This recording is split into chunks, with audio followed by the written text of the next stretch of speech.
Welcome to night 2 of the Athletic Football Show's coverage of the 2026 NFL Draft. Joining me here tonight, it is our lead NFL Draft analyst at The Athletic, Dane Brugler, and my co-host at the Athletic Football Show, Derrik Klassen and Dave Hellman. How you feeling this morning, buddy? How you feeling this evening? How you feeling today after the way that last night went? The first night, day one, it's the fun night. A lot of big-time players go. We're not here to have fun, says Dane. Day two is the best night, okay? This is when rosters are filled out. And so first night is fun. Second night is, to me, even better, though. It's the best night of the three. There's a clip. This is for no one. There's a clip of Trent Reznor coming on stage at a festival, the lead singer of Nine Inch Nails, and he goes, you guys here to have a good time? You here to have fun tonight? And he goes, that was the last, guys. We're not here to have fun. Dane's not here to have a good time. Dane is here to bring the analysis on night 2 of the NFL Draft. Defensive tackle traits for third-round picks. That's what we're here to do. And there's going to be a lot of that tonight. We're going to talk about some of the positions that are going to come off the board early tonight. Defensive tackle is absolutely one to watch. Before we talk about what might happen with some of the positional runs, maybe some of the trades that might happen at the top of the second round, let's just quickly reset who your best available players are as we head into the second round of the draft here. It's defensive heavy. Of my top 25 best available, 21 are defensive players. Wow. Yeah.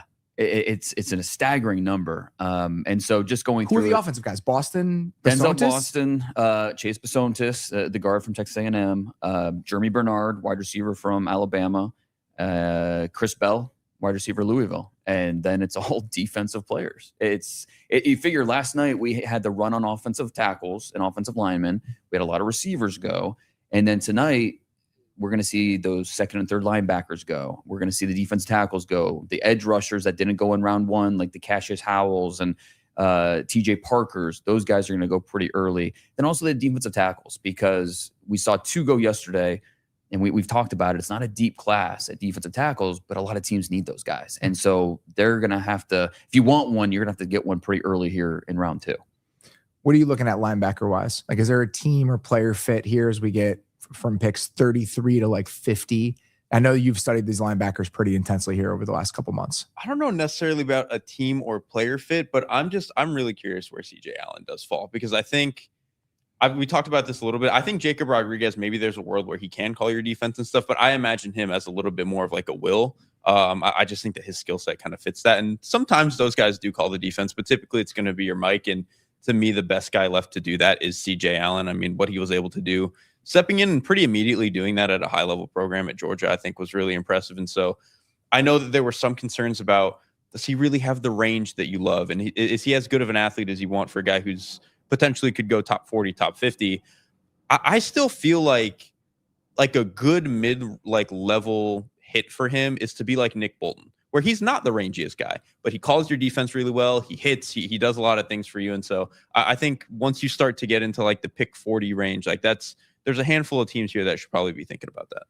I think Buffalo needs an off-ball linebacker still potentially. We've talked a lot about whether Houston could be one of those teams. Rodriguez replacing Milano does kind of make a lot of sense down the line. Houston, I think, feels like they could be one of those teams. And obviously the Texans have multiple second-round picks. They're picking at 38. The Bills are picking at 35 now.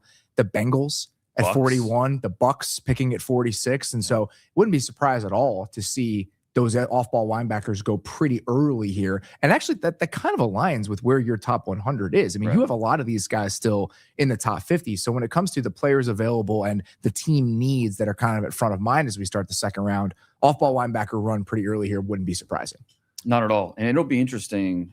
I think we're going to see some movement here at the top of round 2 with teams. This always happens. You go home after or go back to the facility and you reset your board after night 1. And you kind of take a different look and different perspective at who's available and say, you know what, let's make a move up. Let's use 2 of those 5s and go up 4 spots to get somebody we really want. And so just like we saw at the back half of round 1 last night, where we saw 5 or 6 mini trades, I think that's going to continue here in round 2. I think teams get to stew on it too, especially like maybe round 1 didn't go exactly the way you wanted it to. Maybe the guy you loved didn't fall for you, or your trade offer didn't go through. You spend all day Friday staring at the board and circling the guys you really love. You're like, not again. We're going to do something. You see it every year. And I agree with you. I wouldn't be surprised if it happened again. Who's your favorite defensive player still around? You know the answer to that. I just give me a chance to talk about it. I'll mention him, but in general, I am obsessed with the edges that are available at the top of this thing because, and Robert, you've been throwing a stat around all week, and it's a good stat and it's an informative stat about whatever it is, like the overwhelming number of big time edge rushers were drafted in the top like 25 or so guys picks. who have made multiple Pro Bowls over the last, I think, 20 years. There have been 39 guys that have made multiple Pro Bowls. 26 of them were drafted in the first round. And I'm not here to say that there are multiple time Pro Bowls out there, but if you just need an edge rusher, if you need a guy that can be a meaningful piece of your pass rush, there are so many fun options sitting here as we start night 2. My guy, which Dane alluded to, Zion Young out of Missouri, and Derek loves him too. One of my favorite players in this class. Cashius Howell, who despite his own arm length issues, was seen by many as a potential first rounder. Gabe Jacas out of Illinois is there. Another Derek favorite, TJ Parker out of Clemson, another guy that got a lot of first round buzz. And it just keeps going, like Derrick Moore out of Michigan, R. Mason Thomas, Kieran Crawford, getting down into guys that are probably third rounders, like Joshua Josephs out of Tennessee, Dennis Sutton out of Penn State. A guy that I love the shit out of is Romello Height, David Bailey's pass rush partner. Just a very fun, albeit undersized player. But depending on your scheme, depending on what you're looking for, very rarely am I excited to draft an edge rusher out of the top like 20 or so picks. There's like 6 of them right now that I could get really excited about on Friday night. I think we're having 2 different conversations because even if you're not finding a multiple time Pro Bowler out of this group, and we don't want to react too much to what just happened. But look at the Seahawks. What the Seahawks are. Yeah. Like, the team before them, the Eagles. It's just having a stable of guys who can play a specific role, be part of a rotation where you look at the defense and it's more than the sum of the parts. There's a lot of value in that. And so the guys like Boye Mafe, Derek Hall, these are second round picks. They're second round picks. They are multiple time Pro Bowlers, but they are important pieces on really good defenses. And I think there's a lot of that type of edge rusher available here as we start day 2. No doubt. And that's getting the complementary pieces is what day 2 is about. It's about filling in the gaps on your roster and adding depth, not necessarily trying to swing for the fences to hit those home runs. So another part of this, I mean, we just talked so much about the defense, but I'm also interested in there's teams that still need things on offense. And so do we see teams reach a little bit for that next tier of offensive linemen? Where does that start? We're going to see receivers come off the board pretty quickly. In what order do they come off? That'll be interesting between guys like Malachi Fields and Chris Bell and Antonio Williams. And there's so many different types of receivers. And so the order they come off will be interesting as well. There's so many different types of multiple positions. Yeah. Like the edge rushers in this draft specifically, where you have these like big kind of power players like a Zion Young, and then you sit him next to Cashius Howell, and it's like, what are we supposed to do with this? I mean, they're going to be very appealing to very different types of teams. I mean, we were talking before we started recording with all the Bears fans in the room just about where the Bears are going to find that edge player. And like, there are so many guys that, what if a Howell fell or what if an R. Mason Thomas fell? They're not going to take that guy. Like, they just aren't going to take a player like that. And so if you like lined up all the edge rushers, like, and by height against a wall, and then all of the wide receivers, like, it's just a fascinating collection of body types at both of those positions. It really is. I'm curious. I think a team looking at, because they haven't picked anything yet, I'm very curious to see what the Jaguars want to do in the second round. If you forget the Jags exist. I would never forget the Jaguars. I was going to say, not Derek, though. It's just because this is a team that does have a couple of clear needs, right? Like they could use help on the offensive line, I think. This is a team that obviously gave up a linebacker in free agency. They let Devin Lloyd walk. And I think it's easy to look at some of those holes and be like, oh, they'll just fill those. But we just talked about what Philly did to win the Super Bowl in 2024 and what the Seahawks just did in 2025, where they had waves and waves of pass rushers. The second line of the Jaguars defensive end room right now is not good. It is not like we can win the AFC caliber good. I would not be surprised if they're a team that wants to take a Gabe Jacas or whoever might be there in the 50s. I won't be surprised if they look to move up a little bit. I think that too. James Gladstone's been sitting here just chomping at the bit, wanting to go. And they don't pick until 56. And they have 3 third-round picks. Use one of those thirds to maybe move up from 56 to 46 or whatever it is to go get somebody they really have their eye on. I think that's the aggressive move we could see Gladstone pursue. One of my favorite things every year in the draft is like when you stumble onto where teams have these picks and remember, like, do you remember where the Jags 3rd round picks came from? Isaac It was Tesla. the Isaac Tesla Oh trade. my gosh. It's just like, it's one of my favorite Yeah. things Turn every around single and draft. Throw those threes right back out there for whatever edge rusher you love the most. And when I said that about the Jags and we forget they exist, it's mostly just because we've had a lot of those teams in this year's draft. There's so many teams that didn't have a 1st round pick. 8 teams did not pick yesterday. So the Niners and the Bills both traded out. Right. So that's their own doing, right? Like they just decided they didn't have an appetite for players in that range of the draft. And then we have the Packers didn't make a pick yesterday. The Colts didn't make a pick yesterday. The Jags didn't make a pick yesterday. Who else? Falcons, The Bengals, That's right. Mhm. I mean, it's and Broncos. yeah, Yeah. Bengals and Broncos. Though they're all over the place. The Bengals you forget because they traded that pick away 6 days ago. Right. The Jalen Waddle trade just like fell into a weird no man's land in the offseason where it's like, oh yeah, the Broncos traded a 1st round pick for Because it was Jalen like Waddle. a weekish after like free agency Yes. died. We had all kind of just assumed like, all right, we're done here. Draft isn't close enough. Nobody's making those deals yet. And it's like maybe one of the most impactful moves that anyone made this offseason. What do you think about the Niners and the Bills both moving out? Do you think they had players in mind that? Maybe we shouldn't be surprised, but like though both of those teams just being like multiple times we're trying to get out of the 1st round for teams that have championship like very current urgency and aspirations. What did you make of how they handled the back half of the 1st round? Yeah, I think it's because their grades were probably so similar in that range where they felt comfortable. Hey, we have 10 guys here on our board that we like and their tags are touching. Let's move back and then get an additional pick or move up in the 3rd. And just it's the collection more so than making sure you nail that 1st pick. So I'm not surprised by that at all, that these teams that, they're playoff potential teams, but they're looking at the total value of what they can come away with. So I like the strategy depending on how they use these day 2 picks. With Buffalo specifically, is there a position that you have in mind? Like, what do you think if you're stacking up the Bills' needs and where they could go with this at 35? What comes to mind first? To me, it's edge. I mean, just adding someone else, just building that stable of pass rushers and the type of edge rusher. We just talked about it, all the different types of edge rushers that are available here. Could they go with the Cashius Howell? Or would they want more of the Zion Young? Which type of pass rusher would they go after? I'm interested also, where do we see the guys that are, there's injury questions or character questions. Where do we see the fall? Like Jermon McCoy, he's top of mind. One of the best talents in this class, but obviously with the knee, there is a bit of a question mark here. Does that happen quickly here in the 2nd? Does he fall to the 3rd? We have to be open to anything with Jermon McCoy right now.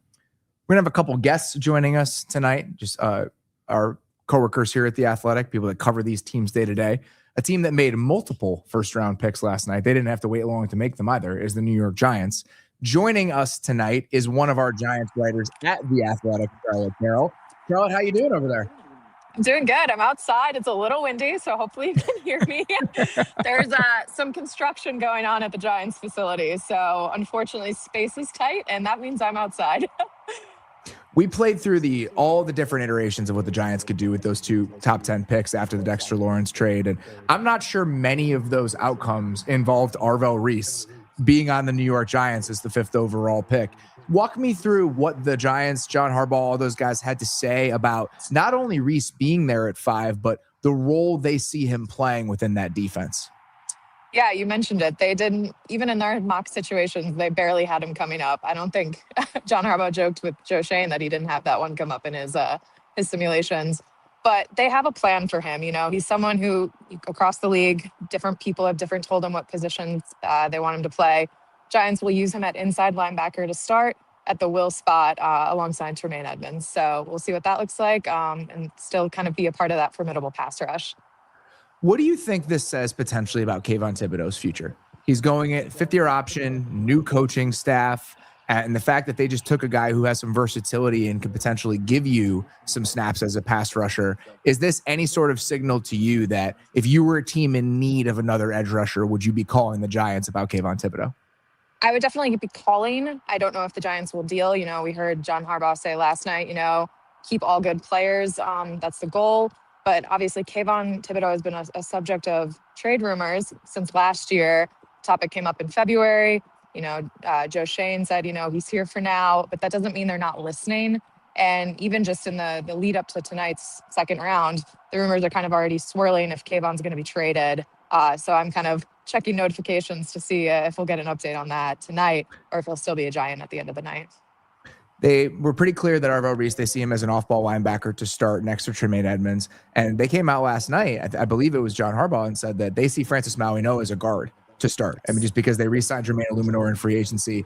And when that pick happened, it was one of the reasons I liked it for the Giants, is that, there are people, including Dane, who think that Francis Mauigoa might profile best as a guard in the NFL. And the fact that from day one, he's going to be the right guard for the Giants is as part of a improving offensive line, a group that they've done a lot of work on over the last couple of days. What did they have to say about Mauigoa last night and just how they see him fitting into their plans?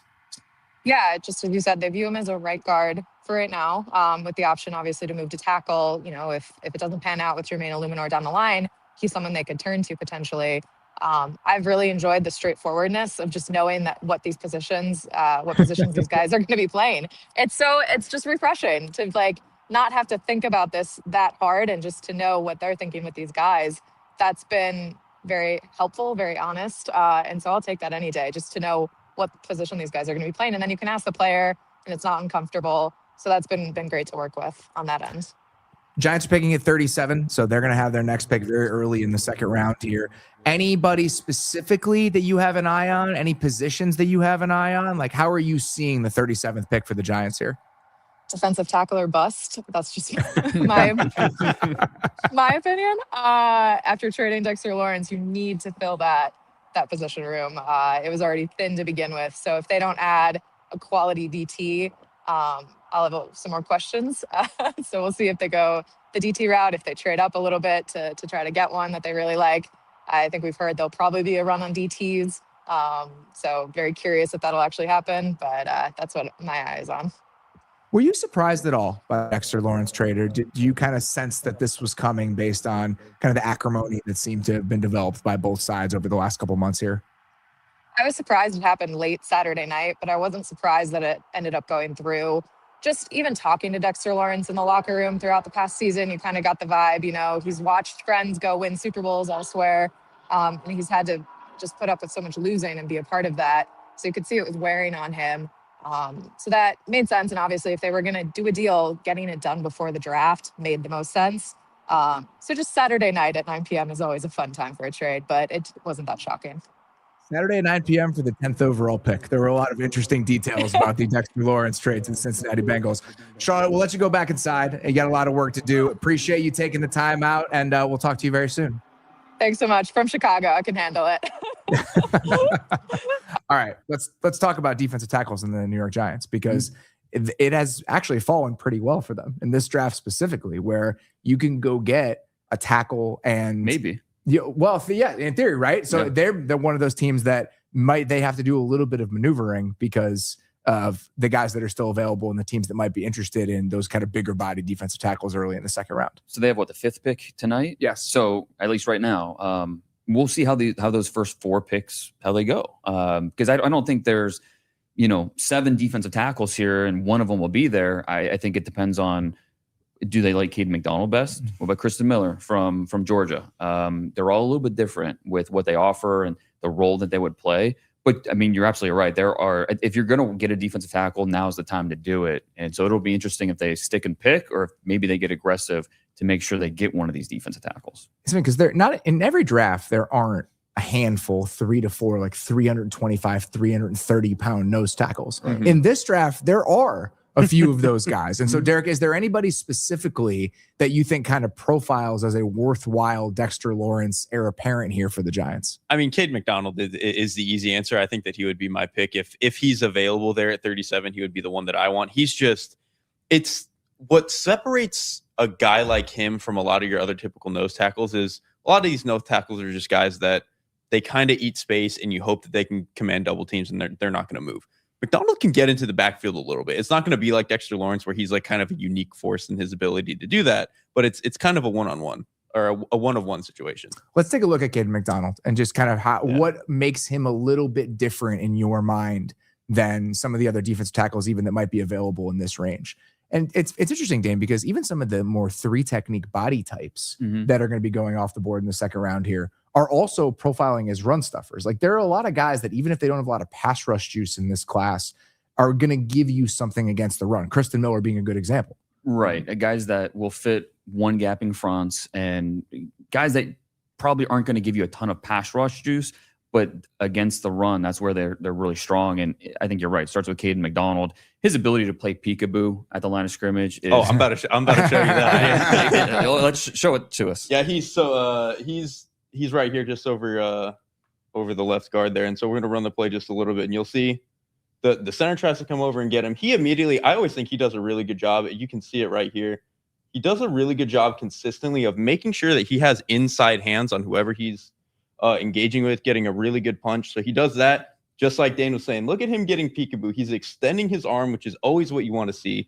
So he's kind of moving the center back into that inside gap, and then he's using all of the rest of his body to show color in that other gap. So he's kind of commanding both, commands the rep entirely. Running back tries to bounce into him, and I think what is so amazing about this, I'm going to roll it back just a little bit. Just look at how explosive he is coming off of the block in a way that you just don't see for a guy who's 320 pounds very often. And so it's plays like that where it's not just that he commands the space. It's that once you try to get by him, he actually can just leap off of it and just grab you, pull you straight down. He had 9 TFLs last year as a 325-pound player. It's so annoying watching Ohio State because I just watch him Arvell Reese, like I just flying across and there's number 2, there's Caleb Downs, and it's very annoying to watch. But I go back to the Indiana tape. He did a great job against Pat Coogan, who has a chance to get drafted this weekend. Just owning the front, and he didn't play the role where it necessarily fills the stat sheet all that much, but you feel his presence on tape. And Indiana loves to run the football, and they really shut it down because of what Kayden McDonald and that impact meant up front. Of all these bigger body defensive tackles and nose type guys, who do you think has the best unrealized pass rush potential among that group? If we're profiling them as run stuffers first, who do you think 2-3 years down the line, it's like, oh man, I can't believe like this 325-pound guy had 6 sacks this year? I mean, it's probably McDonald, right? Yeah, I mean, I would say so. Because he wasn't asked to do that in that defense, but like you said, he is explosive. Like he shows the ability to not only win the point of attack, but then infiltrate gaps and make noise in the backfield. So that makes sense. I do think Christen Miller too, just because that Georgia's front, they're very strict with what they ask their defensive linemen to do. Like I think they actively tell them, don't get after the quarterback. We want you to get these blockers occupied and let these backers go get the quarterback. So I think Christen Miller and Kayden McDonald, both these guys have some unrealized pass rush potential that we should see improve once we get to the NFL. Let me ask you this, Dane. It's obviously exciting if you're a team that needs a defensive tackle that both of these guys are still here. But 2 guys that maybe you were hoping would be here went last night. Like Caleb Banks and Peter Woods were guys that maybe you think you could get them in the 30s. And so there's 2 guys, but if you're talking about a run on D tackles, I mean, I feel like the Giants are probably agonizing right now if that's what they're circling, where it's like 5 picks is a lot. And it seems like there's only 2, or are there more? Like, is there anybody else where if that's what you're targeting, you feel okay doing it? Or does it have to be one of these 2 guys if you're picking here at the top of the second round? I mean, I think those are the 2 obvious names, McDonald and Miller. But if somebody really likes Lee Hunter from Texas Tech, maybe you do that. You have to reach a little bit, knowing they're probably not going to make it to the 3rd round. Some teams really like Dominique Orange from Iowa State. Would they take him this early? Maybe you have to. So, yeah, I think it is interesting just where teams are willing to reach a little bit. And defensive tackle might be one of those positions just because of the scarcity of the position. And that's why Caleb Banks went where he went, because it's just this draft doesn't have those guys. And he at least has the idea of a pass rusher from the interior. I wonder what the Giants would be willing to part with if they feel like they don't want to risk those guys hanging around for 5 picks. And Dane, we've seen that before too, where you sit there on Friday night and you're like, okay, 8 spots to go. And I only there's 2 of these guys and I just need him to hang on. And then boom, boom. So many times you see him go immediately. Like, I wouldn't be surprised if both of these guys are picked quickly, and I think that's worth worrying about. Throwing Thibodeau.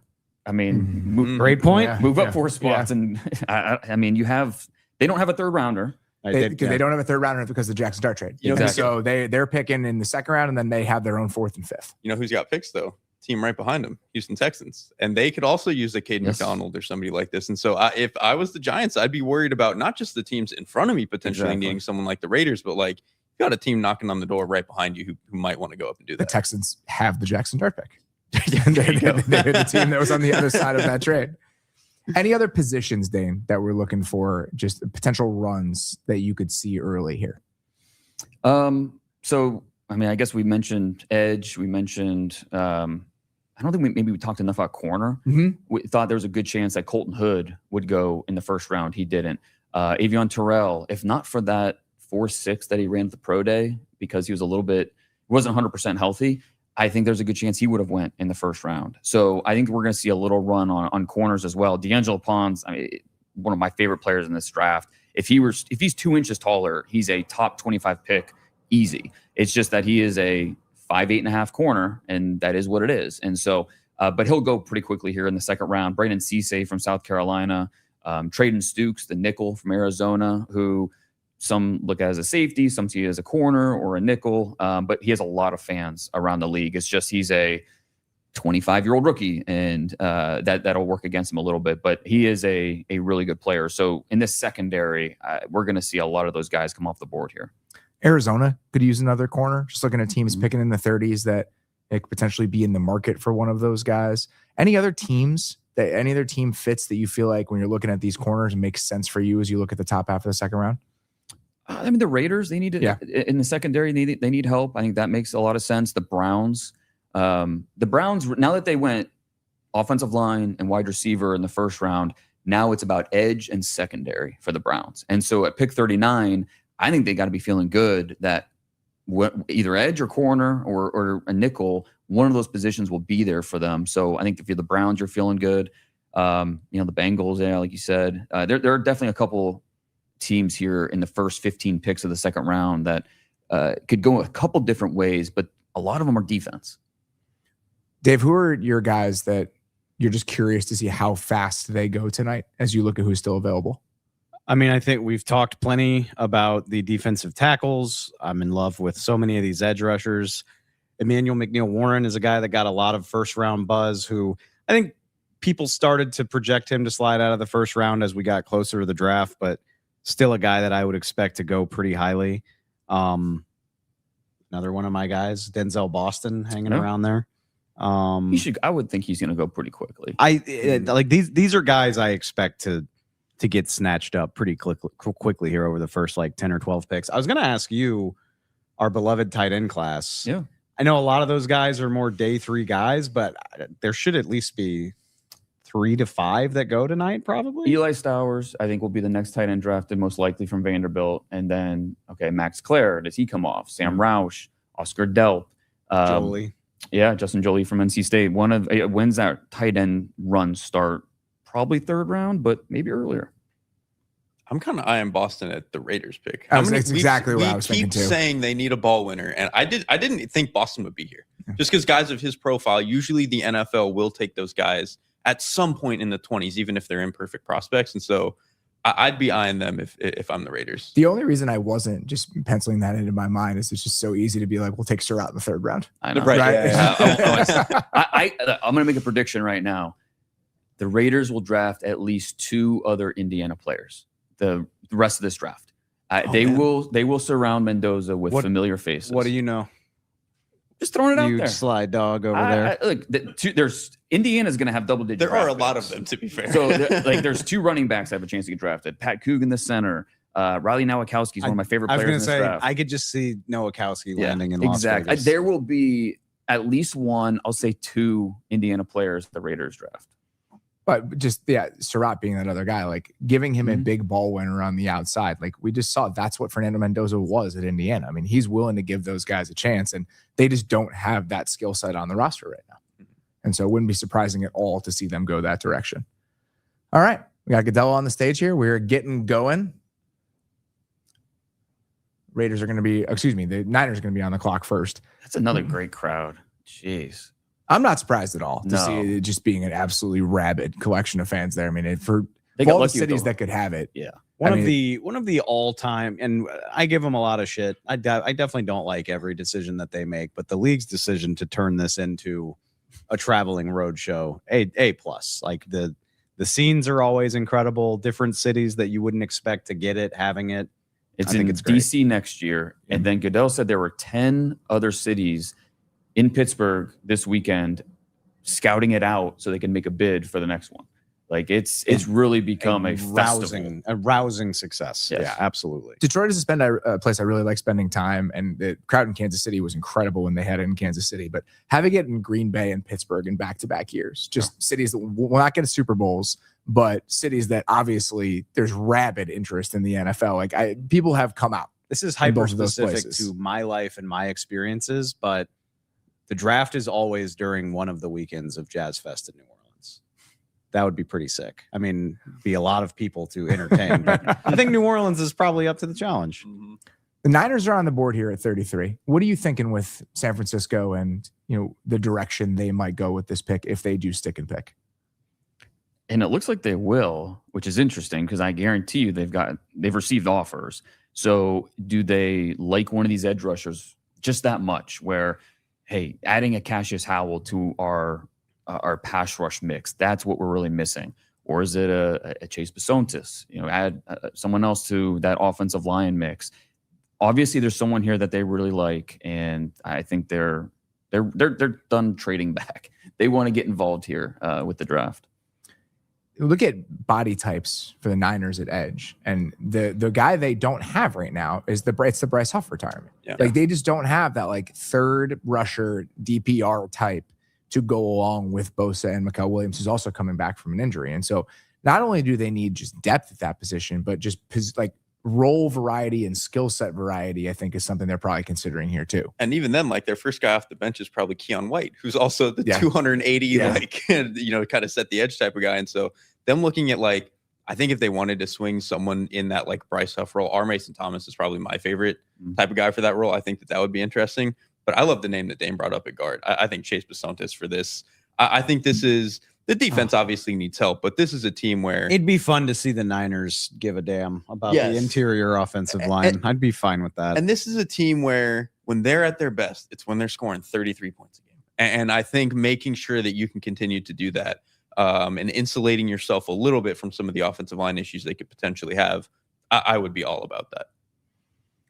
I'm looking back. They drafted Aaron Banks in the second round in 2021. Mhm. I was trying to think of how far back we had to go to see an offensive lineman drafted this high for the Niners. So second round for Aaron Banks in 2021. But for the most part, other than that, McGlinchey was a top 10 pick. Yeah. That was in year 2 of this regime, right? Yeah. And so other than that, they've done a good job of finding workable pieces outside of that range. McKivitz The fact that McKivitz was yeah. a late round pick and he's developed into like a reliable starter for them. Pooney was a third round pick, but they just have not spent on offensive linemen for the most part. It's hard to draft an offensive lineman in the first round when you use it on a receiver every single year. Well, Raheem Morris is kind of, hey, did you see this edge rusher? He's kind of, I'm sure, poking and saying, hey, we can use another one of these guys over here. It's actually a really good thing to bring up. We, for so long, have just kind of ascribed the same type of thinking schematically to what the Niners have been on defense. And I think that'll probably be more of the same when it comes to that. Raheem's background is so interesting. I remember so many people talked about this when he went to LA, where when Brandon Staley got hired to be the head coach of the Chargers, Raheem comes in, they essentially had the entire staff still in place other than the defensive coordinator. And so they just taught him their defense and then he called it. And he's been in a lot of 4-down fronts in his career. He's seen everything. And so it's possible that what Raheem was doing with the Falcons over the last couple of years, what he did with the Rams, isn't necessarily a signal of what the Niners are going to be defensively. It's going to be more of the same. And so, but I wonder, is there a middle ground there? Or would they be open to body types they wouldn't have been otherwise? So there are some shifting considerations with the Niners defense this year in a way they might not be in another year. Which, again, like if you just look at the roster, someone who has a little bit more juice makes sense. But again, like every flavor is available at edge. Like they could truly go any direction that they want to. And I do think that makes that a pretty interesting class for them in that regard. You make the receiver joke. I don't think it would be that surprising if they tried to do that again. It wouldn't be surprising at all. Because Pearsall's always hurt. Evans is old. Like Christian Kirk, they signed to an okay deal, but he's not like a 1-year deal for Christian Kirk. It's essentially a 1-year deal for Mike Evans. Neither one of those always hurt. Long-term pieces. That to me, that would be hard to justify. After signing Mike Evans and then going out and getting Denzel Boston, I just feel like something, because you hope that Mike Evans is a multi-year situation for you. I think that the other consideration is they have pick 58 in the second round. So trying to hedge your bets here, what position's going to stretch? Where we feel good about the receivers at 58, or do we feel good about the interior offensive lineman at 58? So I think that factors into their decision making as well.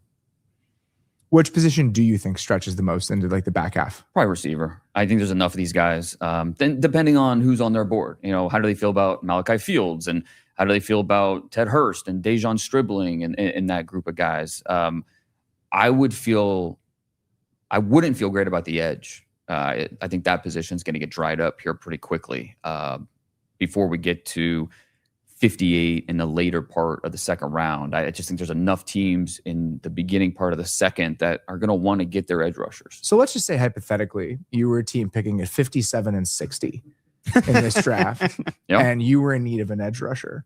Would you be open to the idea of moving up from like 57 into the 40s and giving up a 4th round pick to do that? If I'm only giving up a 4th, absolutely. No, that's too easy. You got to give up 60. No, that's not happening. But 89. The 3rd round is the one that I would think. Yeah. And my secondary question to this is, do you think that there will be enough centers available at 129? That's a good question, because I do think we'll have a better sense of that later on tonight. How many centers go tonight? Because there's 5-6 centers in this class that I think are feasible starters, but when's that run going to start? And is that tonight in the mid-3rd round? Does that last until the later part of the 4th? Maybe not. It's interesting questions, though. It just came to off the me. top of your head. I've spent no time thinking about it. All jokes aside, the Bears are an interesting case study because we already listed them off. There's like 8 edges that we like or that you feel good about. Dennis Allen's only going to like a certain number. That's the problem. Yes. Yeah. Dennis Allen probably likes 3. Yep. And so it's easy to sit there in our chairs or on the couch and be like, well, just take the guy that falls to 60. Yeah. Dennis Allen probably won't like that guy. And so I do like that is worth considering. And if using both of them is too expensive, I mean, you'd have to be jumping up to the very, very beginning of the round to do something like that. But if the Bears want to make sure they come out of this round with the edge that they love, you might have to consider doing that. I doubt a guy that fits exactly what DA is after is going to hang around for you. And there's a chance one of them is already off the board here, but with the first pick in the second round. The Niners pick is in. We're going to do a better job today of just being very clear about what the picks are as they come in. I know some of you are using this as your primary screen for watching the draft. And so we'll be a little bit more intentional to make sure that we're spelling out who's going at these picks when they happen. Yeah. Arizona at 34 is another team that could potentially use an edge rusher because they decided not to take one in the top 5 yesterday. So that's another option. Yes, that is another option. I mean, Buffalo obviously at 35. There's a couple of these teams that we could see go edge rusher quickly. And Houston. I mean, Houston's a really interesting team. In Cleveland. Yeah. Because I mean, Houston, you can make an argument that linebacker makes sense for Houston. I mean, they have defensive tackle makes sense for Houston, but that the depth behind Hunter and Anderson, they just don't have the bodies right now. And so them trying to find a 3rd rusher, I think would make a lot of sense. Every team in the league should be open to drafting an edge. It's so true. It's so true. Oh man, I forget we have the players. Oh yeah, right. We're in silly time now. 3-time first-time All-Pro punter Andy Lee. So that's what you want. There's no better way to kick off a Friday than with the punter reading off the first pick of the draft. It really does look like a music festival out here. Like it does. It's a sea of people. I'm curious. Devin Hester's reading off one of the Bears ones, I believe. Dejon Stribling, wide receiver from Ole Miss, goes to the Niners at 33. Yes. This one feels surprising, I'm sure, just based on where you had him stacked up compared to some of the other receivers. I mean, there was a lot of helium with Stribling in terms of how teams liked him throughout the process. It just seemed, okay, we like him as this. Okay, because at the beginning of the process, you talk to teams, you heard 4th round with Stribling. And then it's like, okay. I mean, he looked really good throughout the playoffs for Ole Miss. Then he goes to the combine at 6'2", 207 pounds, runs a 4.36 in the 40-yard dash. It's like, okay, this is better than a 4th-round pick. So, okay, we got to get him in the 3rd. And then he's going on all these workouts. And I reported a couple weeks ago how he had to cancel 3:30 visits. He just didn't have time. There were too many teams that wanted a piece of Dejan Stribling. And so I'm not surprised that he went early 2nd round. I'm a little surprised it's to the 49ers with the first pick in the 2nd round. But just based off of the buzz on this player, not surprised to see that he goes a little bit earlier than we thought. Where are you at on Stribling, Derek? So I'm most curious about this because I think this is a spot where how long with the 49ers have we said at wide receiver specifically, it's like yak. They have all those guys. They don't right now. Mike Evans is not really that at this stage in his career. Never really was. He was more of a downfield ball winner, vertical type. Ricky Pearsall is not really that to me. And like Christian Kirk is not really that to me. And so getting a guy who is this size, can run that way. You saw one of the clips, I think, on the ESPN broadcast there. They just spit him out the ball on like a little whip route. And he's gone. Like that is the style of player that I think really since like Deebo Samuel was kind of at his peak, they have not really had. Because I think even Ayuk is more of a slasher and not like a true like yak win every style of way type of guy. And so I think them bringing him into the building, I'm interested to see how they want to use that. You described him in the Beast as somebody who wasn't really well-rounded in the types of routes he was running. Like where do you see his limitations just in the way that he was used at Ole Miss? And do you feel like it's always the classic question, can't or didn't, right? Did they use him that way because he couldn't do other things, or did they use him that way because it was his best deployment in the offense? I mean, he ran a hitch or a go like 6 out of 10 times. Like that's basically what he was asked to do in Lane Kiffin's offense. And that's a Kiffin thing more so than where's Kiffin now? That'd be my school. We're going to keep this going into night 2. Why not? Make it a theme. But look, hey, Dejan Stribling's good enough where he was the pick here. And I think that it's more, he wasn't asked to do it, but teams really love the mindset. Like his dad was a Marine and that passed along to his son because that's the way he attacks his football career and the way he practices and the habits and all that. So Stribling just throughout the process checked every box. Cardinals pick is in here at 34. James Conner reading off, and it is Chase Bisontis from Texas A&M going to the Cardinals at 34. Offensive line. Opening holes for Jeremiah Love. It's all coming together. You can't get the tackle in the 2nd round, but you can get the guard. I like the Love pick a little bit more than I did last night after this. Absolutely.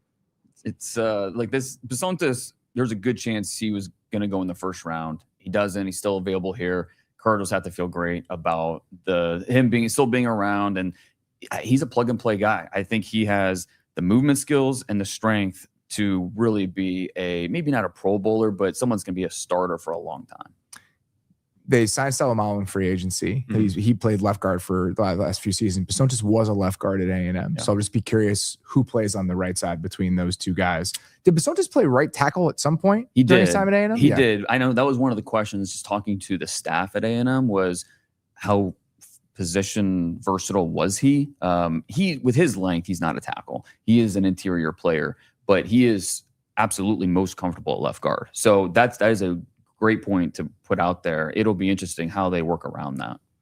I'm wondering, has Suamalo ever played right guard? I can't remember what he did in Philly. I can't remember for the life of me if he was ever a right guard in Philadelphia. I can't go back that far. I believe, I want to say he played right guard. He's played right guard before in his career. At least at times. And so I'm more comfortable asking the veteran who's done a lot of stuff to move than the rookie who was comfortable at left guard. There are fewer teams. With the Niners going receiver, there were fewer teams after the Cardinals at 34 that you think would be a threat to be in the market for an offensive guard. The Bills are one of those teams, right? The Bills theoretically could be, but the Texans have already done their work there. The Giants just picked one yesterday. The Raiders could. The Raiders are interesting just because they took those guys in the 3rd round last year. And that it's always a question. It's like, how much does this new staff, and they were kind of developmental pieces then. They couldn't get on the field as rookies, those 2 3rd round picks. And so it's always a question of how much does the new staff like some of those day 2 picks the previous staff made, and are they going to be in a team's plans moving forward? Well, and the fact they didn't play at all makes it tougher, right? At least sometimes you draft a guy in the 3rd round, he plays 400 snaps for you, and it's like, oh, well, maybe the new staff saw some of that and they liked it. But with the Raiders, it's just like they never got on the field. You have no idea how much even on their previous staffs that those guys did any work on those guys in the draft process. And so that'll be interesting. But I love the Bisontis pick. I mean, he was probably my best pure guy that we knew was going to play guard already and like played guard in college. I'm really about him. He's kind of like Dane said. I don't know if he's one of those like freaky movers where he can become an all-pro, but he to me was just it's efficient, right? Just like, rock solid in every way, like not really messing up. You like the hand placement, the feet. He was just a guy who he moves people well enough, but I was always impressed by his stopping power. When like people are spiking into him, stunting into him, whatever it's going to be, just being like, nope, this is my ground. We're not moving. So Tommy Moffitt, longtime strength and conditioning coach at LSU. This is unbelievable.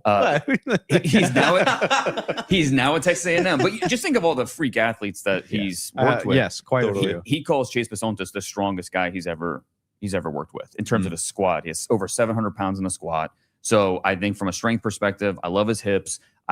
This is a great pick for Arizona.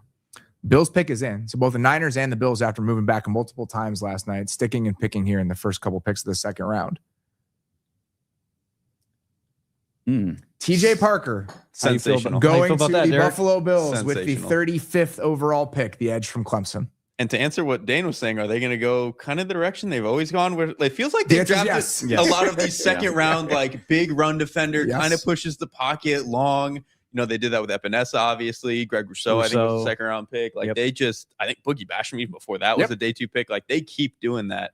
But I really like TJ Parker. This is a guy that, if it were me, I would have taken him somewhere inside of the top 20. And this is a team that needed juice in some way. And he's not like a super young player, one of those guys who was 20 years old, but he to me has enough athletically in every way where he bends well enough for a 265 guy. Like I'm excited about this pick. I think if he would have been the pick at 26 and Buffalo just stayed put, we would have said the same thing. Wouldn't have batted an eye. Yeah, exactly. So to trade back and still get him, I think it's good maneuvering by Buffalo. And what Buffalo turned, they had 35, 66, and 101, I think, and then they added 101. So they got an extra 4th to move from 28 to 31, and then they got then they moved up from 91 to 69 and got an extra 5 to move from I think from 28 to 35. I think that is what happened. That move up in the third is substantial. Yeah, so they've added a decent amount of capital in those 2 moves. Rounds 2 through 4. I mean, they just picked with 35, but 66, 101, 125, and 126. So to add all of that and then still get a guy that a lot of people would have taken in the first round, I'm in. Pretty excellent maneuvering. The Texans, we mentioned, are they the team that was going to do a little maneuvering with all that extra capital that they have? They are now picking 36. They move up. Who was picking 36 originally? Raiders. The Raiders. So the Raiders moved down. He can't help himself. If he has a chance to trade, he's going to do it. He loves to move around. He really does. And it's not like a Saints situation where they're always moving up. They move down a ton. They've added, it's more like Howie, where it's everywhere. Well, so it's funny how many like notable trades for other players the Texans have been on the other side of. So they were on the other side of the Jackson Dart trade. They were the team on the other side of the Dallas Turner trade when the Vikings moved up for Dallas Turner. And so when you're trying to figure out why the Texans have an extra 3 or an extra 4 every single draft, just go look back at the most notable trades from the previous year. They were probably on the other side of it. Yeah, it's a great point. And it's interesting because they moved up, 2 spots? 2 spots. So who do you think this is for? Are they jumping up for a defensive tackle to get in front of the Giants? Between need and aggressiveness, that is what my guess would be. Is this Kayden McDonald? I mean, is that why you moved up in front of the Giants to do that? Or Christen Miller? If you like Miller more, for sure. Kayden McDonald in that defense is so interesting. We haven't really seen like that type of like that body type in this sort of front. Like for the most part, you have these one gap penetrators in that scheme. And so getting a guy who's like a 320-pound nose tackle, we just don't see that very often. No, we don't. But like, I kind of like him because as we were talking about earlier, like he is explosive enough to do some of that. It's not going to be the same as like some of the other, like sometimes you get smaller guys who are a little bit more explosive, can play a little bit of nose, like Keanu Benton for the Steelers. Like he's a little bit smaller, but they play him at nose and let him one gap or just shoot one gap. McDonald is not quite that, but he's got enough that I would be really interested with him in this defense. It'd be a tough one for the Giants if that was the guy you had circled and the Texans come up and So the and snipe it Texans from you. The Texans gave 38 and 91 for 36 and 117. So a pick swap on the back end for a 2-spot jump. We talked about that last night where more and more teams want that to be the outcome, where we want to trade up, but we're not giving you a pick. Like we'd rather move down and around, because a lot of teams, and as so many of these teams become so analytically driven in how they're handling these trades, the total number of picks that you come away with is a priority. It is at front of mind. And I mean, there are people in the war room, someone from either from the data department. I mean, there's someone just in charge of the trades. Yep. It's just making sure, okay, fair value, and just understand. So they just take some of the stress off the GM in terms of understanding what the pick needs to be and the formula. So this is something that obviously they worked out last night, this morning, like understanding that there's a good chance the Giants are going to be looking at defensive tackle. And so the first 3 picks here in the second round, no defensive tackles off the board. All right, let's make that move ahead of the Giants and grab, assuming that's what this pick is for. Is there any sort of wild card? Like I know they signed Reed Blankenship and I like him, but I would not be surprised if they like an Emmanuel McNeil-Warren enough. Sure. Like them getting up and being aggressive. There's always a wild card. The night started with San Francisco taking a wide receiver. And wide receiver that Dane had where on his top 300? 67. 67. Yeah. Man, Is that the biggest reach that's happened so far? Because even the price one wasn't that high. that or Rutledge? Yeah, no. Yeah, I mean, right, so yeah. far, yeah. I mean, I had Rutledge at 62. Price was 51. Banks at 52. I was going to say Banks would be another one, right? Yeah. Now, obviously, that was Injury injury driven. driven. Yeah. Yeah.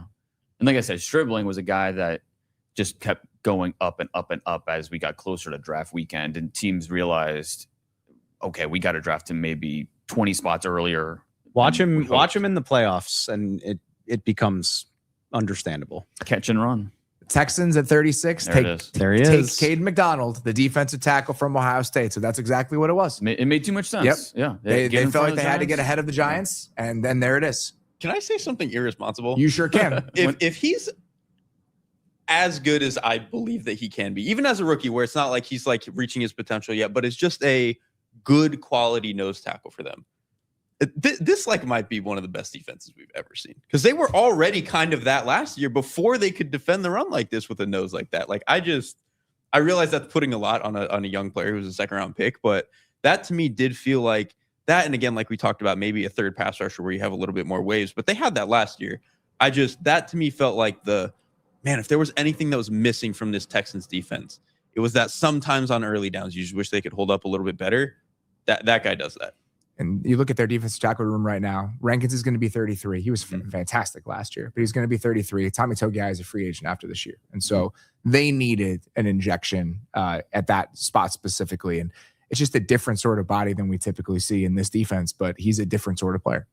I just loved watching him play. I mean, it doesn't matter. And he was a first-year starter this year for Ohio State. And so coming in, we had known about him, like, okay, he's a talented nose tackle coming up, but it really wasn't until you saw him on the field and okay, this guy's for real. He is making a big impact in the middle of that defense. And I think it was like I said, the Big Ten championship game against Indiana. That's what really, okay, this might be a 1st-round pick with the way he's playing, the way he's controlling everything. Styles had a good game that game, and it held Indiana to 13 points.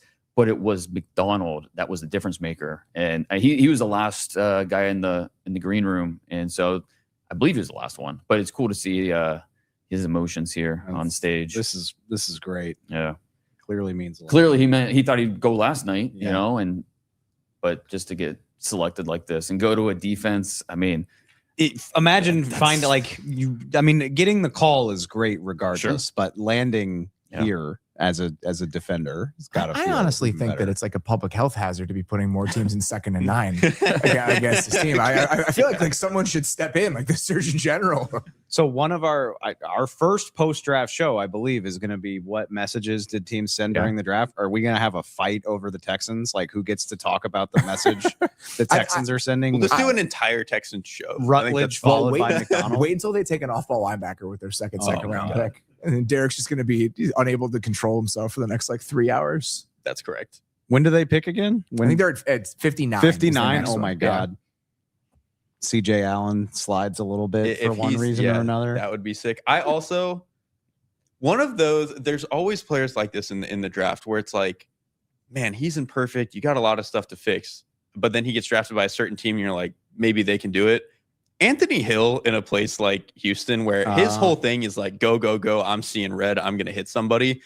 That's all Houston does anyway. And them replacing him, like putting him in the Henry To'oTo'o role, where that's kind of a lot of what he is responsible for anyway. That is maybe the one place where I'm like, DeMeco Ryans can fix him. All right, so if you're the Giants, and we assume that they probably wanted Kayden McDonald in that spot based on a significantly sized hole in their defense now that Dexter Lawrence is gone, what are you doing here at 37? I don't know if it's as simple as, all right, well, then let's go Christen Miller. This is a team that has other needs besides defensive tackle. For me, the top need coming into draft weekend was corner. It was corner and the defensive tackle on my needs list. So we talked about the corners that are available coming into tonight, and one hasn't been drafted, right? So, Colton Hood, Jermon McCoy's still out there, D'Angelo Pons. This is where we start talking about him, Avion Terrell. There's a lot of good corners at this spot. So I would say Christen Miller or one of these corners makes the most sense. Greg Newsome signed there in free agency. It's a 1-year deal. 1-year deal. So, and Drew Phillips plays the nickel for them. They signed Paulson Adebo last year, but again, different coaching staff. And the Newsome one is kind of up to whatever. I think it was $10 million based on play time. We know he's been a little bit banged up. So a long-term plan at one of their outside corner spots absolutely makes sense if you're the Giants. It's very rare it works out as tidily as, the other DT just went, let's take the other guy. Yes. I'm intrigued by that possibility just because the Giants are done for the night after this. You're not picking again until Saturday morning after this selection. So if you like Christen Miller even a little bit, maybe you consider it, even if the grade's not exactly right. But corner would make plenty of sense for sure. Maybe wide receiver. It's a fair thing to point out because you're right. They don't pick until 105.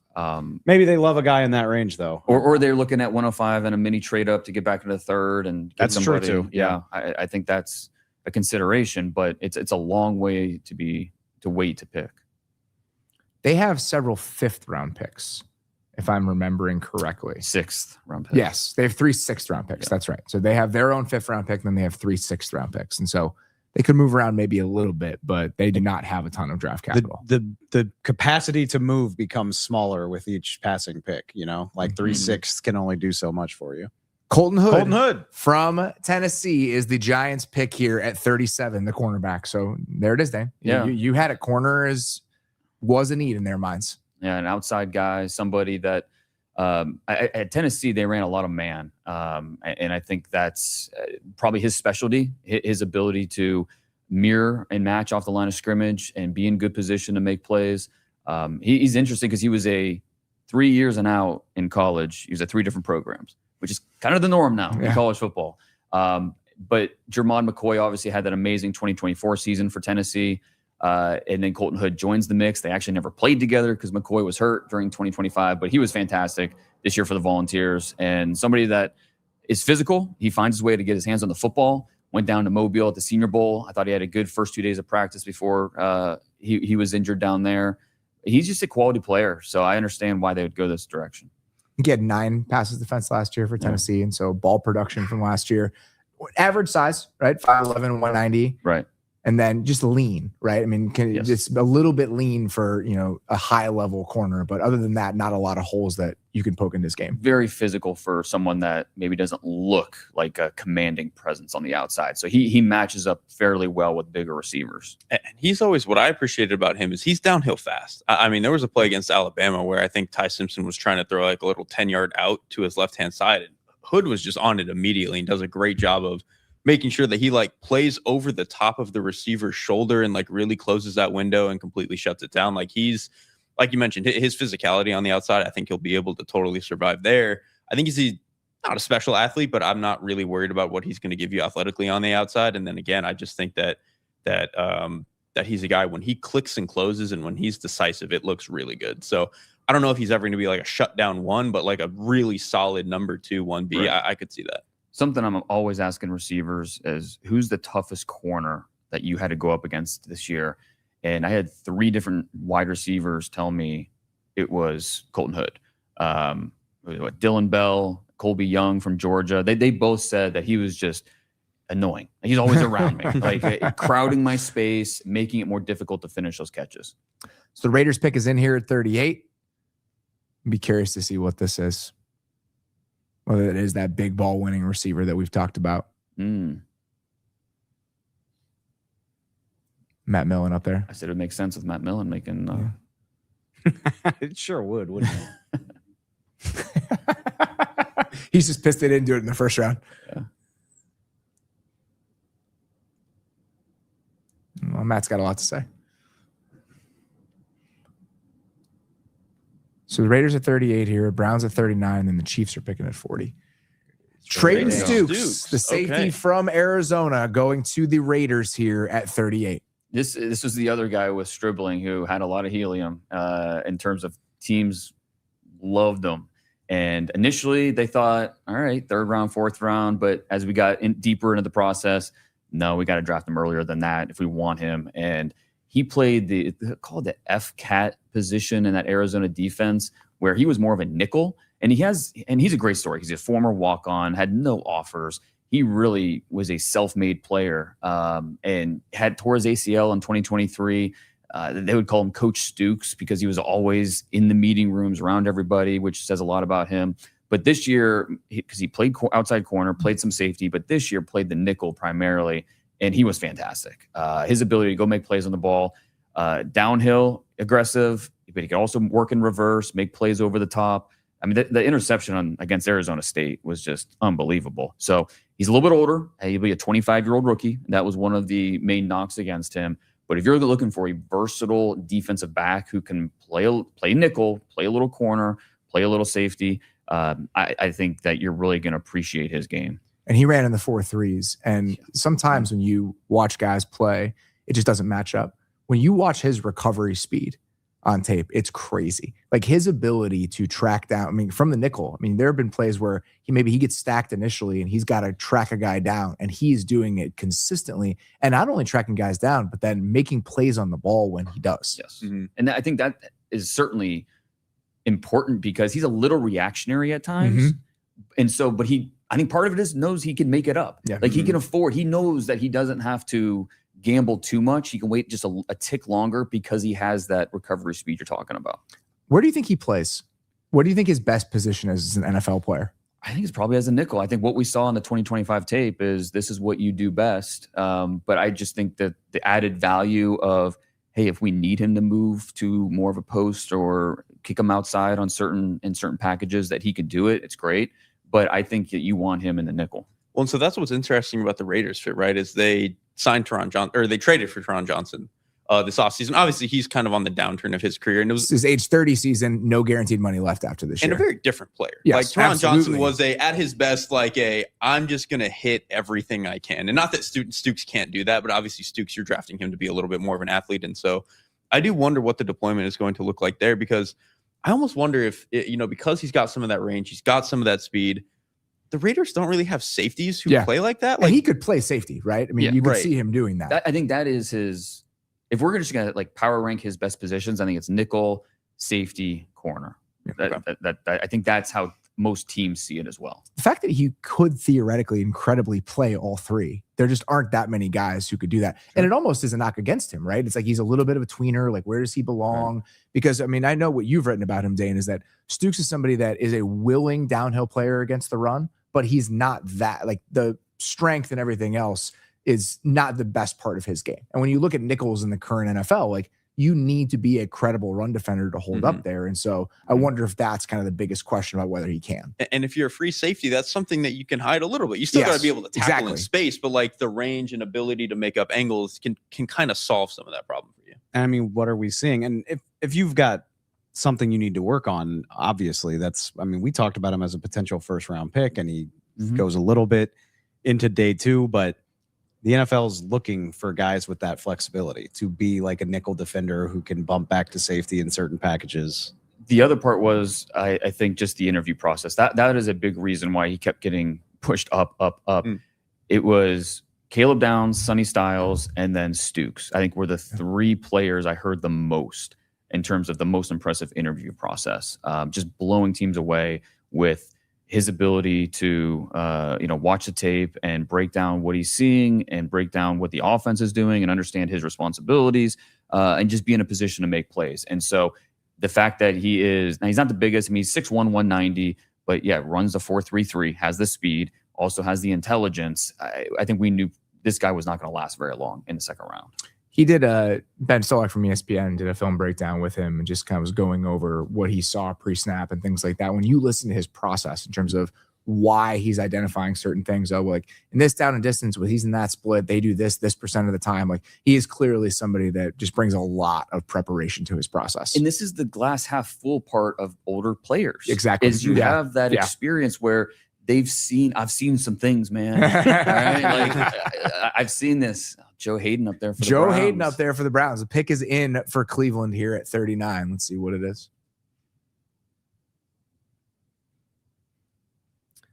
At 39, Denzel Boston, wide receiver from Washington, going to the Cleveland Browns. Loading up for Shedeur. How do you think Mel Kiper feels about that? Let's go.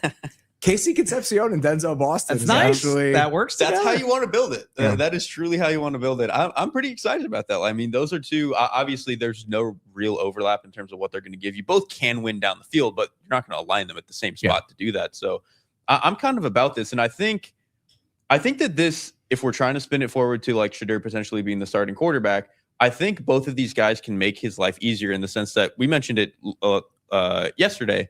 Concepcion, you can use kind of like Waddle as a rookie, where it's like you're going to run bullet slants and screens, and he can do more than that. But it's just easy way to spit out a ball to a guy who's a great yak guy. And then Denzel Boston, I think that there are moments easy where in a different way. Yeah, easy in a different, like just get it around him, and we can figure it out. And this, I think, speaks to, Cedric Tillman is the big bodied receiver that's been on this roster, but injury concerns throughout his entire career. And he is a free agent after this season. And so they are in the process of remaking their pass catching. And it's a different coaching staff. Yeah, absolutely. Absolutely. I did Cleveland radio this morning and we talked about this possibility. We talked about Emmanuel McNeil-Warren. We talked about corner and edge. But if they had a high enough grade on Denzel Boston, how it would fit that ball winner they've been missing in that offense. And so, in a lot of ways, he's kind of not the opposite, but the complement to Concepcion. Talk about drops with him and, a guy with speed. Austin maybe doesn't have the greatest speed. He also has one of the best catch rates. He doesn't drop the football. He's a ball winner. So That's so great. One of the most sudden guys in the draft who you can't always count on to bring the ball in.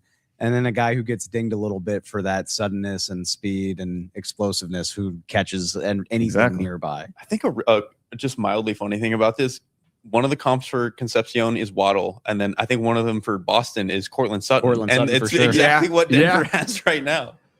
I mean, the Browns are going to have at least 6 new starters on offense this year. At least 6. They needed it. I mean, they've completely remade that group. Yeah. Kevin Stefanski sitting there being like, what the fuck? I guess. At 40, R. Mason Thomas going to the Kansas City Chiefs, the edge rusher from Oklahoma. So we were wondering where the Chiefs would try to find a little bit of pop in their pass rush in this draft. And we thought an edge might come off the board at 9. Thought it might happen at 29. Instead, it's R. Mason Thomas to Kansas City at 40. Talk about remaking that defense. Mansour Delane, Peter Woods, now R. Mason Thomas, who a little bit undersized, but they're showing the clip against Will Campbell on the TV. And that was like my first real introduction to R. Mason Thomas. When Will Campbell gave up 2 sacks as a 3-year starter at LSU, one of those to R. Mason Thomas, and just how relentless he is, that first step, the ability to get around the edge. And he's not I think his ability to get after the quarterback is the reason why you draft him here. But he's not a slouch versus the run. Like, he will play physical and get after it. The real knock against him is he's just undersized, right? I mean, it's just at 6'2", 240. And in the Beast you mentioned, you just think he's like maxed out as a player. Like, there just isn't a lot of maybe untapped physical potential there. But even if he's a fully realized idea, there's a lot to like other than the frame. Exactly. I mean, under 32-inch arms, like, there's parts of the physical profile that are not going to really win you over, but then you really focus on the football player and you watch the tape and you see the impact that he's making. And it's like, yeah, okay, we could use that. And this is one of those, like, that is exactly what the Chiefs needed. Like, they have guys on the edge who can defend the run. Like, Karlaftis is good at it. I think the guy they drafted last year, Ashton Gelati, I think he's a good, can just hold space and do a good job there. And so for them to go and get a guy who has a little bit of burst where if we can get to some more 3rd and 7s, we can really get after it. I mean, that's been lacking in the Spags defense kind of for a while now. Yeah. And so for them to go and get a guy like R. Mason Thomas, and I agree, like there's just going to be reps where he just gets moved against the run because he's 240 pounds, but he has give a shit to him. Like he's trying. He gets the most out of his frame. That clip that we were just showing right there is the one I was thinking of. He called game for OU against Auburn last year where they could not do anything with him. He is such an active player. He is, I mean, for his size, he's like a very violent player. Like, I mean, I'm a little surprised he went before some of the bigger, longer guys that are still available. But but this team needs juice. Yeah. Like No, Derek makes a great point about Karlaftis. Speaking of juice, at 41, the Cincinnati Bengals pick is in, and it is Cashius Howell, the edge from Texas A&M. We're just shrinking our Mason Thomas here a little bit. I'd say copy and paste a lot of what we just said for Howell. Just make the arms a little shorter. A little shorter, but a guy that will get after it. And yeah, he'll get moved at times, more times than you like in the run game, but you're really drafting him for what he can do getting after the quarterback. Just a really physical presence. And but it's that burst. That's what you're looking for. I'm trying to think about the tackles in the AFC North and how that makes me feel. Because I mean, Cashius Howell has some incredibly fun tape. Seems like it's been a theme. He destroyed LSU this year single-handedly. He got on our radar because he had 3 sacks in one series. Yeah, against back to back to back. Like no, literally 3 straight plays. Yeah. But then at the end of the season, he goes against Trevor Gooseby at Texas, who's going to be a big pick in next year's draft probably. And the Miami offensive tackles, you watched that game and you were like, quiet. The arms show up when you're going against Francis Maui-Noah and Markel Bell. So it's a very real concern. But I mean, yeah, you talk about juice, you talk about activity. He's a really, really fun player. When we talk about these guys who they profile as pass rushers and they have some size concerns, whether that's a little light in the pants, a little bit length concerns, or whatever. My thing is always, do they have enough power to get by? And when you watch Howell, he is not like a weak player. He's the length is a concern, but he's not somebody that lacks strength. Like he does have enough of it, I think, to survive in a way where you think, all right, this is going to be viable at the very least. He has pop. Yeah. I think that's how he plays. He's not afraid to really hand fight and try to do his job. But to your point, Dave, like those were quiet games for him when A&M needed him the most, which was disappointing. At 42, the New Orleans Saints take Christen Miller, the defensive tackle from Georgia. Dave getting a little emotional over there with Marcus Colson reading off the pick, I'm sure. One of my all-time faves. One of my all-time faves drafting one of my favorite players in this class. He didn't wind up going as high as I thought he might, but inside the top 50 is still plenty good, and massive dudes like this just aren't supposed to move as impressively as Christen Miller does. I love it. This is a good get for a defense that I'm not sure people realize played as well as they did down the stretch of the season. Like they were a top 12 defense down the stretch of it. And so for them to get a guy like that, who is a really good run defender in a defense where you're going to play a little light in the box a lot of the times. And so to get a Christen Miller, it's a great point. You need these types of players in this era of defense. And the Saints are one of those teams that is a pure expression of how a lot of teams are playing defense right now. The other thing that's worth mentioning, Devon Gottschall and Nathan Shepard, both free agents after this season. And so they needed a little bit of youth injected into that defensive tackle room. And that's exactly what you get with Christen Miller. It's a great point, Derek. Like he's such a perfect player for that type of defense that needs these guys who could just eat blocks. And that's exactly what Christen Miller does. We were joking about it earlier today. Like I turned on the Alabama game from this year and you watch like 2 series and it's like, all right, I'm good. I know exactly what this dude is and what he's bringing. And I think there's a lot to like about it. 100%. Speaking of teams with a lot to like in their defensive line rooms, joining us now, it is our Seahawks writer here at The Athletic, Michael-Shawn Dugar. Hey, doing, what's up, guys? How you I'm feeling doing good, out there? man. I'm happy to be on with you guys, man. I appreciate you having me. Let's chat through just the process with Seattle at 32 yesterday. Obviously, they go into the draft with a pretty big need at running back. They didn't address it in free agency. We know that Zach Charbonnet is coming off the injury with the ACL. Are you surprised that they were as aggressive as they were for Jadarian Price, given their situation at the position? Yeah, well, Emmanuel Wilson's agent would not appreciate you saying they didn't address it in free agency. But I hear you, though. He signed like a 1-year prove-it deal type of thing. But you're right. They didn't address it in the way that guarantees they have an RB1 by the start of the season. And that's what Jadarian Price gives them. They did try to trade out. This is very similar to 2020. They tried to trade out of the first round. I think the Packers ended up flaking on them, and they were like, all right, we got to do something. Let's take Jordan Brooks. That ended up working out all right. This is a very similar situation. They were like, hey, let's trade out. John Lynch was like, 41-6, huh? Well, now I'm going to trade out in front of you twice and take all your trade partners away. And the Bills did the same thing. So now the Seahawks are like, well, we got to take somebody. And they took Jadarian. I mean, John Snyder loves running backs. So he doesn't pay them on the second contracts or anything outside of Marshawn Lynch and Chris Carson. And Chris broke his neck a few months into that deal, so he's not doing that again. But what John will do is spend draft capital on running backs. Rashad Penny in the first round. Christen Michael, I believe, was a second-round pick. Ken Walker the third. Zach Charbonnet. These are day 1, day 2, early day 2 guys at the running back spot. So John will do this. So that doesn't surprise me at all. John falls in love with these guys pretty quickly. You know, he was a running back, so it was the position that he knows how to scout the easiest. He can scout everything now, obviously. But anytime John drafts a running back, no matter where it is, to be honest, I'm not surprised. And like you said, it is their biggest area of need. It's the one position where you could look at the Seahawks roster and say, where did the defending champs need a start? Running back was probably the only spot.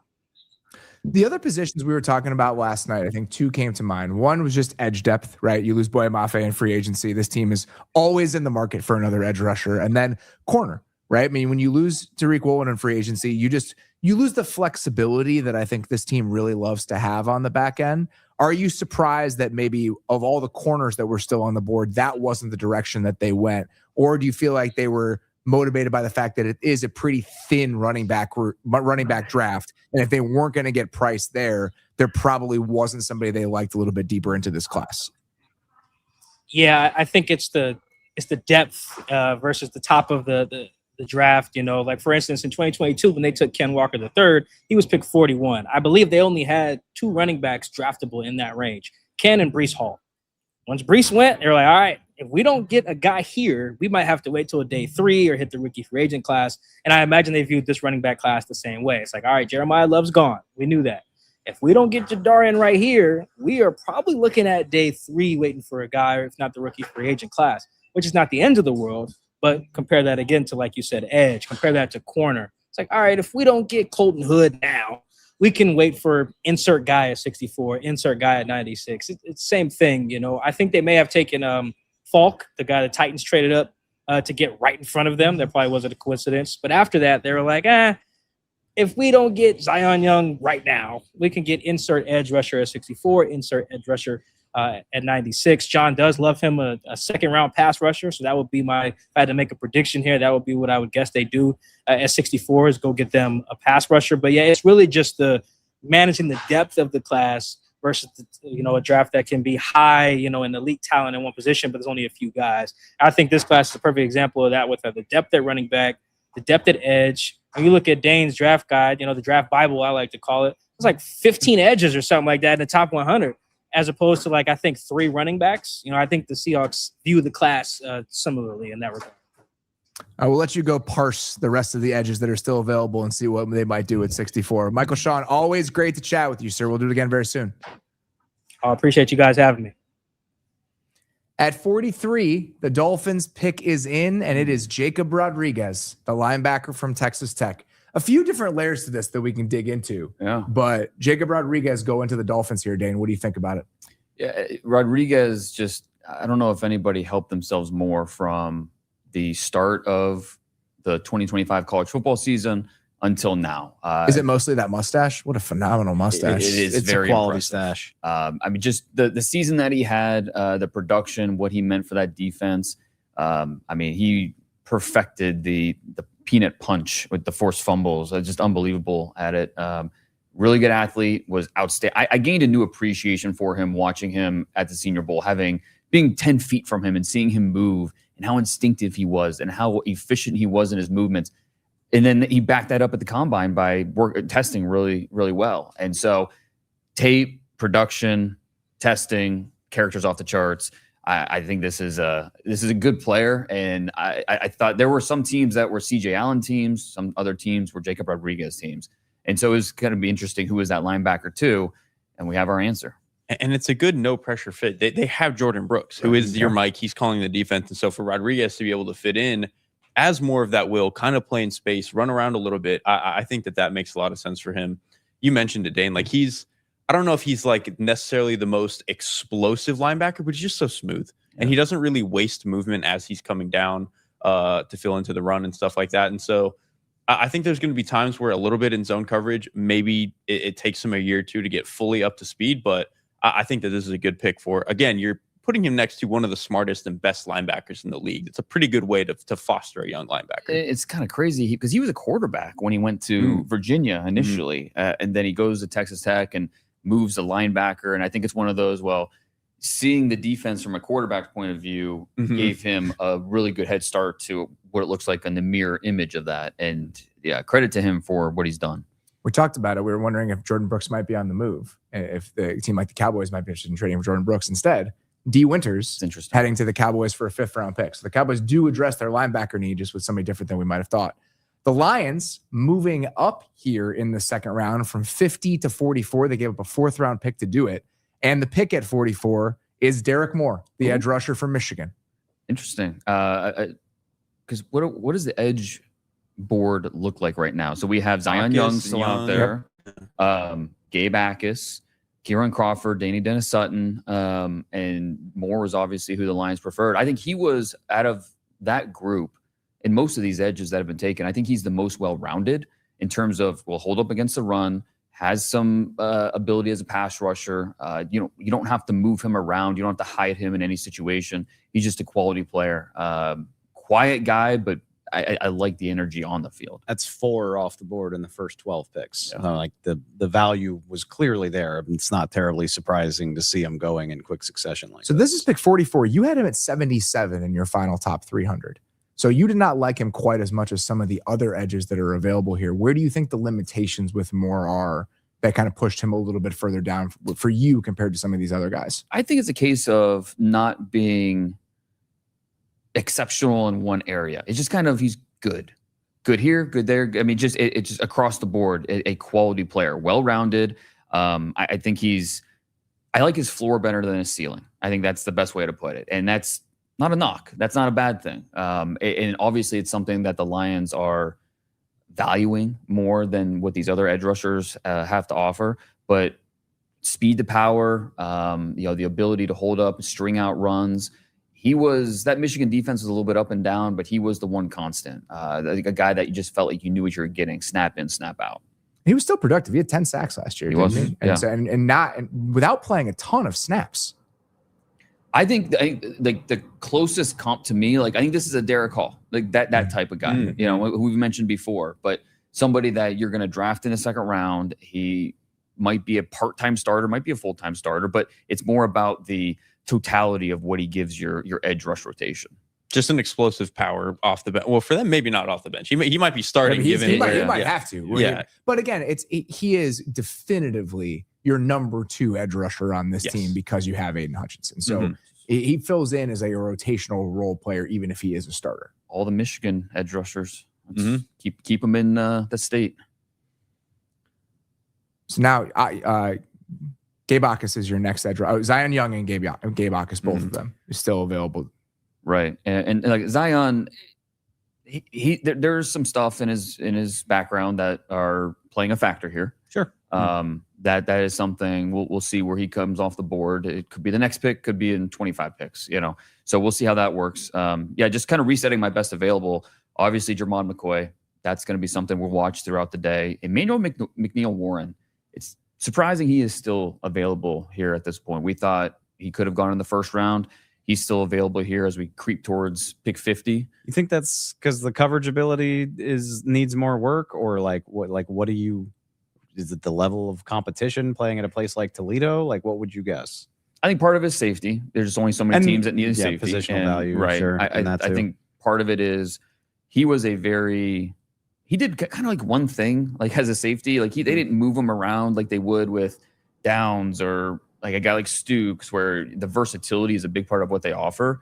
And so I think it's just more, and it's like same thing with Keontae Scott from Miami. Love Keontae Scott, but he's a very specific player with what he does and his strengths. And so I think that only fits for so many teams and based on the scheme and what you want to do. Jermod McCoy in Baltimore is interesting from a fit perspective. The idea that he doesn't have to play right away. You know, we have corners. This is a long-term thing. Marlon Humphrey's probably not going to be on the team next year, but this is a team that we've recently seen their sensitivity to potential long-term injury concerns. So I think a couple competing factors on that side. Fair or not, that just makes me think of the David Ojabo pick, which that's a good point. Yeah, it didn't reach the ceiling that you hoped it would at the time. I mean, is edge the biggest need on this team, or what would you say right now? Now they went Ioane in the first round for Baltimore. Yeah, edge comes to mind. Edge, linebacker, another linebacker. I say front seven, and then I could. I would throw receiver. I would say receiver. I would absolutely say I'd still throw receiver out there. I don't think they have a whole lot of like blaring red lights, but it's a lot of spots where it's like we could use an upgrade here. If we I think that's one. exactly right. They're showing us Mel Kiper's best available on our monitor, and like CJ Allen learning from Roquan Smith would do something for me. I mean, they drafted Teddy Buchanan last year. I mean, I'm not sure that they're necessarily ready to like give up on that right now. But that's always, you wonder what the new coaching staff thinks. It's true. It's true. But it's a lot of guys that have a similar DNA, right? Like they come from the same place. It's not, maybe they don't love him as much as the last coaching staff did, but it's not like you're totally changing over things schematically. I think that receiver again, corner depth. Mike Green is still there. They still have Tavius Robinson. Like they have 3 workable edge players. They're not a lot of screaming needs, but there are a bunch of different rooms where they could use another body pretty definitively. The injury stuff is tough with McCoy, obviously, but like schematically, I think he's perfect for what they want to do. I would just be so over the moon if it's him. And obviously you're taking on a pretty big risk if it's him, but it would be a cool one. The 2 corners that have fallen, Dane, for you, both very clear as to why, right? Jermod McCoy has the injury concerns. Terrell has the 40 time. Like just very obvious reasons why those guys are probably still available. Still with Terrell, I don't know. I mean, to me, he's just too good. I know he ran in the 4.6s, and part of that was injury related. But the tape is good. He could have gone last night. I don't think anybody would have been surprised. So I don't think he's going to have to wait much longer. Ravens pick is in here at 45. Mark Ingram making it. There's a bunch of people up there with him, so I think this might take a while. I mean, Gabe Jacas, I think I like that fit for this team. Germie Bernard, I like that. I could get down with Bernard. That was one of my favorite fits when we previewed this receiver class. That would be a lot of fun. Zion Young, like one of those front 7 guys that's just a physical point of attack winner. I think Jesse Minter and what he wants to be. I keep coming back to front 7. And there it is. At 45, yes. The Baltimore Ravens take Zion Young, the edge from Missouri. I mean, he just plays like he's mad. Like he's upset. And you love that about him. He's a big time competitor. I think it was the Alabama tape that was, okay, yeah, this guy doesn't care who he's facing, what the opponent looks like.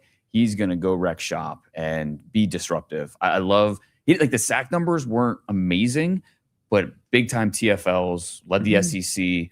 I mean, he disrupts the offensive backfield in a lot of different ways. He's just let me preface by saying this is a compliment. He's a son of a bitch. Yeah. He just is.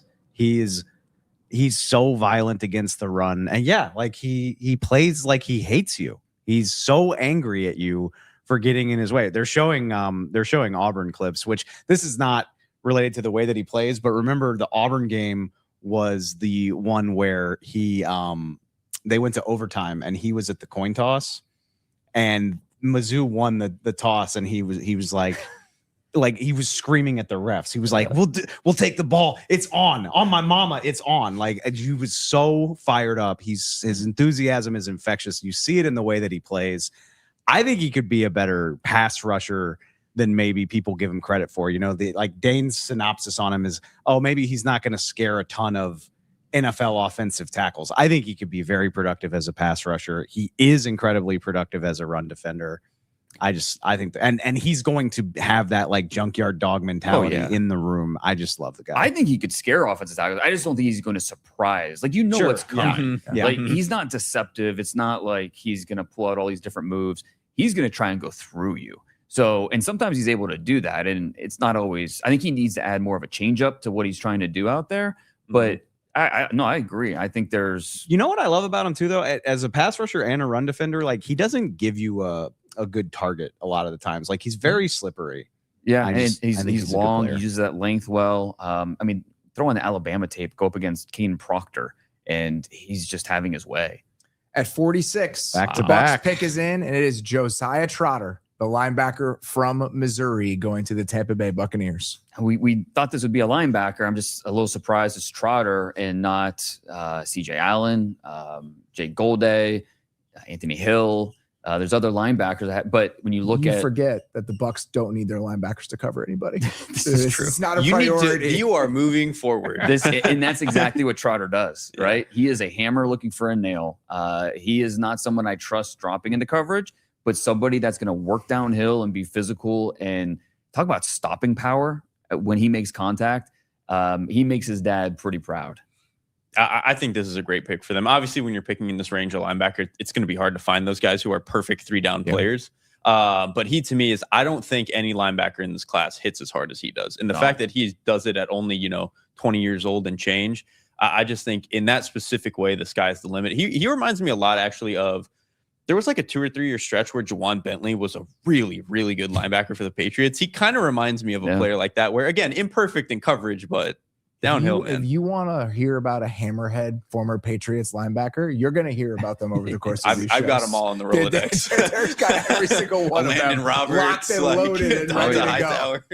So the Colts are moving back here in the second round. The Steelers are moving up to 47. The least surprising thing at all time. Chris Ballard is sitting there like itching because he doesn't have enough picks. Yeah. So not surprising at all to see the Colts moving back here to get more picks in this round. And even picking this draft. After what happened on Thursday night, it feels even more obvious that this is a receiver, right? I mean, that's where my brain goes after the Mekhi Lemon fiasco. So who might it be if it is a receiver? Well, they need someone who can do something if you throw them the ball 2 yards away from the line of scrimmage, which is probably Germie Bernard. Feels like the best bet for a guy like that. If you really wanted to be a jerk, you could say Zachariah Branch. 2 yards explosive ability without having to throw the ball anywhere. Well, listen, it's a perfect fit with 2026 Aaron Rodgers' skill set.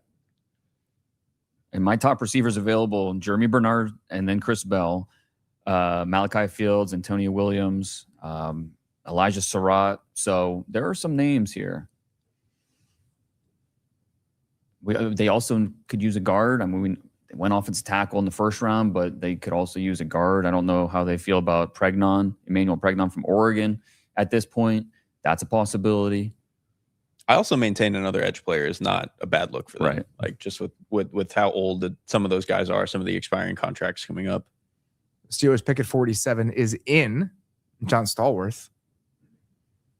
They had to bring out the heavy hitters. There's no punters for the Steelers here. No. And the pick for the Steelers at 47 is Germie Bernard, the wide receiver from Alabama. At the risk of sounding obtuse, just a good football player.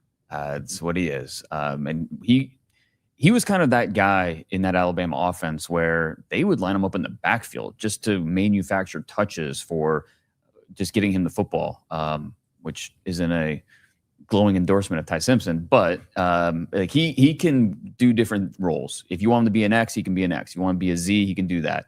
He's just a smart receiver and somebody who was a safety blanket for Simpson in that offense. He is, I really think, among receivers that you're going to get in this range, the most just like he's your adjuster. Whatever offense it is, if McCarthy gets fired in 2 years and some new offensive coordinator has it figured out and they trade for some different receiver that shakes things up, it doesn't really matter. Like you're going to be able to find a role for him. I just like that he's got good size, like he's durable. I think he finds the ball pretty well, good with the ball in his hands. Even if he's not super explosive, he just always finds a way to turn 8 into 11 and stuff like that. The combination of DK Metcalf, Michael Pittman, and Germie Bernard in one receiver room, it's actually a really fun collection of players. Yeah, it is. No, that's a good point. I'd be so excited. about the Pittsburgh Steelers if we weren't doing the wait for Aaron Rodgers to show up song and dance all over again. No matter where Bernard has been, it feels like there's been good receivers. At Michigan State, he was with Jaden Reed and Keon Coleman. Goes to Washington, he was with Boston and Polk and Roma Dunze, McMillan, then goes to Alabama. So, yeah, he's used to playing with some pretty good receivers.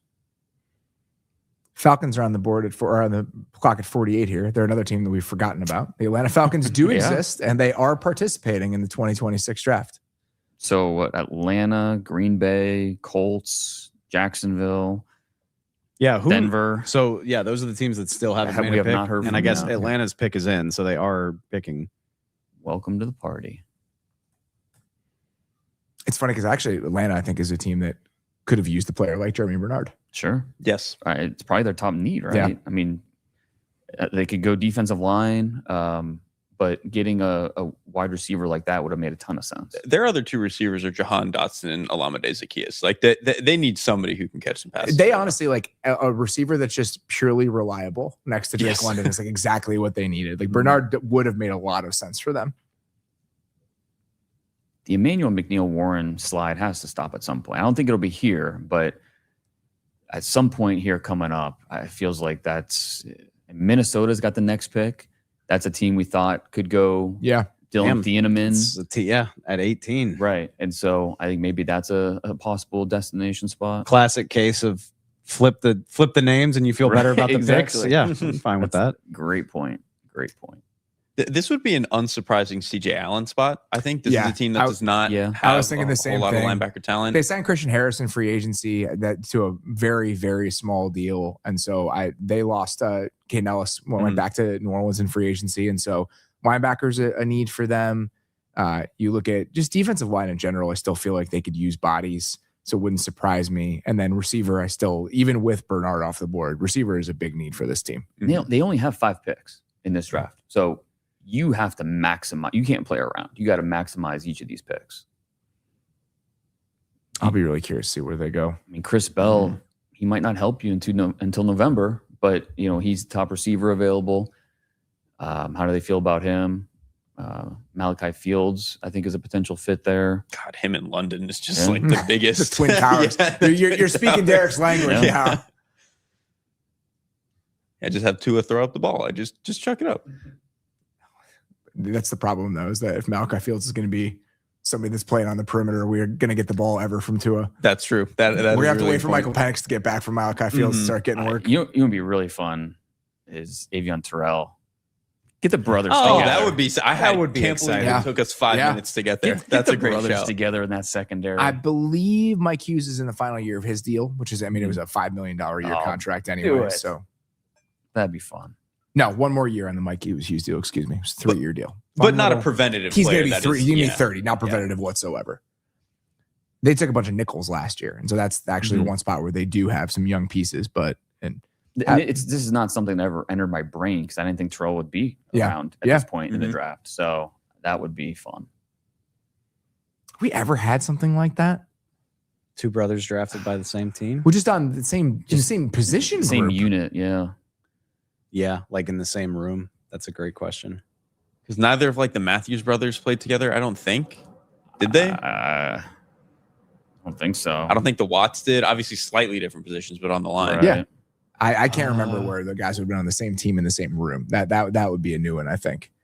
But corner probably not the biggest need that they have, but you could absolutely see it happening. Mm-hmm. It's also new front office, right? Like there's a lot of new stuff going on in Atlanta. I feel like anything is potentially on the board here. That's a fair point. Yeah. The one position I would be surprised by is if they took a running back. It's like the one thing that's we're probably set here. They're good. Yeah. Other than that, I think you could talk yourself into pretty much anything here for the Falcons. Even a quarterback? Listen, if in any other draft, potentially yes. Yeah. Falcons pick is in here at 48. Oh, Michael Turner. Speaking of running backs, Oh, there you go. Northern Illinois. We asked Eric if he knew who Michael Turner was a month of ago. course I know who Burner Turner is. Come on now.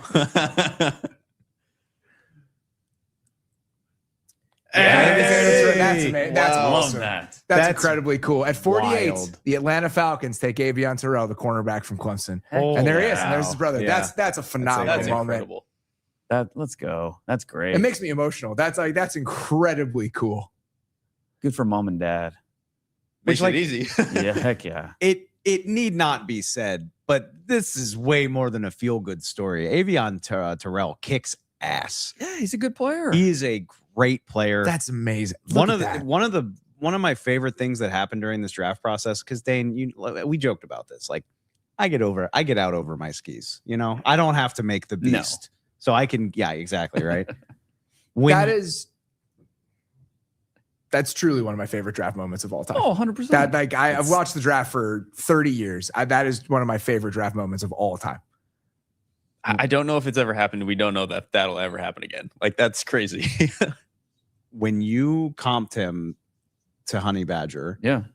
it was so validating because I was like, all right, I'm not just being reckless. That's what I see. Like, that's genuinely. He plays with such attitude. He's got such a nose for the football.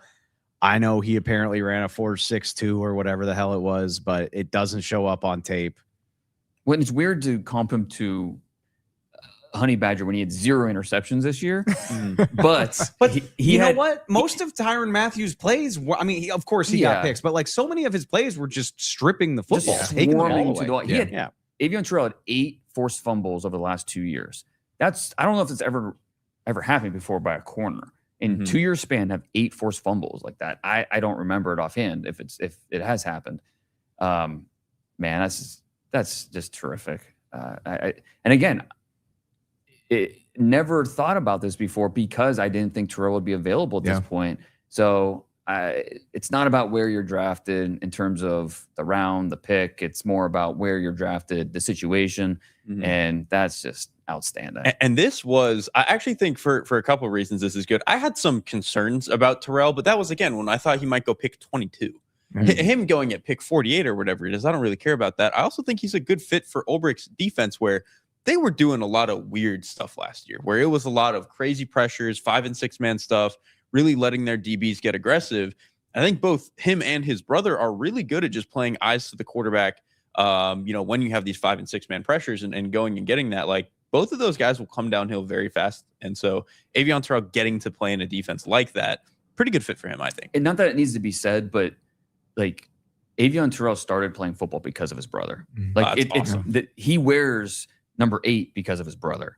He started in Pee Wee because of his older AJ is 7 years older, so they never really had a chance to play together. And the fact that these brothers are going to play together for the first time in their lives on the same team in the NFL, goodness. So the McCourties. Oh, The McCourties played together in New England. Of course. That's the one we were forgetting. The but pitfalls of live that's podcasting. incredibly cool. And you That can is even awesome. see that in that moment.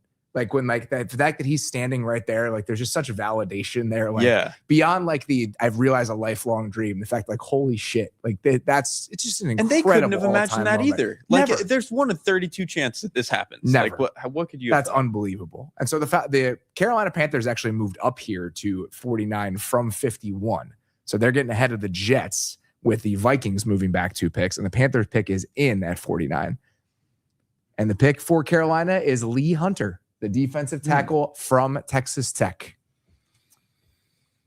So we continue the defensive tackle run with a guy that's just 320 pounds. He's tough because he plays the nose, but I don't know. He's more of a 3 technique with the way he wants to play. Like he's kind of a run and chase type of defensive tackle, which is different.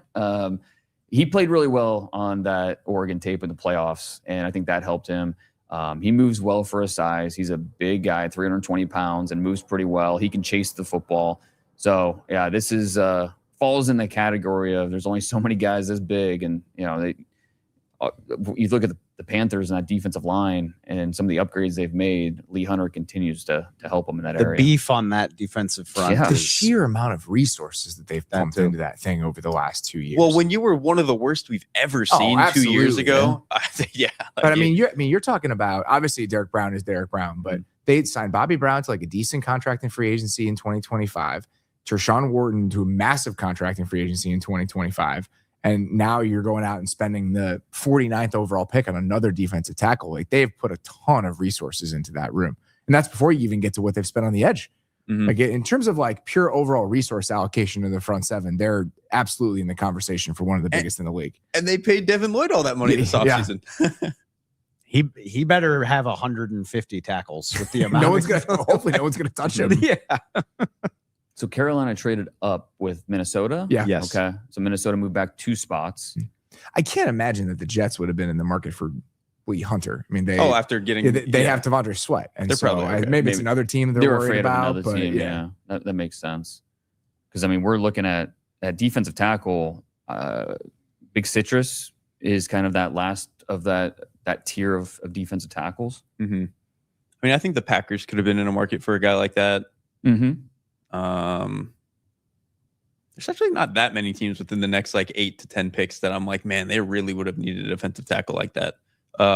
You're right though, in that he is kind of a bizarre player where he's like 320.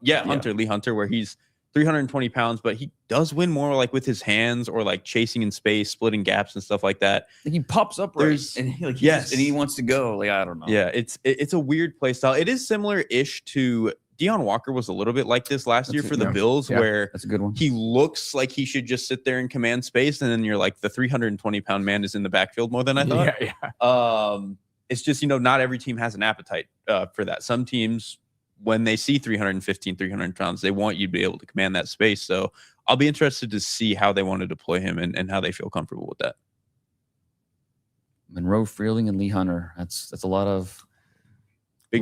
A lot of man. Yeah.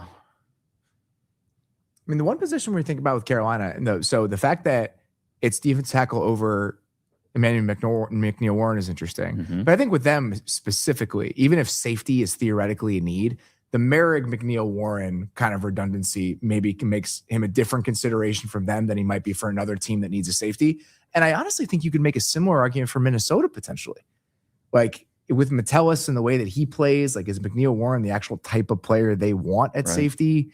And so even the teams that in theory, like when we were stacking it up, I would say the 3 teams we were connecting to safeties most often in the process were probably Carolina, Minnesota, Dallas, and Chicago.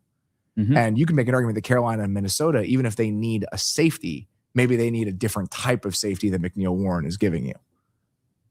I think that's a great point. And because that's, again, it's not as simple as, oh, that safety's gone. Okay, we'll just take the next one. Or like at several positions. Obviously, every receiver is different in terms of the roles.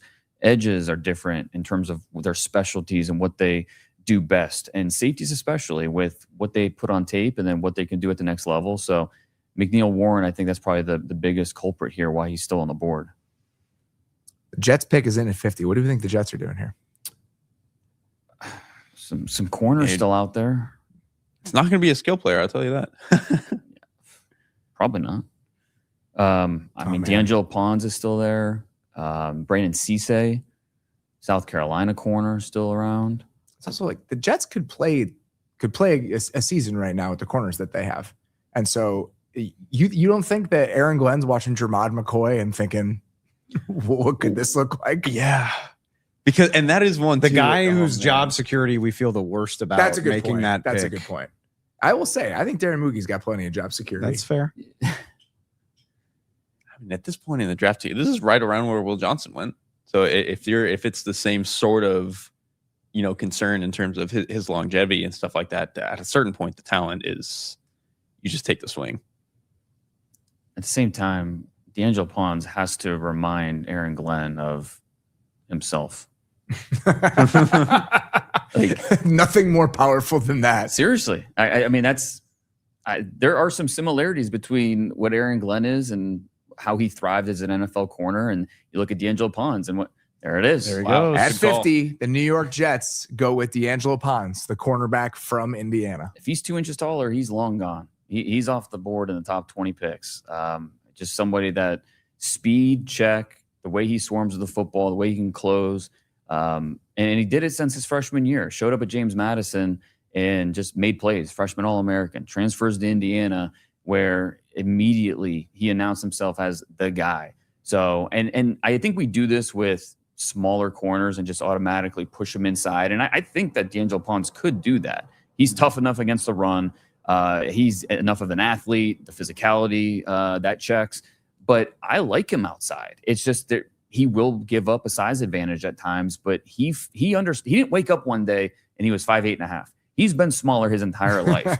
He's had to overcome and mask some of those shortcomings. And so I think he's accustomed to that, and I think he can do that at a high level. And so back-to-back Indiana players here for the Jets with Omar Cooper Jr. with their last pick, and now D'Angelo Ponce. He's the third Hoosier off the board, right? Cooper, Fernando. We forget. Sounds right, yeah. Forgetting about Mendoza. Most of Indiana, like it's Indiana's. It's going to be like Yeah. more into like day 3 for Right. most of them. Yeah. Right. But Pons is a guy that you loved a lot. And I love your point that like it's so easy to get hung up on the idea of like not having the length to contest some of those balls. But realistically, it is going to happen to you. But is it going to happen to you often enough that that's a deal breaker? And I hope you're right that they give him a shot to play outside. And if somebody's going to, maybe it's the head coach that sees himself in D'Angelo Pons. That is absolutely part of it. And that will be talked about ad nauseum throughout the rest of tonight and the offseason. And then once we get into the season is how much he reflects as head coach.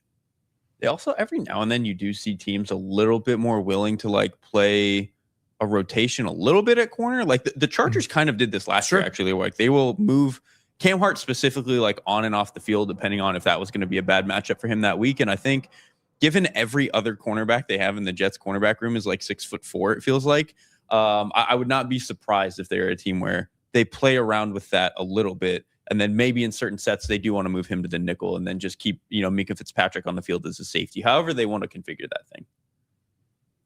The Vikings pick is in here at 51. I'll be curious where the Vikings go here.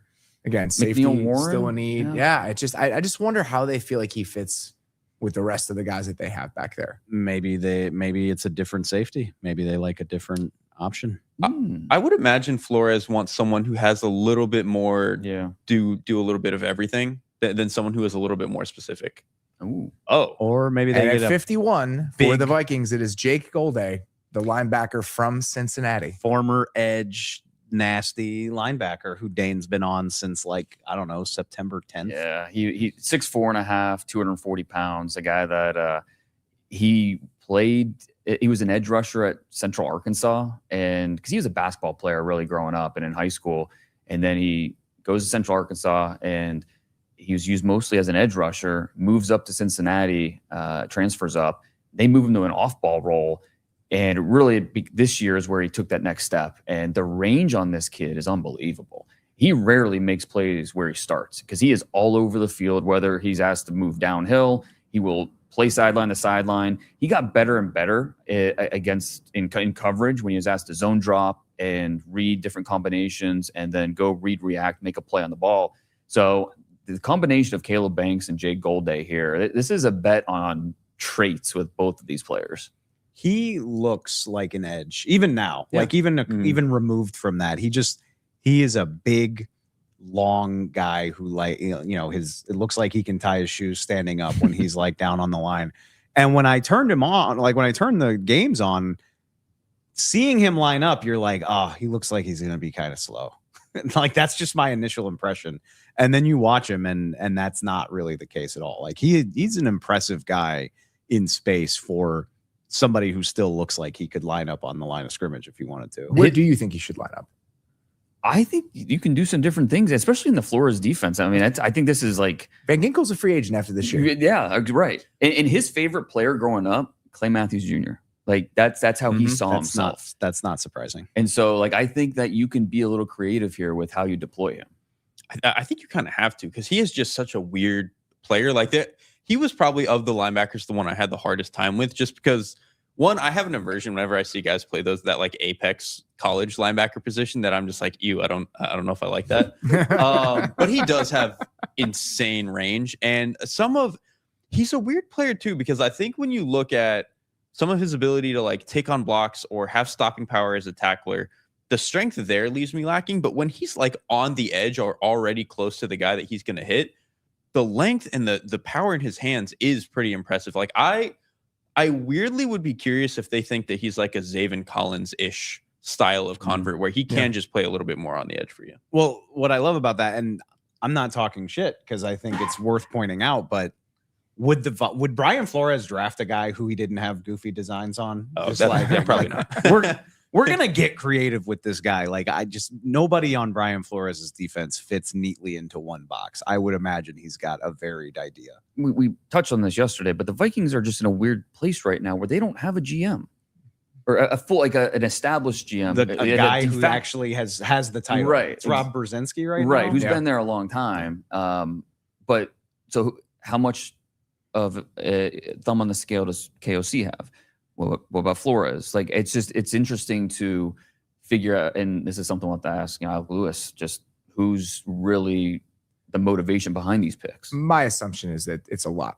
The thumb is very much on the scale. It would be my assumption. I think the coaching staff is probably driving a good chunk of this. Flores has got to be the happiest guy in the building right now between Banks and now getting a guy like this. Mm-hmm. I think Flores, is, in terms of my understanding of it, had a lot of say in the defensive players they've added, period, over the last couple of years. When you look at what they've done specifically at corner, I think that he's had a lot of say in the types of guys they've gone after because they've really bargain shopped there. Mm-hmm. You know, you look at specifically what they've done in free agency, and I think he absolutely had some input on which guys they were chasing in that price range. That makes sense.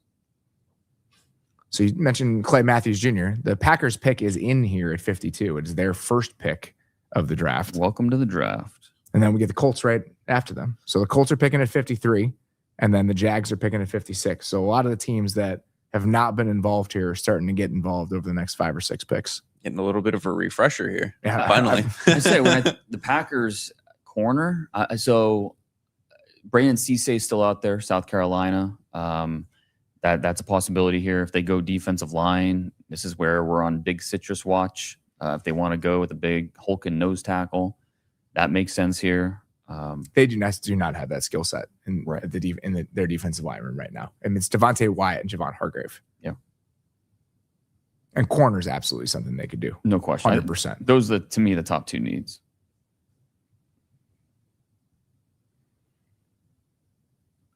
John Kuhn. Making the pick for the Packers here. My top needs: corner, nose tackle, edge, and then offensive line for the Packers. Yeah, they're always liable to take one. Oh, yeah. Always. And a running back. Yeah. They'll draft one.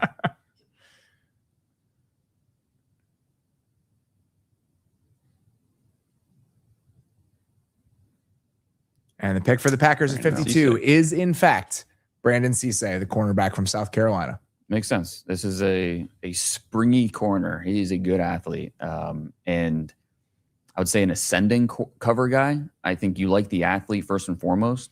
And I think the ways he's gotten better in coverage at NC State and then transferring to South Carolina, you're like, okay, this is an ascending player. He's getting better and better. And so somebody that we feel comfortable betting on at this point in the draft. I was the placement of the pick. I don't dislike Cisse. I think when you're talking about him as, you know, at some point he was getting first round buzz or like top 40 buzz. I didn't see that when I watched him, and I didn't think the tape was clean enough to make me feel comfortable with that. I was responsible. I was a little irresponsible with because you're the tastemaker. Nobody Dane. was. We all follow you. Nobody was talking about him, and then in my midseason top 100, I threw him at 25. I was like, let's have some fun. This guy's fun. Let's put it out there. And I reeled it back. You're like Doc Brown. You're like, you're about to see some serious shit. We're going to freak out. He finished at 45 for me. So still like a good player, but this is the range where you feel comfortable with drafting. He's CB6 and he's pick 52. Like that's fine. Yeah, exactly. I have no qualm with that. He's an imperfect player, but he's the style of corner I always love, which is like about 6 foot long, runs really well, physical at the line of scrimmage. And he's a younger player, like you mentioned, Dane. Like he's a guy who's still ascending. There were also, not that he necessarily has to do this, but there were some weird clips at South Carolina just based on package that they would like roll him to safety a little bit. And the fact that he could do that, I was like, the fact that they trust you to do that is kind of cool to me. McNeil-Warren actually does make sense here for the Colts. For the Colts. I don't know that if you're Chris Ballard, I don't know what you thought your chances were of getting him without having that first round pick. And you look at their safety room right now, and if you think he can play a little linebacker for you in certain situations, like the spine of their defense in the second and third level is probably the weakest part of the entire roster. Right now. And they take athletes. Yes, like that's Ballard's whole thing. This would not surprise me if that's what they end up doing here. Among all the teams we've talked about that have a safety need, that's one where it's just like I could see it. Yeah, I think my needs for the Colts are wide receiver, edge, nickel, safety, linebacker. Yeah, that's a lot for a team that has leveraged themselves the way they have. I mean, they made moves to they traded away Zaire Franklin. Like I thought Nick Cross walk in free agency. Jake Golday was perfect for them, but he's gone. So Chris Bell's out there if they wanted to go with size. Yeah, they could absolutely use another receiver. Yeah. Right. I mean, it's Nick Westbrook-Akine was the move they made in free agency after losing Michael Pittman. Oh, okay. See, that also makes a ton of sense. I mean, linebacker was 100% a need. With the 53rd pick, the Colts take C.J. Allen, a linebacker from Georgia. That was probably the biggest need on the entire team. Yeah, their linebackers were set up to be like Panthers level bad the way that those guys were last year, or Bengals level bad the way that those guys were last year. And I think I've said a number of times with C.J. Allen, again, a guy who is smart, I think can be your green dot right away. I think that is especially important in a Lou Anarumo defense, where we've seen that when he does not have guys who can really handle a lot, and like it's a really tough defense to probably call, and obviously for everybody to play in. I think getting a guy who is that smart, even if he's got a little bit of limitations in terms of what is his sideline to sideline range, is he a little bit more stiff than some of your other Mike linebackers you might see? I think all of that is probably true. But again, I see someone who can be very similar to like a Nick Bolton style of just like commander in the heart of your defense. That was the comp you had for him in the Beast, was Nick Bolton for C.J. Allen. Right, exactly. I think if you squint, you can see a little Roquan Smith in that Georgia jersey just with the way he plays. But yeah, he's somebody that, I mean, you've been saying it all weekend, really, just Derek, how when he showed up, he made an impression right away to that coaching staff. And you hear Kirby Smart talk about him, and it's just he gushes about not just what on the field, but behind the scenes, how he practices, the tone that he sets for that defense, and how much that mattered. He had a knee late in the season, and he came back like 3 weeks earlier than he should have, just because he just couldn't stand being away from the team and helping them win. So that in partly why he could not work out throughout the process, and he had a late workout, and so that played a part. But surprised he fell out of the top 50, but for the Colts, that's just a perfect situation. Where do you think the limitations with C.J. Allen are? Like, what pushes him down this far in the draft? I think that's like I know he tested as a 4.47 athlete or whatever. I don't think you always saw that. Another guy that's coverage is not really his thing, where he's not a playmaker in coverage. Yeah. He's one where I don't think he makes mistakes, but he's not making plays necessarily. Fair. That's a fair way to put it. But for what the Colts need, just as like somebody to potentially stop the bleeding at that position, like I completely understand that. At 54, the pick is in for the Eagles. Okay. And it is Eli Stowers, the tight end from Vanderbilt. Just a unbelievable athlete. He was a highly recruited quarterback, went to Texas A&M, and then goes to New Mexico State as a quarterback. And he hurt his shoulder, couldn't throw anymore. So goes to tight end with his quarterback, Diego Pavia at New Mexico State. They both go to Vanderbilt and just flourish. Like I said, freak athlete. And so that's what you're betting on here. He's not going to give you anything as a blocker. But you think he would have gotten drafted a little bit higher 5 or 6 years ago before the league remembered that blocking is important? You mean when Evan Ingram won in the first round? Yeah, that type of deal. Yeah, Evan OJ Ingram, Howard, those guys. But they signed Johnny Munt in free agency, so they got that guy. Like they got their blocking tight end, and now they can do fun stuff with this guy. If Kenyon Sadiq was still available for them in the first round, I think there's a good chance they would have went that route. I was gonna say this is essentially you getting your tight end in the second round instead of Kenyon Sadiq in the first. Exactly. You like Sadiq significantly more as a blocker, though. Yes, significantly more. I think Stowers is pretty limited with what he's. I would say he's even more of a slot receiver than he is a inline guy. Yeah. Well, now they have two of those. Kyle Lemon's there too. It's true. This is true. I mean, this is a remade pass catching group in a really interesting way. The Eagles' entire offense is just centered between the hash marks now. Yeah. Is there any doubt about AJ Brown? Like that he's I on his don't way think out? so. I mean, we Yeah. were talking about it a couple nights ago. I was just treating it like it was over. Right. I mean, I just assume he's a New England Patriot at this point. Speaking of the Patriots on the clock. So they moved Pick up. is in. Patriots moved up to 55. The Chargers moved down. So it's a decent jump here. Yeah. So the Patriots were at 63. They come up to 55. It's 8 picks. Let me see if I can find what the price tag is. Who do you think this might be for, Dane, with the Patriots moving up like this? Their top need is edge. Instead of going that direction in the first round, they went with the tackle with Caleb Lomu, which I understand why they did that. The tackle supply was running out. So they went tackle in the first round. Now we're getting to a point where the edge supply is running out here in the second round. And like, okay, the top guy left is Gabe Jacas. Gabe Jacas, Kieran Crawford, Dennis Sutton are the top 3 edge rushers available. We're getting to that point where these guys are just coming off the board quickly. So if you want one of those 3, you better be aggressive to go get him. So the Chargers get 131 and a 6th round pick to move back there. And for the Chargers specifically, that's worth noting. They only had 5 picks coming into today. So to get an extra 4th round pick for a team that only had 5 picks in the entire weekend, I can understand wanting to do that if you're the Chargers. And if you're the Patriots, you'll do that. I mean, that's not too much to get. You're not giving up your 3rd. You know, I think you're still in a position where you feel comfortable if this is a player you really want. Assuming it's an edge, which of course maybe I'm wrong about that, but if it was an edge, like we talked a lot about the different archetypes and body types that are out there, like which one do you think the Patriots would be targeting? I mean, my top edge is Gabe Jacas. Like that's and Jacas is a guy who is a former wrestler, so the hand usage is there. That I think that translates really well. You know, he's Is Crawford your number 2? Yeah, and then Dennis Sutton would be the next one. Those would be the top 3 edges available at this moment. Crawford, the pass rush you used to get with Crawford. That's now when you have right. Draymond Jones there already. Like that's the one that jumps out to me. Jacas is one of my favorite players left, period. He's one of my favorite players in the class, but Crawford is that freaky, twitched up, bendy sort of guy. And if you already have Draymond Jones, maybe you go after that because I think the world of Jacas, but that's a little bit of an easier sort of player to find. When we talked me about thinking out loud, when we were talking about the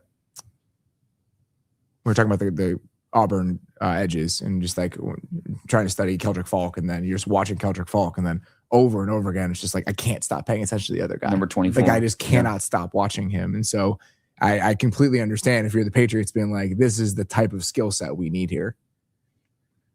I'd be curious if they want to draft ahead a little bit, like an Emmanuel McNeil-Warren, I think is not that crazy here because they signed Kevin Byard, but he's older. Like it's a 1-year deal. Yeah, absolutely. You're not really, and also it's not just that like you're playing for next year with McNeil-Warren. Their safety depth right now is not very good. Yep. Like it's a bunch of guys who are practice squad and special teams players, and so they kind of need another body there. Anyway, it would not be surprising to try to bring him along with a guy like Kevin Byard. Yeah, they lost Jalen Hawkins in free agency, Right. and so that another body there would make total sense. Pick is in here for New England, so we're just waiting to see who it actually is.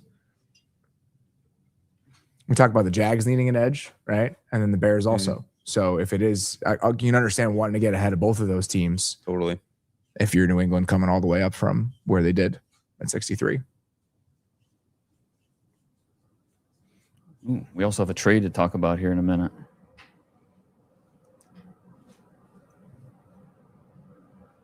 Oh, wow. Oh, okay. So a little bit of news. Thank you to Michael Beller for keeping us informed of these things. Jonathan Grenard, per Adam Schefter, headed to the Philadelphia Eagles in exchange for a 3rd round pick tonight, the 98th pick, and a 3rd round pick next year. Grenard gets a 4-year, $100 million extension with $50 million guaranteed from Philadelphia. Oh. That's an investment. It's the money they were allocating to Jalen Phillips. That's Mhm. that's not far off the Oweh deal that happened in March, right? Probably not. Yeah, it's Yeah, I pretty think that's similar. probably very similar. And there it is. There's the edge 55. rusher. New England takes Gabe Jacas, the edge from Illinois, getting ahead of the Jags and the Bears to do it.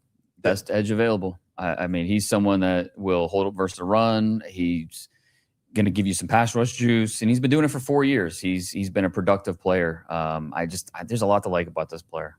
And this is them clearly telling you who they want to be on defense. Yes. Whereas last year they went into it, they just needed anybody. So they signed Caleb Von Chason, who had a good year for them, but is not necessarily a big bodied, can help you defend the run, push the pocket sort of guy. They then go out and get Draymond Jones. Now getting Gabe Jacas, who, if he turned out pretty similar in terms of style and quality to Draymond Jones, I don't think we would be all that surprised. And so that is them clearly telling you what they want to be on defense. That's a great point. Like, it's easy just understanding football to think a team might want the twitched up, freaky Kieran Crawford guy.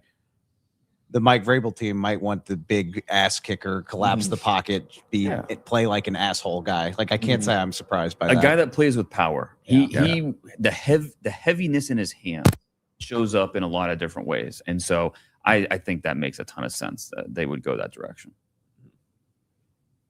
So He had 12 sacks last year, 41 pressures. And Bernard or Jacas. Okay. yeah. And when you were writing him up, Dane, just in terms of the limitations, inconsistent against the run, right? And then just adequate get off quickness. And so that burst maybe isn't quite. And even that, I think he helped a little because his 10-yard split was ridiculous. I think it was a 159. And like in the run game, I think it's more instincts than like hand technique or anything like that. Just staying ahead of the play is something that he needs to continue to work on. But he's an all-around edge rusher. And so I think he's someone that you don't have to hide necessarily. He has the body type and the ability to be a 3-down player.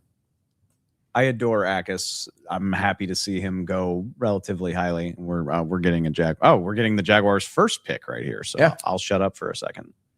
Is that Paul Posluszny? Oh, that is. Yeah. Oh, man. Look at You that. can tell by the jaw. Yeah. The Jags pick is in at 56. Curious where they go with this. Wow. And the Jags pick at 56. James Gladstone doesn't care. Nate Borkerker. Borkercher? That who The had tight that as end from Texas the A&M. third tight end off the board? I mean, I love him as a player. I was thinking this would be a Saturday pick, but We talked about this though. The tight end run. When would it start?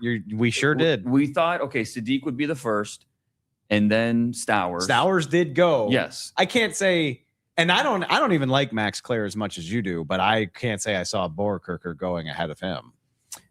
No, I don't think many people thought that he would be the third tight end drafted, period. I can't get over Borkerker. Yeah. The Borkerker, the tight end, is just too Borkerker and much for me. Tonjes. We're getting a lot of weird. Tonjes and Borkerker. Borkercher. Oh, you pronounced the Borkercher. So I actually got it right. Borkercher. Okay, I'm Yes. sorry. I thought it was okay. Borkercher. He's someone that is like at Nebraska. He was at Nebraska for 5 years and like really didn't do anything. Goes to Texas A&M and they create a role for him that really fit his skill set. And he's able to body up defenders and make plays. The Senior Bowl and just everything he did during the process was really impressive. And so I think that the season that he had as a senior and then the process really pushed him up. But still, Who's your 116th player? I was going to say, I think the Jags have, 3 third-rounders? They had to have felt like there were other teams threatening to take him before any of those thirds to do that. So just interesting pick. How do you think Brent Strange a free agent after this season? Yeah. But Brent Strange was really good for the Jags last year. Like, I have to imagine they want him to be a part of their plans. Mhm. How do you feel like he fits with a player like Brent Strange? Well, and he's more of that traditional why. He can line up in line. He can do different roles. And so I think it does complement Strange a little bit here. And he's an older guy. He's a 25-year-old. He's not someone, again, glass half full of a guy that age. He's ready to come in from day one and be a contributor, and someone that probably they need to be more than just a contributor, someone that's going to give them an impact on third downs and going to be a big part of the run game. So I think that when you talk about the true why tight ends, it's usually a short list.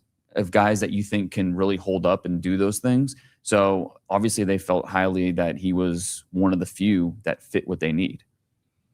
I assumed them trying to go after getting a little bit better in the run game and all that stuff was going to be offensive line. But obviously at this point in the draft, you don't always know if you love any of those guys. And so them, one, targeting it if they think tight end is the best way to do it, that totally makes sense. A lot more teams are moving towards 12.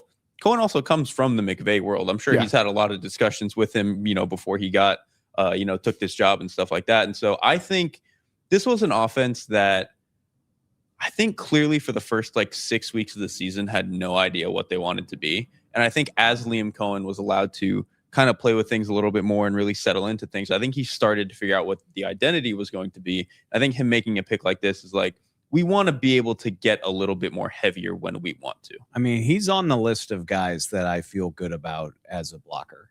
Yes. But short list. And what's funny though is we get so enamored with the traitsy guys, and I would have thought Oscar Delp would go in this range of picks because of the traits, and he is also a really adequate plus tenacious blocker.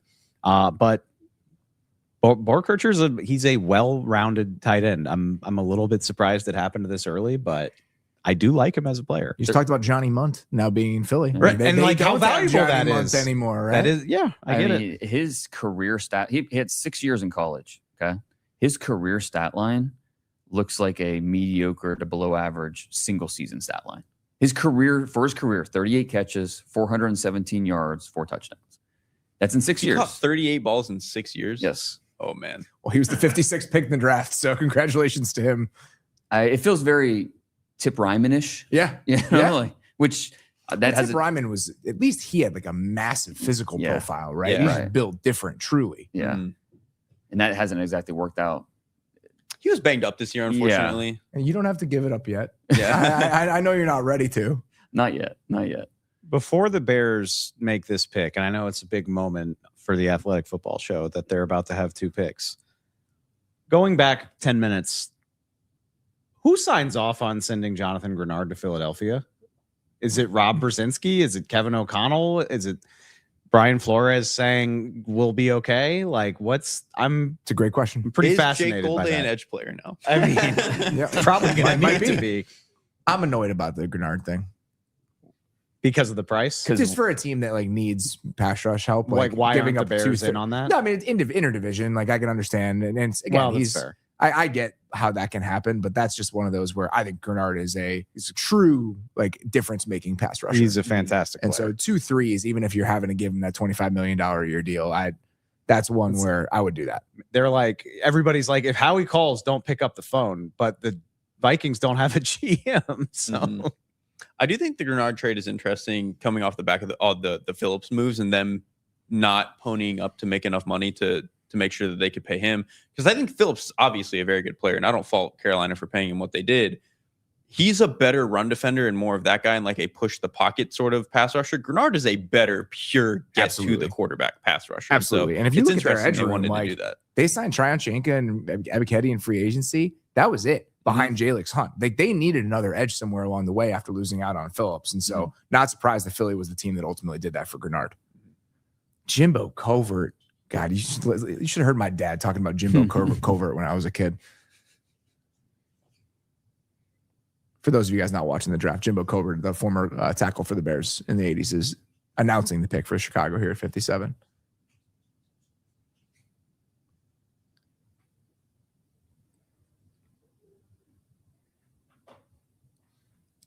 And the pick for the Bears is Logan Jones, Okay, so the center from Iowa. We said when the center runs start and the Bears kick it off. This is interesting because you think about the offense.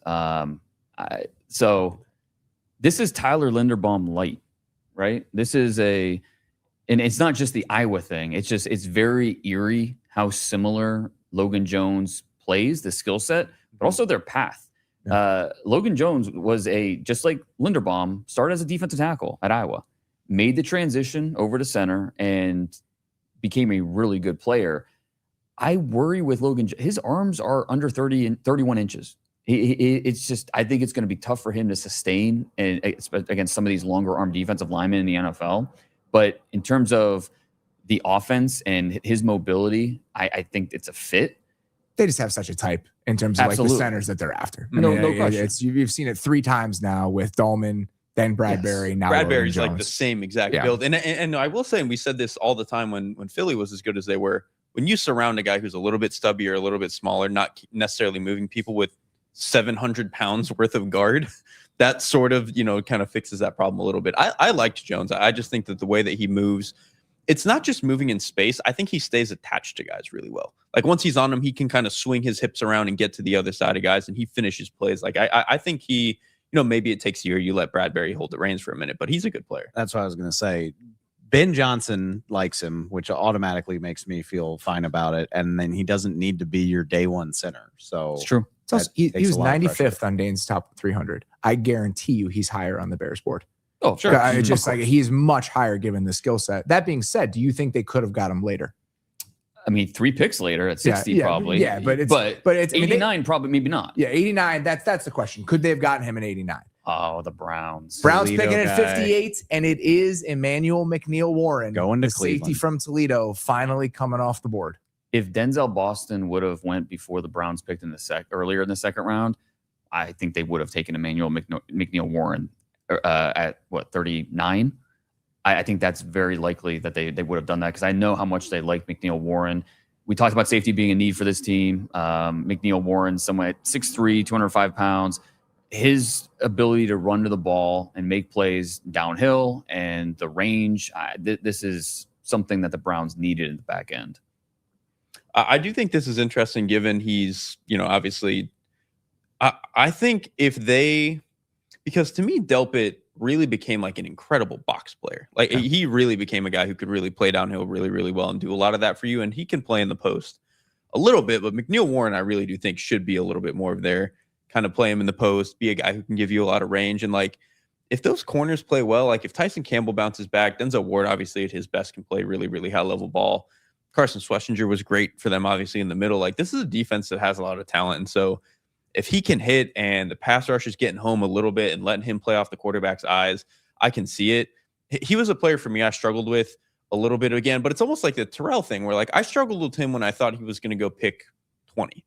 When he's now going at pick 58, where you're kind of in the back of the second round, it's like the fact that I think he's a little stiff and takes some questionable angles moving uphill or downhill, even if I think he's willing to hit people, some of that kind of I'm less concerned at pick 60. It's kind of the conversation we had about Josiah Trotter a few days ago, where if you're asking him to do a lot of covering, I get nervous, and that's what you want from a guy you're taking in the first round. Back here, if he can just run up and tackle the hell out of people with those long ass arms and punch the football out, I love it. I love that pick. And the value is fantastic. Jason Candle brought him from Florida to Ohio. Now the Browns are keeping him in Ohio. Texans on the clock here at 59. Pick is in for Houston. Another take your son to the Browns game and look at all the fun rookie draft picks. I think it's going to be another year of that, my guy. I know. How about that? And they gave up one of those third rounders. They still have another one to play with. So I like this trade up for the Browns. Marlon Klein at 59, the tight end from Michigan, going to the Houston Texans. They don't give a damn what we think. Their stacks are so different from most everyone else's. I will say this is not as surprising. I knew there were some teams that liked Klein as early as the second round. It was second round to fifth round for Klein. It was all over the place, but there was at least some love where I don't think it's as big of a surprise. But still, this is another underutilized tight end in that Michigan offense. And he's obviously not Colston Loveland, but he is a really talented player who we probably haven't seen his best football yet. So the Titans are coming up to 60 here.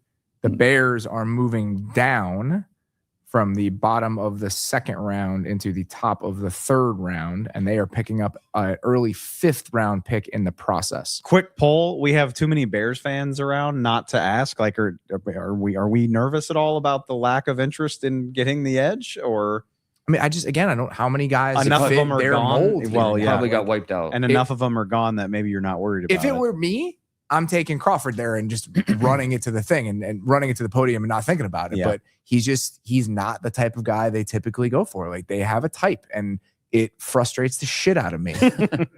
And I'm sure they had this deal worked out, and that's why they took Logan Jones where they did. Yes. And so that this trade was probably in the works, and now you move back. And yeah, I think that the edges, we thought they would go fast in the second round, and that's exactly what happened. Edges, defensive tackles. So not a surprise we've seen so many defensive players go. So the Bears fell back to 69. 69. Yeah. So they moved down 9 spots, and they picked up a 5th round pick in the process. I would not be surprised if this is another center. This is a team that needs a little bit of help on the interior. Yeah. And the Bears did not have a 5th round pick. Mm-hmm. So they pick up one in the process here. I'll do a quick reset of my best available. Obviously, Jermon McCoy. At some point, I think he'll be selected. We just have to kind of sit and wait and see when that is. Chris Bell is next, wide receiver from Louisville. Anthony Hill, the linebacker from Texas. Keontae Scott, the DB from Miami. Kieran Crawford, edge, Auburn. Emmanuel Pregnon, the guard from Oregon. And then a couple wide receivers. So interesting that Chris Bell, how much of a discount is there? I think if he's fully healthy, I think there's a good chance he's a 1st round pick.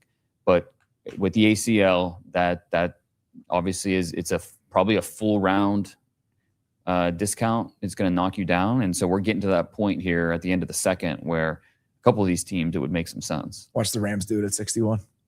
Do it. I would be into that.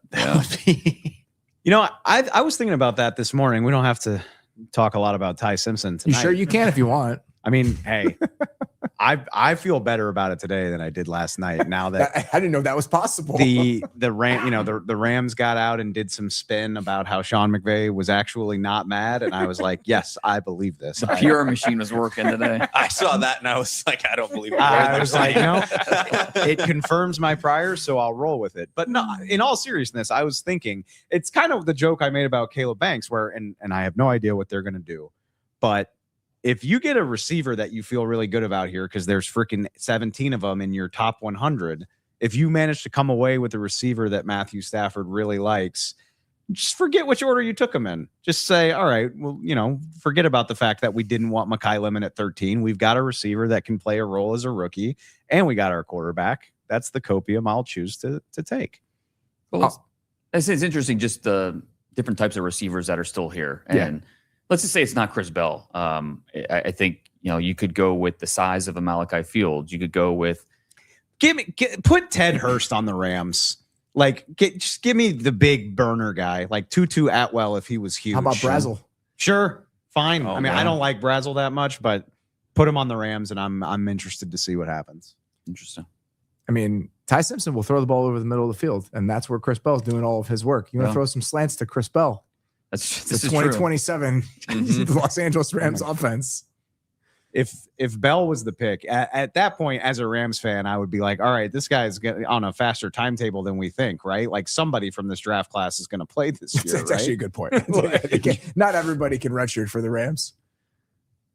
Pick is in. It would be fun Titans. though. Like if Chris Bell could be ready relatively quickly, that would be fun. Another consideration of the Titans here: new coaching staff, and the coaching staff last year, I think, did a good amount of the driving of some of the things they did because the front office kind of came late to the process, right? They're married together. And so them kind of erasing things they had done in the past positionally wouldn't necessarily be a surprise because they've pivoted here.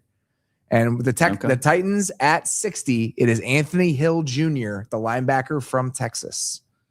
That feels like Robert Saleh to me. Robert Saleh likes his linebackers who run 100 miles an hour. And he actually does remind me a little bit of a younger Azeez Al-Shaair.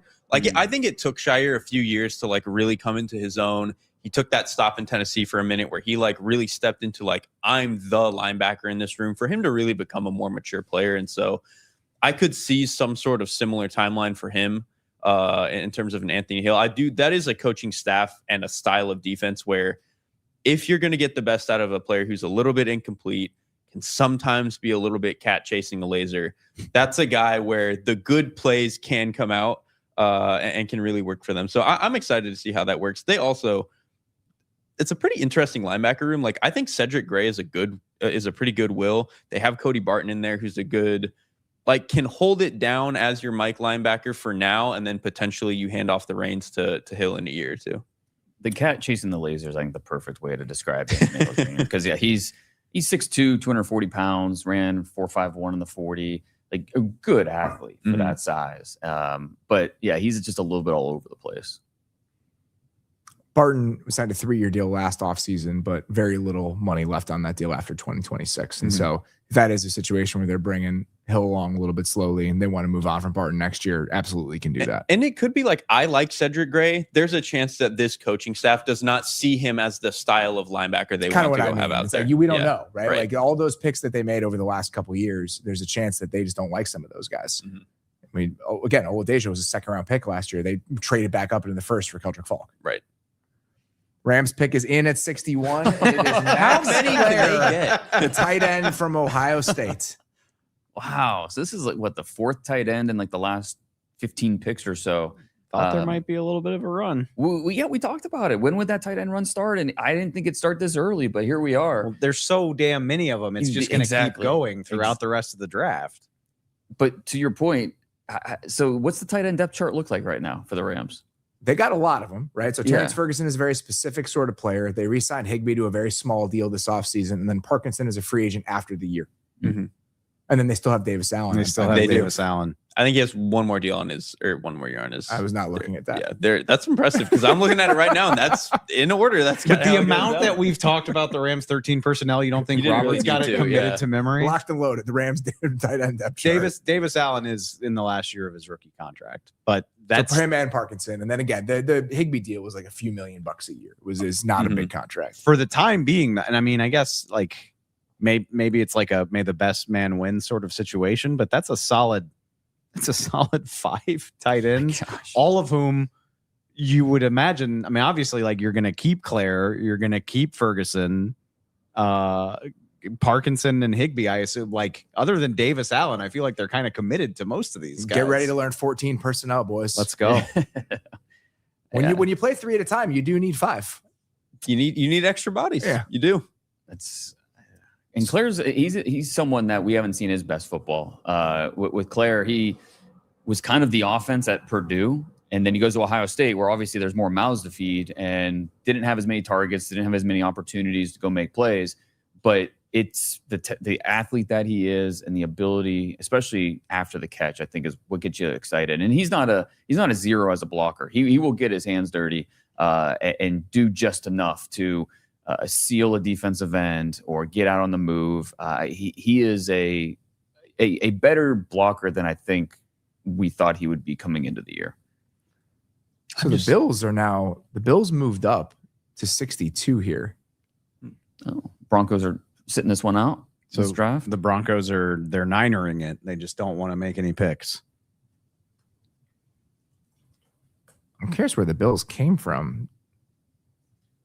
The Bills were at 66. They were at 66. Okay. Yeah. Okay. And that was a pick that they had gotten somewhere along the way. So let's see, linebackers. I don't know if linebacker makes sense here for them. If they took another edge, I don't think it would be that crazy. Sure. Any guards here that we like? Their corner depth is pretty shaky. Jennings Dunker, I like. Pregnon. Jennings Dunker also fits their style of like we're trying to move people, heavy hands and heavy feet. So does Emmanuel Pregnon. I mean, I think that would make a ton of sense. We talked at the time, like just because you add DJ Moore doesn't mean you need to stop trying to add pass catchers. It's impossible to keep track of what the Bills are doing. It's a lot. So the Bills moved up from 91 to 69 with one of the first moves that they made. And then as part of the Titans deal for the Titans to go back up from Keldrick Falk, the Bills moved up from 69 to 66 in the 3rd round and then 165 to 101 in the 4th round. So that's how the Bills ended up with the 66 pick. Okay.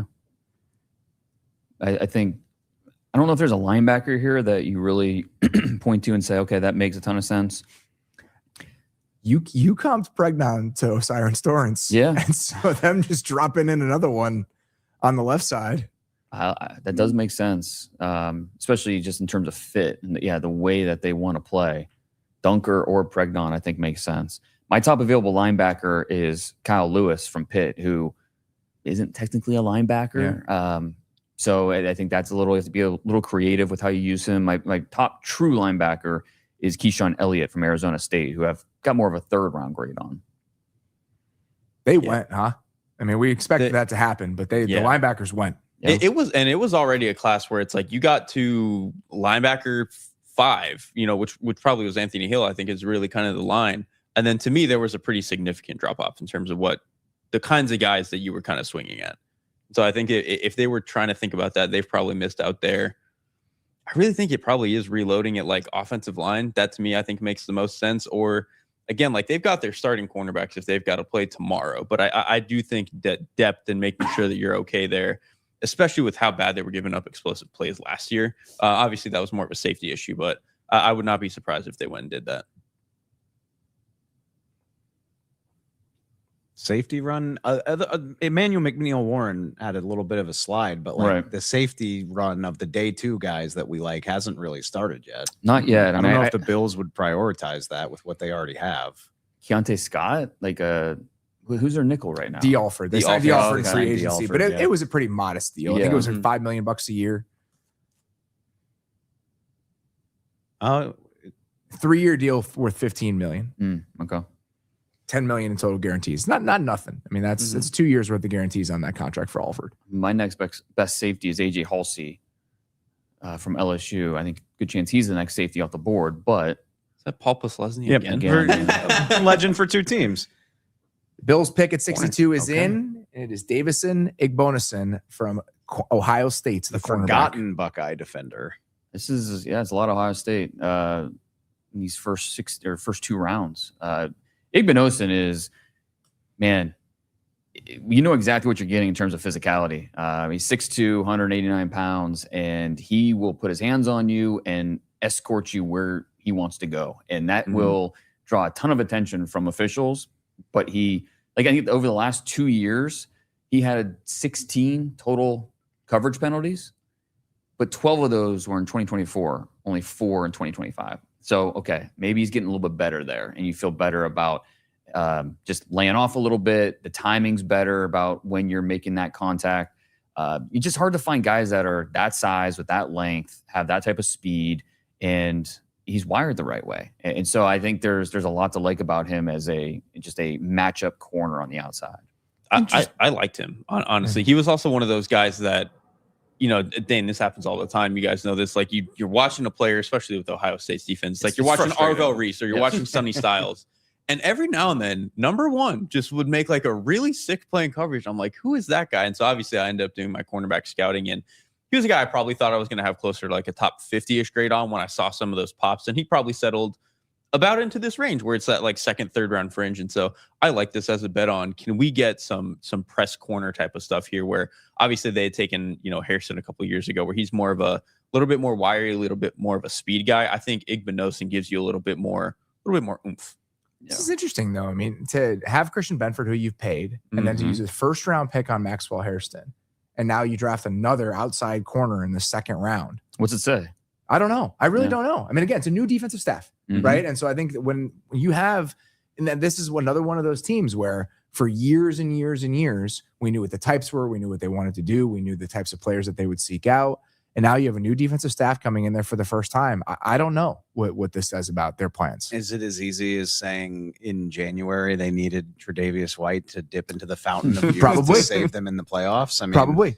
I get it, and it's so easy to pinpoint like the obvious needs, and I'm sure fans would like to see them draft a linebacker or another guard, and they could still do that because they've added a lot of capital this weekend. But stockpile guys, I mean. And the Bills in particular are one of those teams where like every December I'm like, holy shit, who's healthy for this team?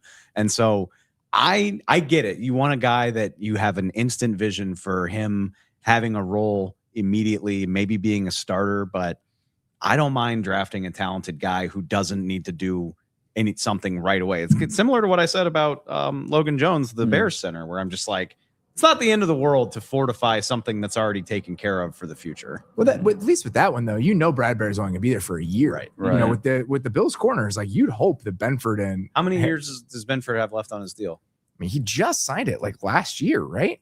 Do you think maybe they think Harrison can play the nickel?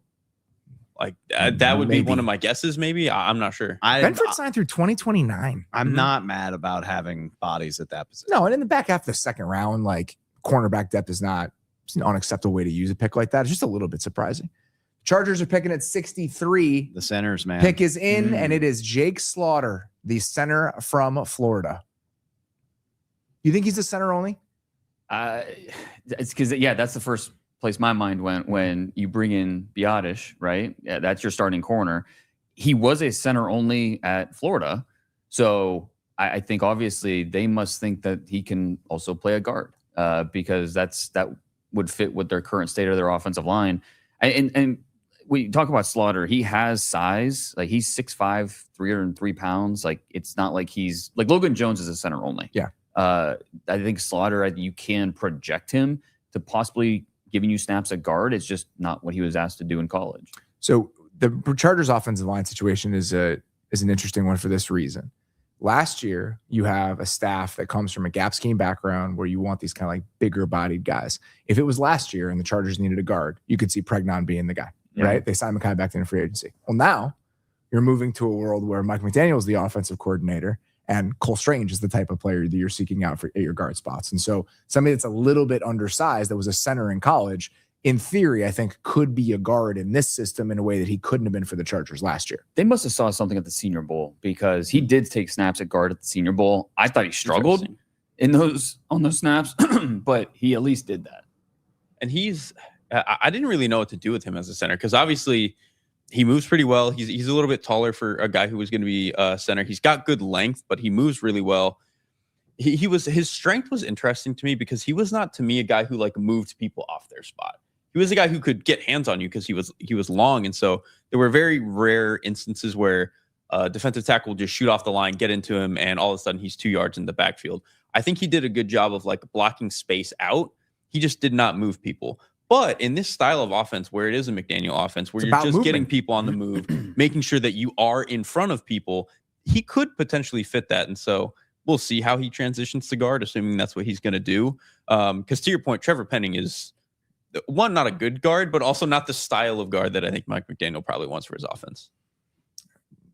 Maybe you see Slaughter go, and we'll see what happens with the rest of the centers and the interior offensive linemen. But this might be why the Bears felt like they needed to go get their guy in the 50s. Right. Absolutely. We talked about that last week, and Dane's grades on the centers, they're all bunched up very closely. But once the run starts, you can wind up in a deep trouble if you don't have your guys. So it's the same thing as the tackles, while the tackles went maybe a little bit earlier, right? Because they're going to go. And it seems like these centers are, you can't say they're getting overdrafted, but it's not. But teams are there's a sense of urgency about making sure you come away with one of these guys. Jamad McCoy is still available, Dane. Yeah. And it's not the ACL. It's another issue with the knee where teams are worried it will require another procedure and a lengthy rehab. That's obviously something that it's not as simple as an ACL either, where you're guaranteed to get them back. But we talked about it. We'd be going on 2 years now without getting on the football field, and that's tough. I would imagine at some point today that juice is worth the squeeze. I would imagine that a team is going to want to take that risk. We just haven't gotten to that point yet. I mean, is Seattle that team? And we talked about it in the first round. Yeah. That like you're at a point where if they had to play a game tomorrow, you've got the corners to do it. And so they are in a position where they're not only afforded the luxury and the time there, but it's like you just won the Super Bowl. You can a little bit play with house money, I think, a little bit if you want. They already kind of did that in the first round. But I do think that they are a team that, one, he just schematically, I think, fits them like a glove. It's just a matter of how much do they really want to take on the injury stuff. Yeah. Can I just say, too, so obviously they made the pick Thursday night for Jadarian Price. They're now making this pick. How much capital can you still add? If you want to make more than 4 picks, you're kind of running out of opportunities. Like if you don't trade down from 96 in the third round, it just doesn't seem like Seattle's going to wind up making as many picks as they would prefer. Well, they've done that before. What was the D. Eskridge year? 2021, maybe? But that year they only picked like 4 or 5 players. It was like him and like Stone Forsythe and 1 or 2 other players. Right.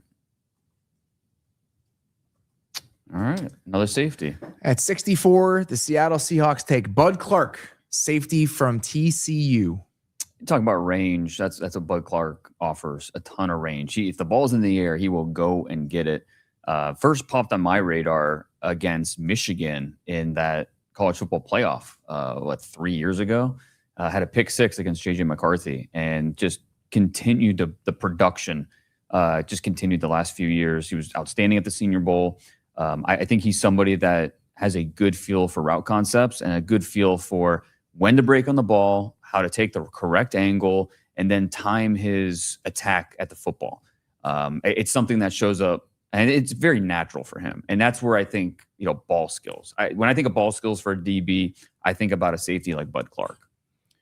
Seattle obviously loses Kobe Bryant in free agency. Ty Okada was able to play last year when they were banged up on the back end, but now you have a guy who was a depth piece for you, maybe slotted into being a starter. And so safety and just safety depth in general, absolutely a position that the Seahawks probably needed to address.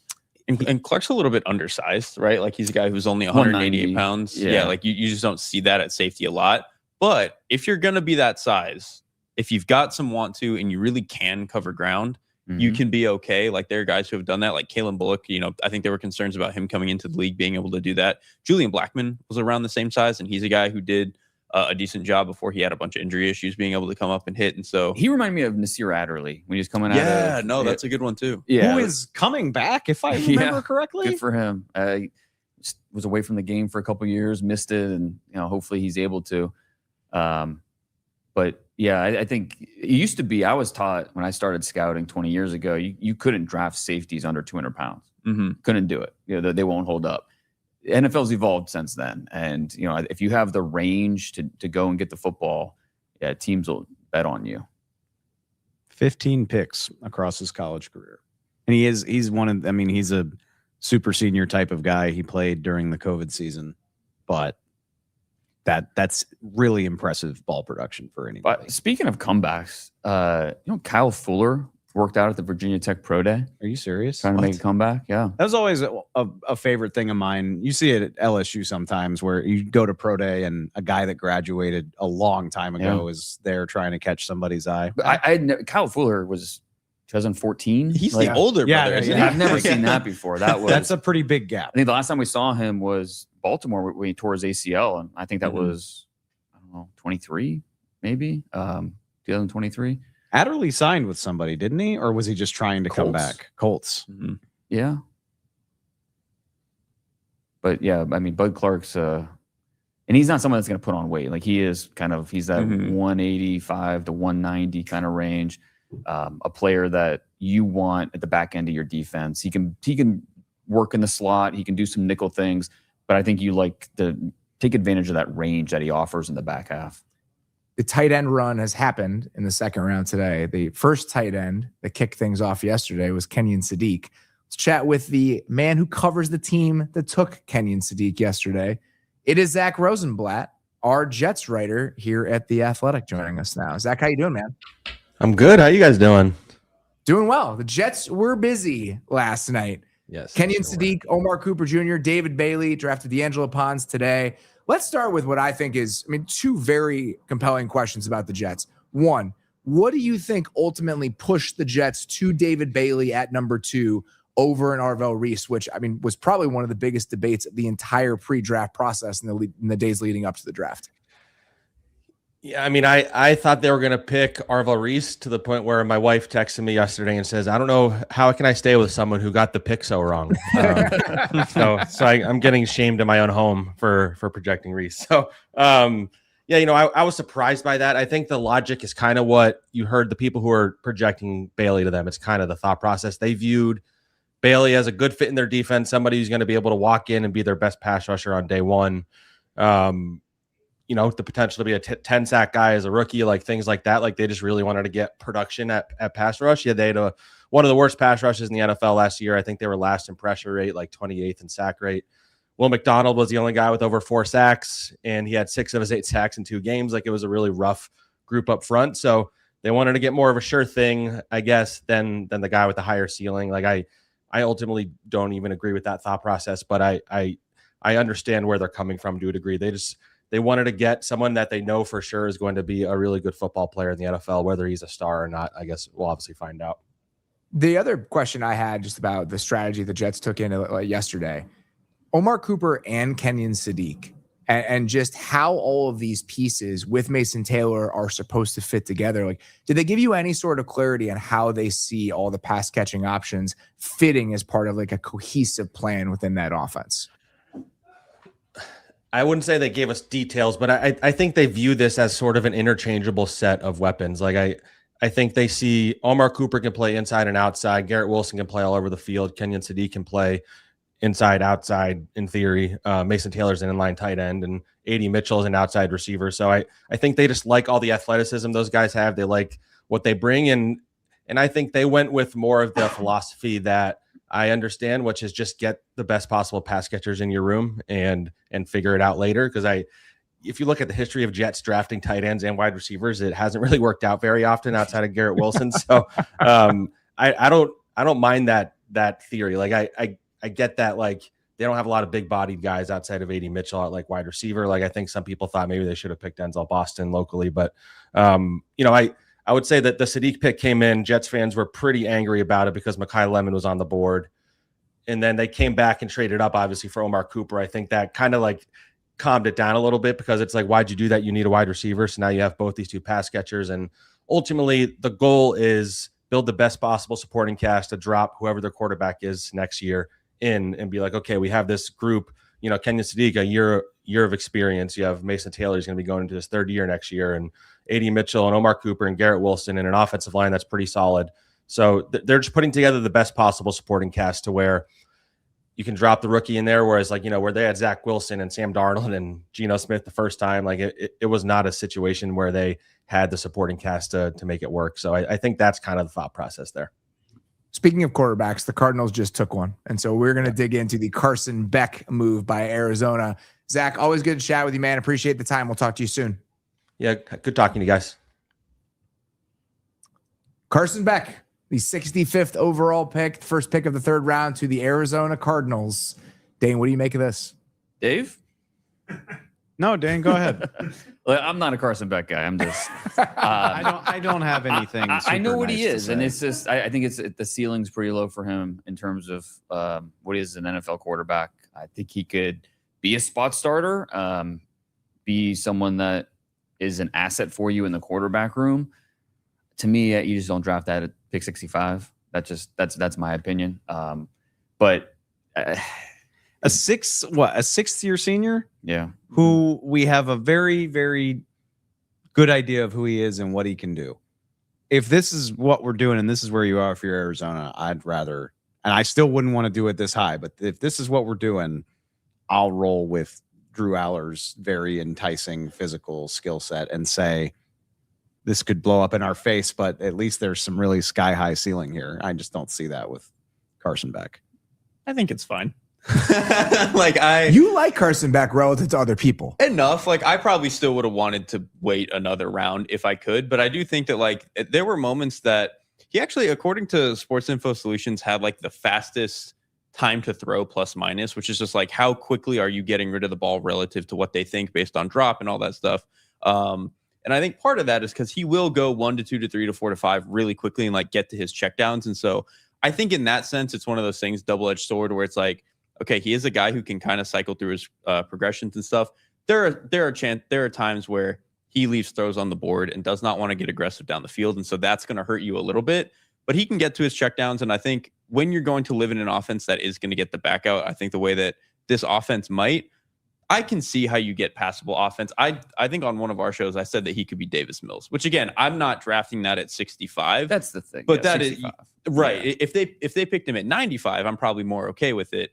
I can at least understand it as them taking a dice roll here. Like, I don't necessarily hate it. Like, if you're trying to take a dice roll at, can he just be like something and give us a little bit of passable play? It's not the worst to me. I actually like, I think in theory, I get the like Drew Aller thing or Taylor Green.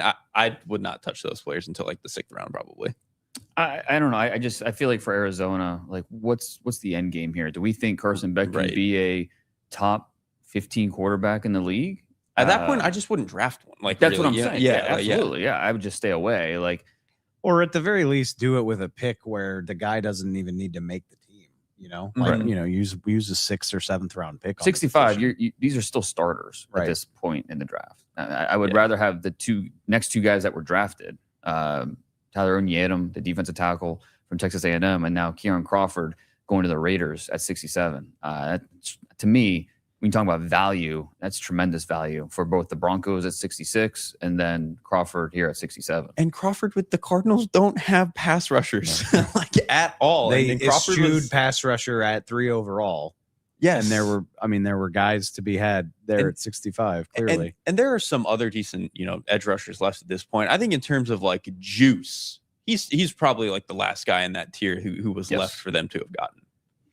I mean, Crawford really does feel like the last edge rusher in that tier of guys that could be a potential difference maker for you. He was your 54th overall player. Depending on how you feel about Dennis Sutton from Penn State. But yeah, I think so. In terms of all the edge rushers that were my top 60, he's the last one to go. So last thing on Beck. I mean, yeah, I think if you're just, I would rather go after, I don't know, Joe Flacco and draft Jermod McCoy with this pick, and I think I'd feel better about that than just going with Carson Beck. Well, that's the funny thing. They have Jacoby Brissett and they already signed Gardner Minshew.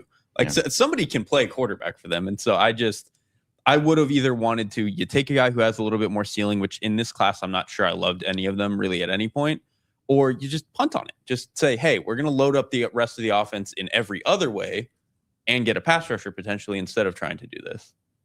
I felt that way about the Saints taking Shuck 40th, and they probably feel pretty good about that right now. I'll be the first one to say I was wrong if Carson Beck comes in and shows, can he be a top 20 quarterback in the league? Shows those types of flashes. I'm doubtful that he's able to do that. I mean, when you go back and watch the college football playoffs, I think you could count on like 2 fingers the amount of NFL level throws that he put on tape. There just weren't a lot of examples of him going out and making a play. Now, I give him credit because he did a few things with his legs that he rarely showed, which is good to see. It's a good sign. But in terms of making those NFL level throws in the college football playoffs, I just didn't see a ton of that. I promise I'm not talking myself into this, but if Bisontis is good, we're very confident Jeremiah Love's going to be good. I mean, that is a better situation than you might think for how we feel about the Cardinals. I like the pass catchers. The offensive line could be better. You have this amazing running back now in place. I don't agree with most of what the Cardinals have done so far, but maybe that could be okay. I don't know. I don't buy what I'm saying. Right. But I'm trying to lay it out. He can be an inoffensive top 36 NFL quarterback. It's just that why are you drafting that at 65? Yeah, exactly. Like all of my enthusiasm for Beck was like, if you get that at pick 96, that feels a little bit more like found money. I guess, whereas at this range, it just doesn't. It goes back to what I was trying to say about Ty Simpson back before I knew he'd be a top 13 pick. But if you buy a lottery ticket with a pick that's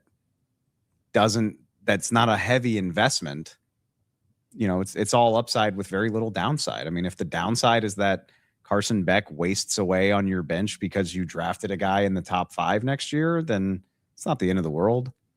And he could get into your lineup and be much better than that, like Tyler Shuck. I just think this is a team that has so many needs. I completely at 65, agree. I The don't know. 65th overall pick is it's far too rich. And I for honestly me. think there's a difference to me between the 40th overall pick and the 65th overall pick in how likely that quarterback is to become a starter for you. The 40th overall pick, if you take a guy there, Shuck you can got absolutely talk yourself into that guy being a starter. He got his entire deal guaranteed as well. Like, they guaranteed every dime of Tyler Shuck's contract last year. There just aren't a lot of guys that are the 65th overall pick of the draft that are turning in anything for you. That guy's most likely a lottery ticket or your backup. You already have guys that can play quarterback for you this year. And I just think 65th overall is too rich for a backup quarterback when you're in the spot the Cardinals are in. I think clearly the Cardinals just like him better than we do. They think he has at least a path to becoming a workable, serviceable starting quarterback, or else you don't draft him here,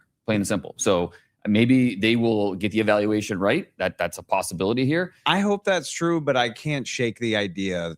and going back to what you said about this being an entertainment industry, like Mm. I can't shake the idea of the Cardinals being like, don't forget about us. Well, they came into like the, we have Jeremiah Love and a new quarterback. That's what this feels like. Yeah. It feels like we had to come away from this draft with a quarterback that we could at least gesture at him being a starter for us. Right. Which is like, who gives a shit? Yeah. Like I just don't understand the appeal to something like that.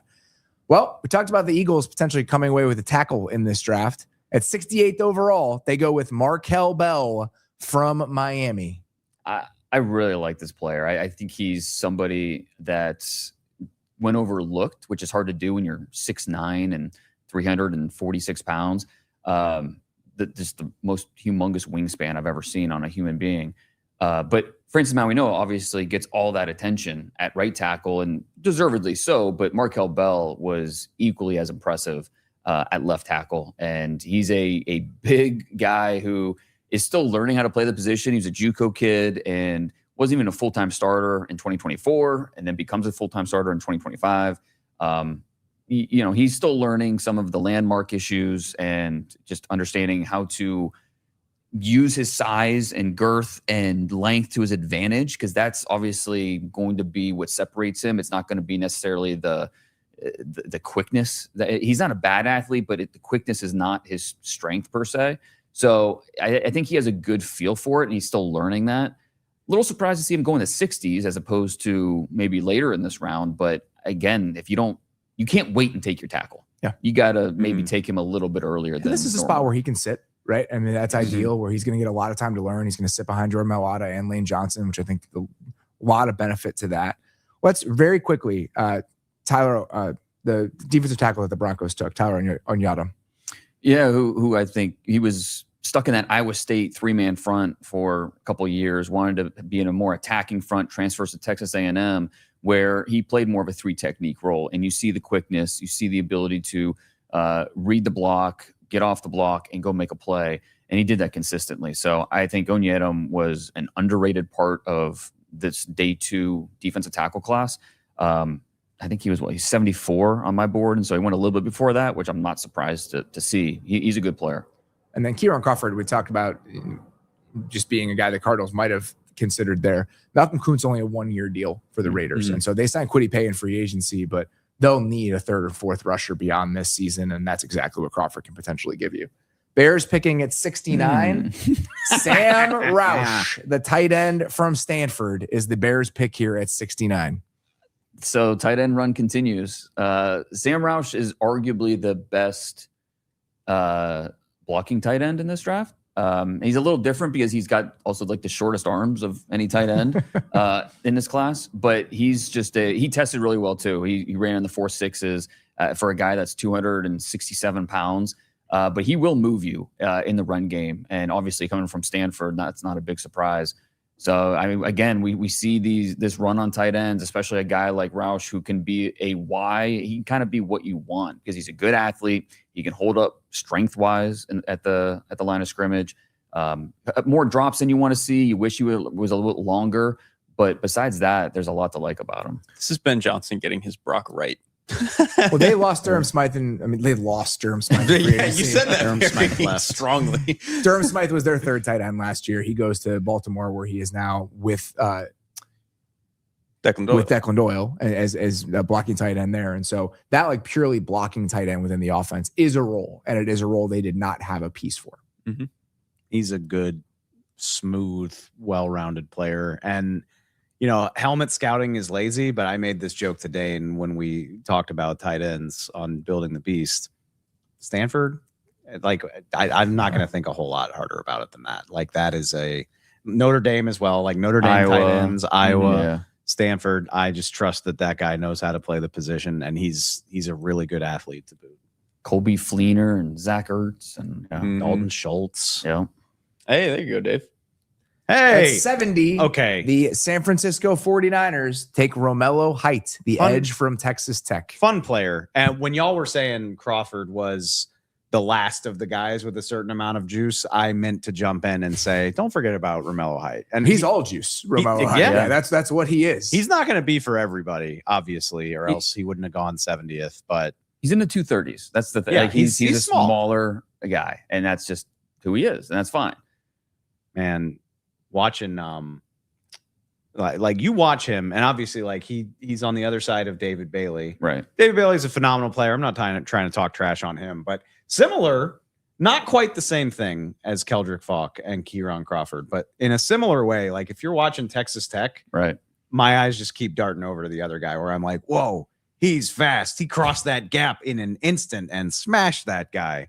And he does it with consistency. I mean, the Big 12, not the strongest gauntlet of offensive tackle play you're going to get, but they did get Utah. They went against Maxi and Achor. So, he tore up Caleb Lumo pretty good a few times. I mean, he's 25, right? Yes, he's an older player. player. USC and Georgia Tech. And to me, he's a sub down rusher and a designated pass rusher. And that's okay. There's definitely a role for that.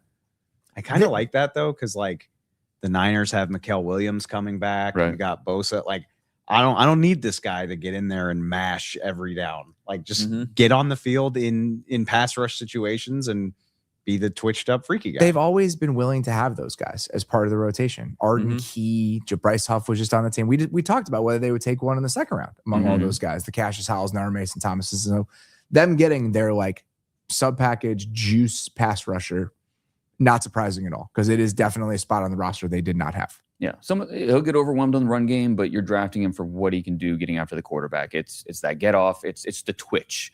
Like this, when I think of athletic twitch as an edge rusher, I think of a guy like this, like Romello Height, who can get downhill in a hurry. He can maneuver his body to work around blockers in front of him, and he can also work in reverse too.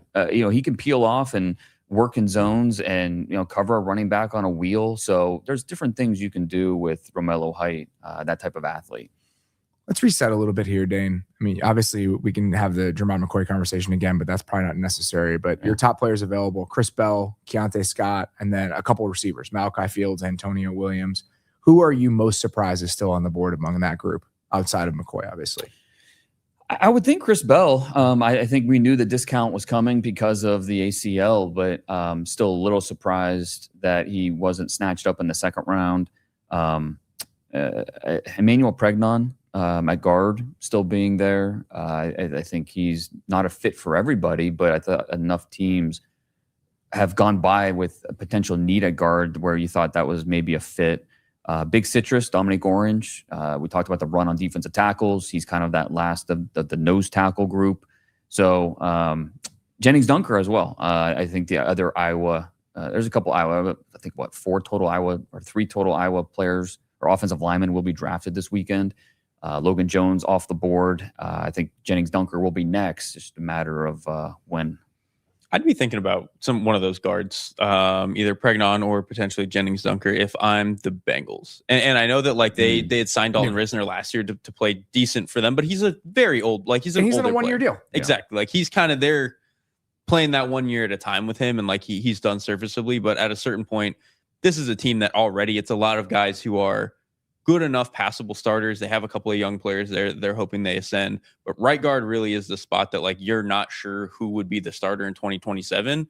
I would try to start thinking about who they can get for that. It's a good shout because I think we've thought defense so often in the process for the Bengals, but a long-term answer at guard is absolutely should be part of the conversation. And the funny thing is, I'm speaking for myself here. When they traded for Dexter Lawrence, again, like we're so deep into draft stuff, I sort of set free agency to the side. And you pull up the Bengals depth chart and you're like, oh yeah, like they did do some stuff this year. Boye Mafe is there. They got Brian Cook out of Kansas City to play safety. So Jonathan Allen. Thank you. Yeah. So they have spent some capital on the defense. I'm not saying that it's going to be a top tier unit, but if they want to go offense, I think they've done plenty of work on that side of the ball. I think they painted themselves into a corner where they felt like they had to take defensive tackle at 10.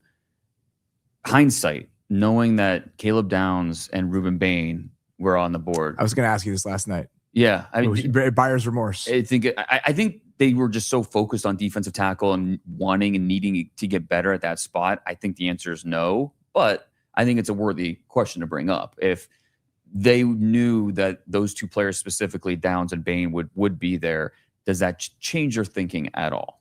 I think the world of Caleb Downs, obviously.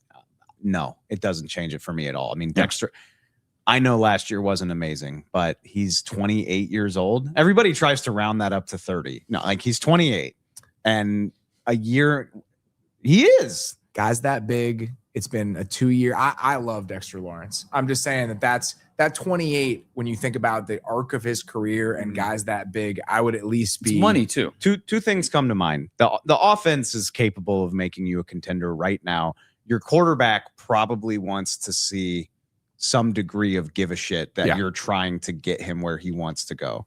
You have accomplished those two things. Dexter Lawrence is the type of player that is going to elevate everybody else. He's going to make life easier on everybody around him. And hopefully he can be that guy who has 9 sacks at nose tackle the way he did 2 years ago. And I would have no regrets whatsoever if I were the Bengals. I would still do it. Even with those two guys on the board, I would still do it. That's where I come down to. And I think that the Bengals as well. I don't think they would think twice, even with the scenario and how to play it out. There's just no way to know, right? I mean, for the same reason the Bucs just never thought that Bane would be there at 15. It's the reason that one of the reasons the Bengals made that trade. Right. And the Cowboys aren't upset about it either, getting downs where they did. So the Commanders haven't picked in a while, right? Not since pick 7. Yeah, there's so many aspects of like who that team has been over the last year where you're like, man, I cannot believe that this is where the franchise is at 12 months after playing the NFC Championship game. Sure. Where you're looking at the lack of picks that they have and the amount of holes that they had coming into free agency. I mean, the fact that you felt good about like 7 or 8 guys being long-term pillars for you, you didn't have any picks. It's just a very shocking place for them to have landed, considering how we were talking about them at the end of 2024. Mm-hmm. There's the receiver. And there's the pass catcher for Washington. At 71, Antonio Williams from Clemson to the Washington Commanders. You knew it had to be a weapon. And like, there's really not a running back that makes sense here. And obviously they signed a couple in free agency. I guess this could have been a tight end if they loved a guy, but it felt like this had to be a wide receiver. And I really like Antonio Williams, Dane. Yeah. I mean, he's 5'11", and he's a smaller guy, but 4'1". He does most of his damage in the slot. I really struggled with the drops that he had in 2024, his junior tape. But that wasn't an issue for him this year. And when he was not on the field for Clemson, because he was banged up a little bit, you noticed it. They just looked like a very different offense with him not on the field. And it's interesting. I talked to somebody in the Commanders building about if Tate was still on the board, would that have complicated things at 7 instead of Sonny Styles? And they said they didn't think so. They thought it was pretty clearly Styles was their target. And so I think they kind of earmarked this pick at 71. This is going to be the receiver. We don't know who's going to be there quite yet, but they did pass on Chris Bell, Malachi Fields, a couple other receivers. Clearly, Antonio Williams was the guy they saw as the weapon to drop into this offense. I mean, I kind of get it just in terms of Jaden Daniels' play style, right? Like he's a guy who I think when you have some of these quicker slot receivers, guys who can get open a little bit quicker, Daniels, the ball comes out fast for him. Like he sees stuff really quickly and he's willing to just kind of let it go. And so I think that could be a good fit for them. And obviously they kind of just needed talent anywhere at that position. So my comp is Khalil Shakur, like that style of player. Mm-hmm. So I think that fits. Yeah, I absolutely think that does. At 72, the Cincinnati Bengals go with Takario Davis, the cornerback from Washington. That feels a little high. It does. I mean, this guy, it's hard to find guys that look like this at the position. He's legit 6'4", 195 pounds, ran a 4.41 in the 40. He had some good tape at Arizona, transfers to Washington, a little bit up and down at times. He's a very certain or a specific type of corner, right? Like what you would expect for someone that size. I mean, I think Robert's joke of like, can you be too tall to play quarterback? I think you can be too tall to play cornerback. Yeah. And so he's like kind of right bumping up on that line. I just think you see even some of the guys who are better at that 6'3" plus range, they just always kind of struggle to turn their hips. Like it's just, that's kind of the way it's going to go when you're so long-legged at that spot. And so I worry a little bit about that with a guy like him, but and it shows up exactly on his college tape. So I'm sure it'll show up on his pro tape, but his arms are 3 inches longer than Cashius Howell, the Bengals took earlier. So dude, they just showed a rep right there where he's like down in his stance and his knuckles are scraping the ground. I mean, it's unbelievable. It's different. Which we joked about this. I mean, like the body type is enamoring. Like if you hit on a guy like this, that would be so fun. I I think I've been burned a few too many times. That's all. Dax Hill is in the playing on his 5th-year option this year, and DJ Turner is also a free agent. So after this season, so just a little context in terms of the long-term outlook for the Bengals cornerback room. When we thought maybe if they stayed at 10, Mansour Delane was a possibility, and the tight ends continue. At 73, the New Orleans Saints go with Oscar Delp, the tight end from Georgia. If everybody can stay healthy, I really love what the Saints are doing on offense here, man. They are truly building like the glass cannon offense. Okay, but Oscar Delp is so fun. What do you like about him? I mean, for starters, what did he run, Dana? 4.48? Yeah. And wasn't Oscar Delp the one that didn't know his foot was broken? At the combine. Yeah. And they didn't let him work out at the combine because of it. So, for starters, that athleticism. But really, the reason I fell in love with Oscar Delp is because I turned on the games and I was like, okay, this is the athletic Georgia tight end who never caught any passes. What the hell's going on there? And I'm just watching Georgia cut ups and he's just kicking everybody's ass as a blocker. He is a mauler.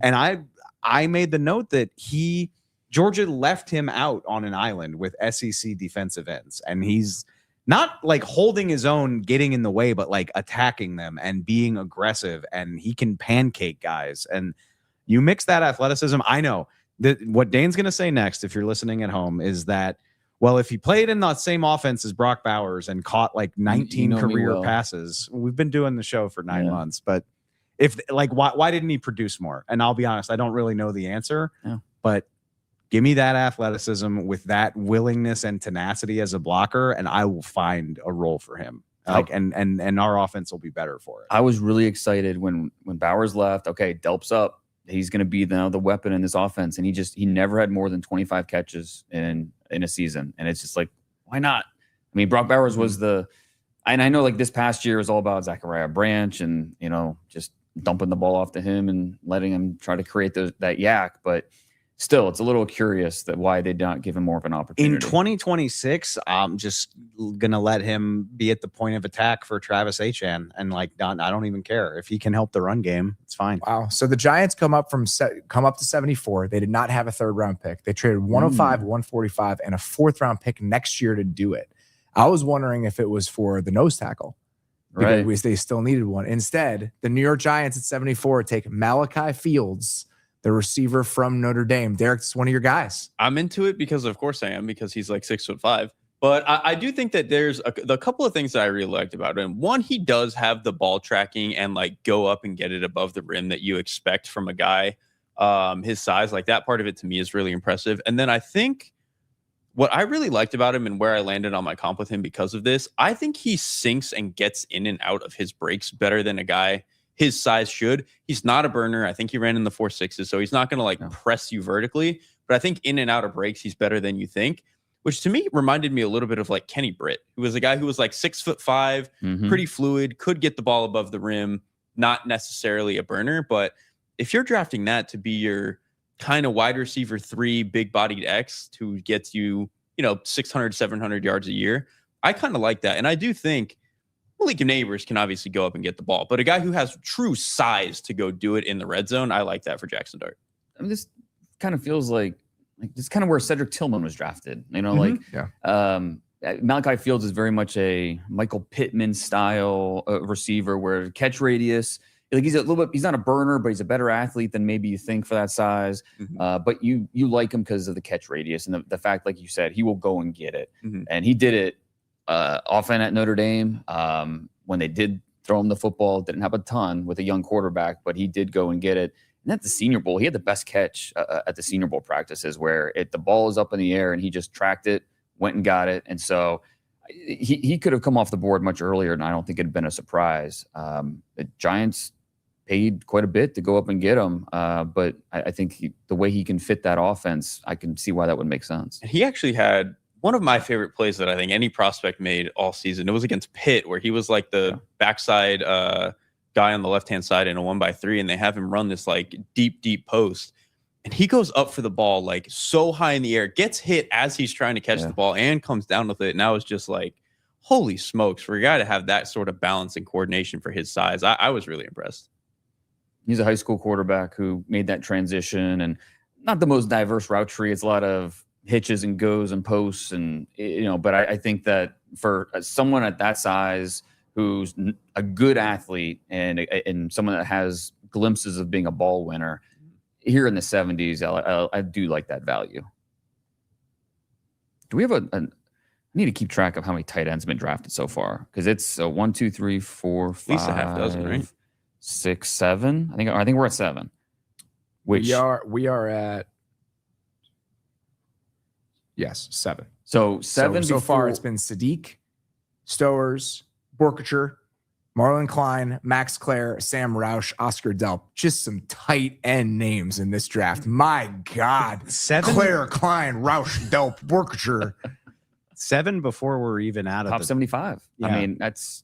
And we'd spent all that time, and there are still plenty left, but we were talking about how many we're going to go on Saturday. It's going to be like every other pick tomorrow. I thought the bulk of this group would go in the 4th round, but it started earlier than I think we expected. And not a big surprise that it did. Just there's so many of these guys. I mean, Justin Jolie could come off the board before the end of the night. I said it before the second round started, like 3 to 5 could go tonight, and then we're at 7 with plenty of picks left to make. And I mean, if Eli Raridan from Notre Dame came off the board tonight, I don't think it'd be a shock. He's another one of those, like, the production's not going to wow you, but the traits, and if you grade to the flashes on film, okay, I think you can get there. It's a fun tight end year. I'm pumped for all these guys. The Dolphins are about to start owning the draft, by the way. Dolphins have 3 picks in this round, and their first one is in here at 75. Is this where we start, Jermod McCoy, like a team like this where why not? Yeah. Especially, I mean, even after taking Chris Johnson, it's like they still need another corner. Yeah. Mm-hmm. They could still use 2. To me, this is a perfect spot for like Chris Bell. Yeah. Like the Chris Bell is actually a really good shout here. Yeah. I think that would make a lot of sense. This team should just be taking upside swings at this point. Totally. I mean, you got 3 picks in this round. You've got 5 picks in the next 2 rounds.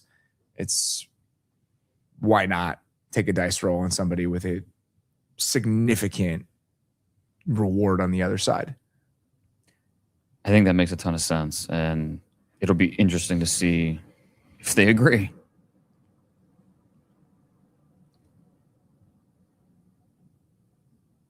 So the pick is in for Miami here at 75.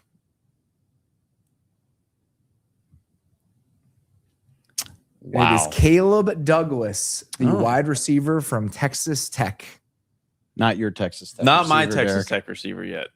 That's early. That does feel early. What's your slot on him? I don't even know. 241. Yeah, okay. I was I gonna say that was not a name I was expecting to read tonight. mean, he's a good sized player with speed, but man, the ball skills are iffy. Like, I don't know, the drops worried me. He's a good player, but I don't know. This is, and especially in front of some of these other receivers still available. And when you have so many picks. Yeah. Yeah. That's surprising. And, I'll be frank, I did not get to 7,000 players the way that Dane did. I got closer to like 20-ish. And so I had watched his teammate, Reggie Virgil, and it never once occurred to me that there was another NFL wide receiver on the team, which to me is a little bit alarming. Yeah. He had 850 yards this year, 7 touchdowns. It's not like he had a bad year. He was fine, but I don't know. I was not a Caleb Douglas guy. And so obviously Miami was, and this is a receiver class where it was deep. And so they must have really loved Douglas to take him this early. Have you talked to anybody that did love him this much? I mean, like, your rankings are one thing, but Right. you I know hadn't Caleb Douglas fans? I hadn't heard 3rd round. I hadn't heard top 100. He did go on quite a few 30 visits as teams tried to figure him out. And so I thought anywhere on day 3 was possible, but to take him in the top 75, I did not expect that. No. I mean, is this just there's not that many 6'3" guys who can run, and at a certain point you just start swinging on it? Which at that point I would take Chris Bell, like kind of we've been talking about. 6'3" and a half with a 4.39 40. My comp was a diet version of Dontavian Wicks. Like, has some size, concentration lapses are there, but he'll surprise you every once in a while. And I guess maybe that's just not my type of receiver. So the Porters. Say, speaking of families who played for the same team at different times, obviously, not like the Terrell brothers.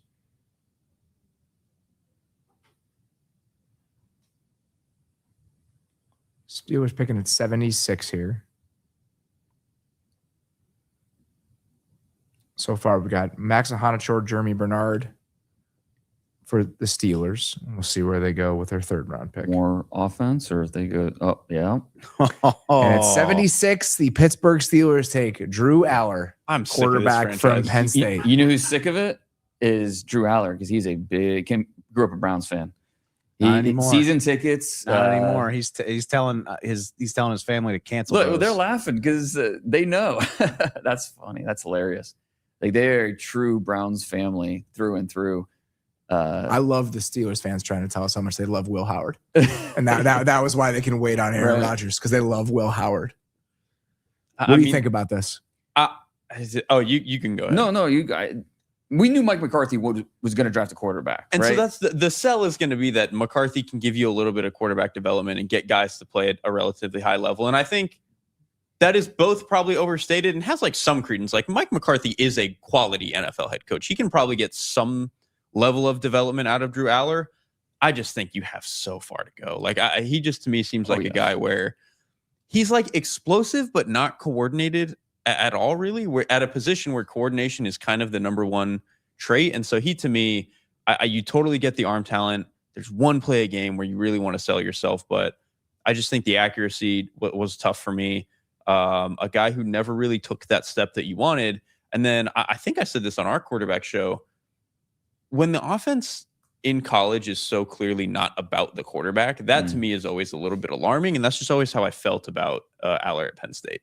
Along the lines of what you're saying, like, to me, my big issue with Aller was the lack of rhythm, from the feet to the hips to the upper body to the eyes. It was just all on different pages, and he did not have his best moments when it mattered the most. The clutch situations, that's where he really struggled. And this is a quarterback who didn't grow up a quarterback. He grew up a tight end.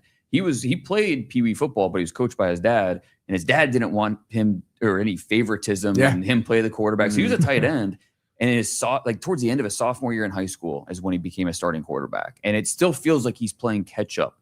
And we've seen, that was Josh Allen when he was, and obviously I'm not comparing him to Josh Allen, but these guys are on different paths. And Aller, it was such a bummer when he got hurt. He missed the second half of his senior year. It felt like that was just a big missed opportunity for him to get some of that valuable experience that he just so desperately needed. It also kept him out of the Senior Bowl and the All-Star season. But I also get it at the same time, because this is a big, sturdy passer who's a good athlete, not like a true dual threat athlete, but a good athlete. And he has a big arm. I think there's a lot of about the intangibles and the guy. And Dave, I know you like this pick. I would like this pick if it was a little bit later. Okay. Which it goes back to what we were saying about like quarterbacks are a first round position now. And like, if a guy's worth taking, like there's no such thing as a pick 45 quarterback anymore. And it feels similar here, where I'm thinking back specifically, Dane, because it was another draft that we did together. The Dak Prescott draft. Dak Prescott, Connor Cook, and Cardale Jones were all drafted in the hundreds. Yeah. What happened to that? Why can't Drew Aller be pick 139 instead of pick 77? At pick 77, the Green Bay Packers go with Chris McClellan, the defensive tackle from Missouri. Your Tigers had some ballers. They really did. They really did. Three defenders in the top 77. Yeah, and one of the other guys, he was a big-time transfer to Miami. We'll be talking about him as an early rounder next year. McClellan, he just has an NFL body. I mean, he's 6'4", 315 pounds, 34-inch arms. He can work different parts of the defensive line, inside, outside. I think he's if you just look at the stat sheet, it's not going to impress you.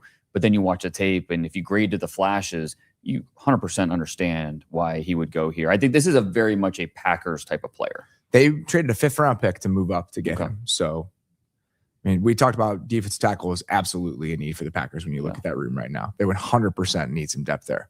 And I like the pick too, because Dane mentioned it. He's a guy who clearly has NFL build. You can move him all around the line a little bit, which I think when you're in a situation like Green Bay where you were kind of thirsty for defensive line talent of any kind, you can kind of bring him in and just like wherever he settles into our defense, I think that can make a lot of sense for them. And then he's got enough explosiveness to him. I don't think he's going to be a guy who's shooting into the backfield all the time, but he's got enough pop in his legs. He has enough, like when he gets both hands into an offensive lineman's chest, he can kind of manhandle reps every now and then. And so I don't know if he's ever going to be a difference maker, but for a team that is just looking for even guys who can give you 20 playable snaps at this point, with where Green Bay, at the end of last season, they were down to like DT 6 and 7, and it was getting bad. And so just getting more guys who can give you playable stuff is good for them.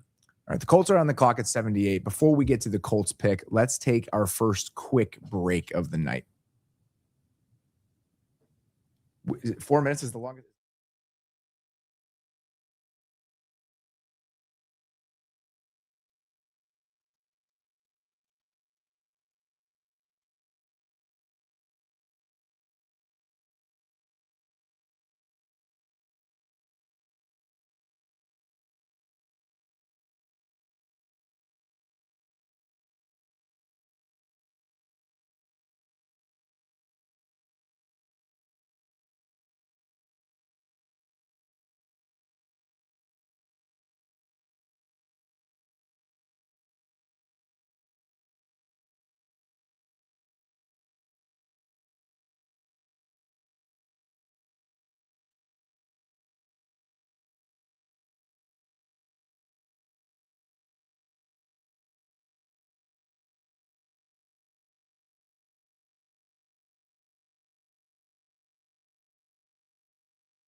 We're back, and it's pretty good timing. The Colts pick at 78 is in, and it is safety A.J. Halsey from LSU. We talked about safety when they made the pick at linebacker earlier. I mean, it's absolutely a need when you look at the roster. Shoring up the spine of that defense. Yep. The middle of their back seven was so bad. They just needed guys who could do something. And I actually think this is an interesting pairing too, because CJ Allen is a little bit more of the boring, high floor commander of our defense. Like, he can just make tackles, make stops. AJ Halsey is a little bit more of like both good and bad, a greedy football player. I think Dane used the word wild in the Beast. Yes. Which I'm not sure that word shows up in the Beast very often, but you didn't necessarily mean it in a bad way. Right. Well, his nickname is literally Mr. Gimme That. That is his nickname. It is earned. Since high school, that's how he was known. He's not the most explosive player, but he has good speed and he has really good instincts, and he trusts those instincts, sometimes to a fault, but it also leads to turnovers and making plays. He doesn't play as fast as the numbers say he does, in my opinion. 4.52 in the 40. I will say this, Dane, when we talked about him, I thought I would have had to draft him in the second round, and that scared me a little bit. Getting him back here in the third, I think, is fantastic value. And like, the instincts are there. And if he isn't as good as a coverage player in the pros as he was in college, I think that's okay at pick 78. At pick 79, Zachariah Branch, the wide receiver from Georgia, going to the Atlanta Falcons. Won't have to go very far. No, he won't. Keeping the Georgia kid. He's not a Georgia kid. He's actually a West Coast kid, but went to Georgia for this past season, transferred. He was the centerpiece of that offense. A smaller guy. He's under 5'9". He's under 180 pounds. It was a lot of quick throws and just let the athlete go make a play. And a lot of times he was able to do that. But it's still, is that just what he is, where he's an underneath player and we have to manufacture these touches, these quick throws. Can he be more than that? That is the question mark with Branch. If we had a better answer in a positive way, he would have gone much earlier. But it remains very much a question mark, because that's how he was used when Caleb was with them at USC and the Lincoln Riley offense. And things didn't change much at Georgia. It's so funny that we were trying to put Germie Bernard there, and now you have a guy where it's like, can he be a normal receiver? And it's in this room kind of does need a normal receiver. And so the little buddy comedy we're going to get with Zachariah Branch and Drake London, it's going to be an interesting one. Hard to find two receivers who are more different than that. Where Branch isn't even 5'9", and Drake London is one of the biggest receivers in the NFL. I at least like it in the sense of like, it's fun to give that wide receiver room a little bit more pop, but they do need someone who's a little bit more, can we just line him up, and be standard receiver stuff. I also, at least with a guy like Branch, who's going to be that size, and not maybe be like a totally normal receiver, could be like a really high impact returner for you. So if you're trying to take, obviously I know Rashid Shaheed is a bigger player, but if you're trying to take the angle of like, this is a guy who is like, in theory, a good wide receiver 3 who we can use in some really funky ways and also be a kick-ass returner, that is the value. Again, in like the second round, I wouldn't love that. At pick 78, when there's really not that many like quality normal receivers who are going to give you good snaps anyway, not the worst bet to make. He was 76 on your top 300. Yeah, so, I think this is right in the range where you almost expected him to go. I think of like Rondale Moore and what he was. Yeah. I think that type of role is what makes sense for him. He ran 25% of his routes run last year were screens. That nobody else was above like 18%. Like so maybe it's not Oscar Delp's fault, Dane. Maybe that's just the offense. We knew that. Yeah, that's if Dave's going to do anything, it's going to be defending Oscar Delp. That's right. Speaking of receivers, USC receivers at 80, the Baltimore Ravens take a Jacoby Lane, Derek's guy from USC to Derek's team. Get Lamar. Well, hold on. You heard me. I have been saying get Lamar Jackson a ball winner, and I do think Jacoby Lane can do it. The issue is that he runs hot and cold, and that's kind of the frustration with him. Is I do think his best plays are really impressive. He's a guy where not necessarily super explosive, but I do think that he is smooth for his size. You see some plays where he can really go up and win the ball in the air. It's just sometimes runs hot and cold. Sometimes doesn't play as big as you want for a guy who is as big as he is. Doesn't really give you like a ton after the catch, I think. So he is really a guy who is kind of in that sacrificial X type of role that Matt Harmon always brings up. But I actually do like this in the third round. Like he's a guy where I know the range for him, I think was probably a little bit more. Started third round, fell to fourth and fifth round for a lot of people. I think in the third round, to me, that is about where I would have graded him. So I'm kind of into this. It's tough talking to teams about him because some teams are just way out on this guy Because way of how hot and cold it can be. That and off-field stuff and just how he's just a different guy. There was a play on the Oregon tape where threw an interception and the Oregon player is returning it and he goes out of bounds and Lane went over to the player and trying to get the ball from him well out of bounds and they just I don't know, he does some questionable things and I know some teams were just kind of all the way out. But if you don't have those concerns and you're going to bet on the talent, I get it. It's a much earlier than I would have drafted him, but if it hits, it hits. This is not a commentary on how good the players they are. I don't know how well this is going to age, but this Ravens draft haul so far is like a parody of itself. Like a mauling guard, a menace edge, maybe with some character concerns, and a wide receiver who might be a knucklehead who's also huge. Yeah.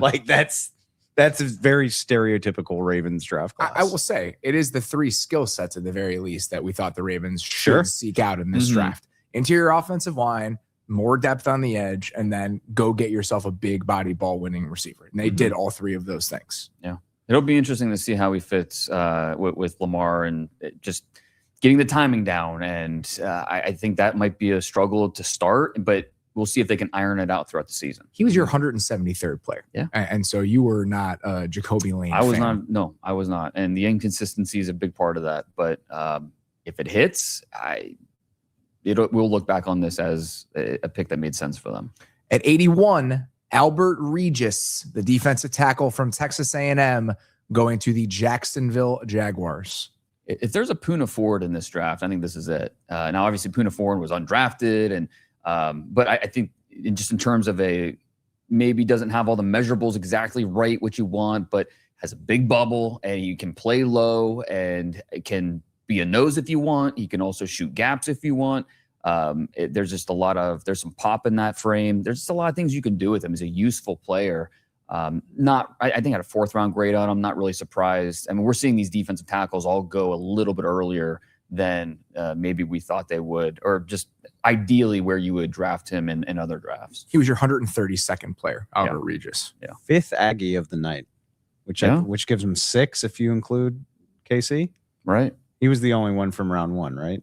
Yeah, because Bisontis didn't go. So, yeah. 6. I mean, they had 24 of them invited to the combine, but 5 on day 2. That's really nice. And how many more would you be surprised if they went tonight? Like if somebody really liked Crownover, Treydan, potentially Will Lee, the corner. Yeah. Zune would be I think, because as we see this center run go, yeah, Zune's, especially when you consider his, some teams think he can legit play 5 O-line positions. And so just having him as maybe even your 6 offensive lineman, I think there's value there. So that would make sense. I keep thinking about the Drew Aller too. This is a guy who compliment or derogatory? Well, no, just where he went, because he grew up an Ohio State fan, but that was the year Ohio State went with Quinn Ewers, and so Drew Aller was a 5-star guy. But so he's got practice at this. He went to Penn State, and obviously that played out the way it did. He grew up. I mean, they had a dog literally named Ozzy. I mean, that's how that's how far this family goes back in terms of Browns history.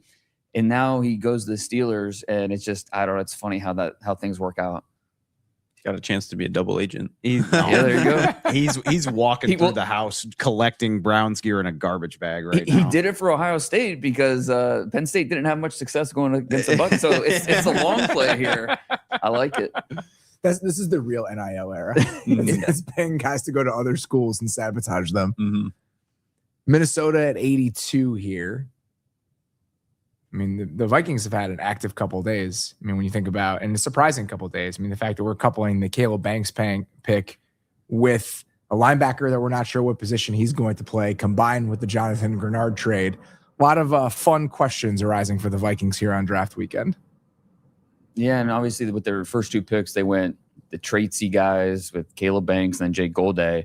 So I'm interested to see the direction they go. Are we going to continue to help Brian Flores, or are we going to, help the head coach and Kevin O'Connell with that offense? You want to go traitsy guys? Chris Brazel's right there. Let's get real wild with it. Safety is still something they have not addressed, and so I mean that's one thing maybe you think about. Wheatley from Penn State's still there for you. Kilgore. Mm-hmm. That's one of your guys. It is, and he also, if he's a guy who we potentially think can play a little nickel, play a little safety, this is a coordinator who will move him around and weaponize him. Another example of if Kilgore was the pick for the Vikings, I immediately like the player 25% more. Right. You can hear Derek rooting for it because the guy he wants to be good going to the Vikings. Yeah, Brian Flores likes it. All right, I'm into that. I also think too, like if we're still kind of in this center run potentially, this is a team that needs one. Obviously, Ryan Kelly is retired now. Yep. Blake Brendel has played okay and held it down for them, and so if they have to go into the season with him being the starter, it's not the end of the world, but I think that they would probably like to have some sort of plan there. A guy like Zune, who has that position flex that we've been talking about, that would make a ton of sense. There's still some good players. I mean, Keontae Scott is still out there. Emmanuel Pregnon, Chris Bell. You're gonna be saying that tomorrow at 2 p.m. There's still some good players out there. Of course, absolutely. Do you think they would be interested in any of the running backs left? I know it's not a great running back class, Nebraska, but obviously they're Mike Washington, At 82, DT. Another one. Is Dominique Orange from Iowa State going to the Minnesota Vikings.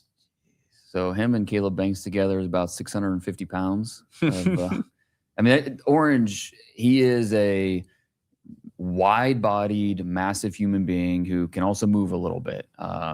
I think there were some character stuff going on with him. That's why part of the reason why he's still available here. But I mean, there's a lot to like about plugging him in on that defensive line and how the different ways he can help you. He was your 64th overall player, Dane. I mean, it's and again, if not for some of the character concerns, he would have been long gone at this point. And I'm pretty into this pick as well. He's a guy where again, he's one of those bigger bodied guys. So you kind of expect him to be just sit there, hold his space, but he's got good explosiveness. He's got good torque. There is a little bit of, and it took this player a long time to kind of really develop into who he was, but like there is a little bit of like Curious Tonga to him where like Tonga is not a guy who just sits there and commands space. He actually can step forward and like be explosive and really get some torque. And so I think putting him and Banks in that room, like that defensive line room, I think really needed a lot of help. And so I'm not surprised that they went out and tried multiple throws at the darts at the board here. It really was just like Levi Drake Rodriguez and Jalen Redmond. That was it. I mean, it's surprising that these are 3 picks. All 3 are kind of wild cards a little bit. Obviously, we talked about it at length with Caleb Banks, and Jake Golday is a fun idea. I'm very optimistic that he can figure it out. And then with Big Citrus, there are some concerns there about him really reaching his ceiling as a football player. But obviously, going to the Minnesota with Brian Flores helps those chances. At 83, the Carolina Panthers take Chris Brazel, the wide receiver from Tennessee. I really did think about the Panthers taking a receiver often in this process.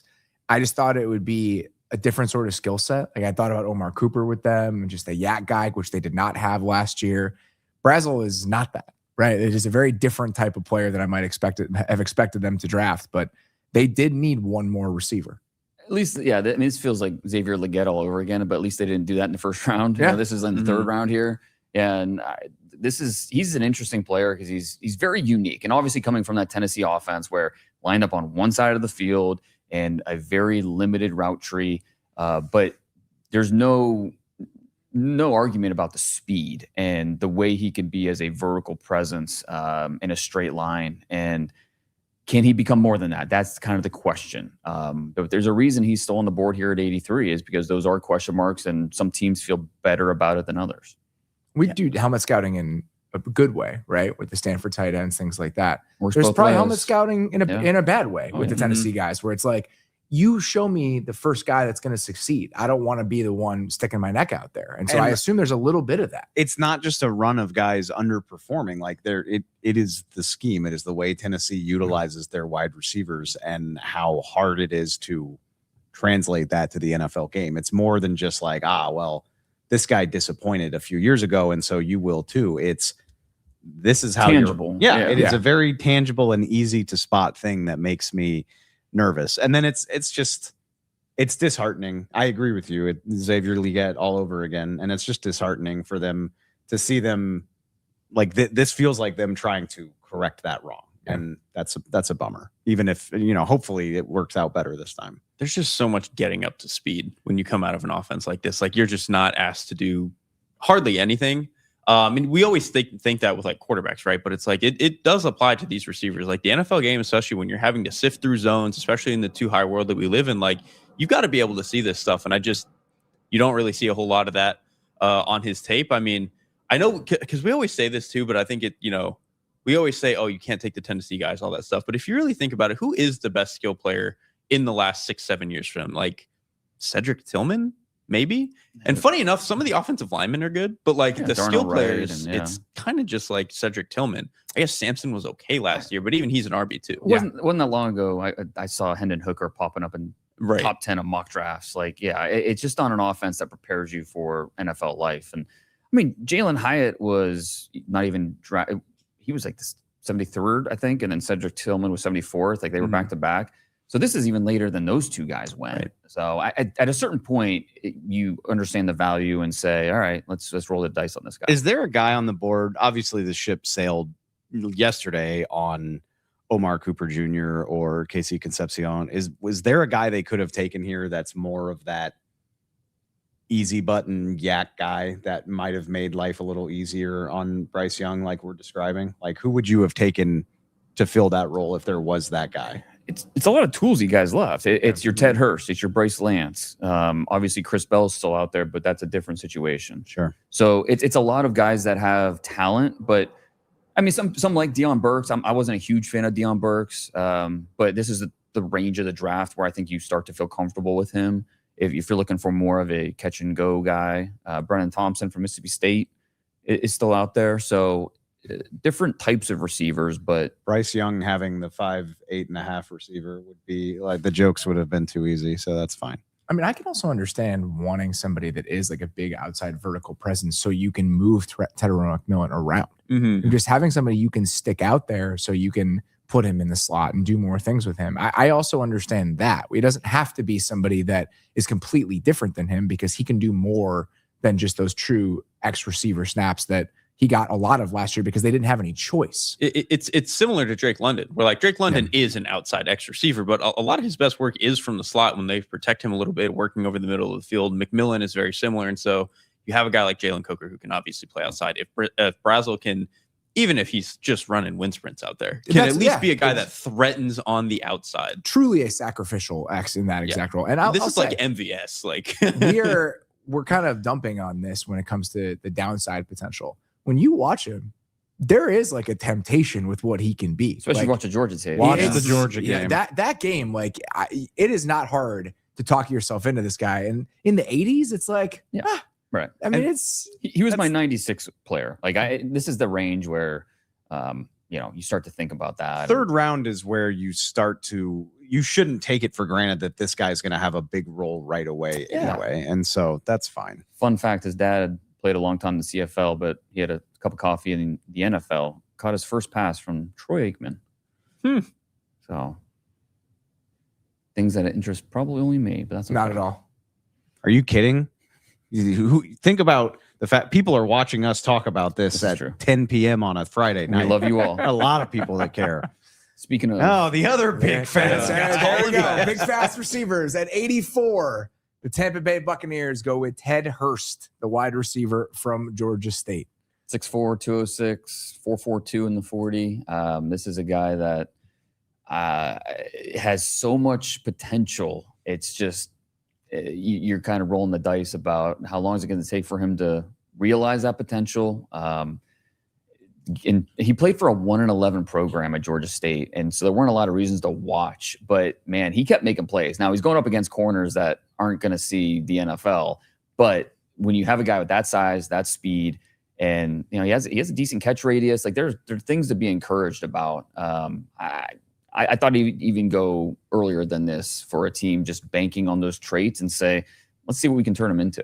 This just really bummed me out, and not because I have a problem with Ted Hurst. This is great value for him.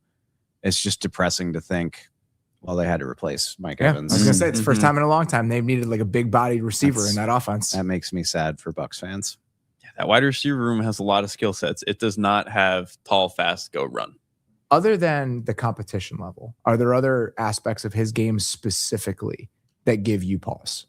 I think it mostly comes down to just how rough around the edges he is as a receiver. And I mean, his offensive coordinator was Hugh Jackson. Oh, wow. Yeah. I know. Not a name I thought out here tonight.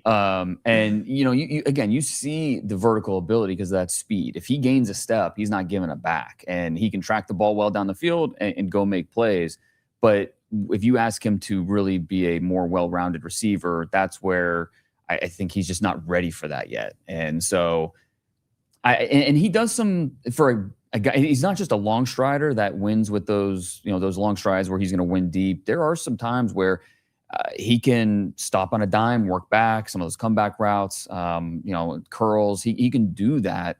It's just getting the timing down because you guys know it's playing wide receiver in the NFL. It's like a dance. If the timing's not down perfectly, you're not going to see the field. They're not going to put you out there. And so I think that's the biggest thing for him is just nailing down those little details of playing the position and giving the coaching staff confidence that, yeah, you can be a reliable player.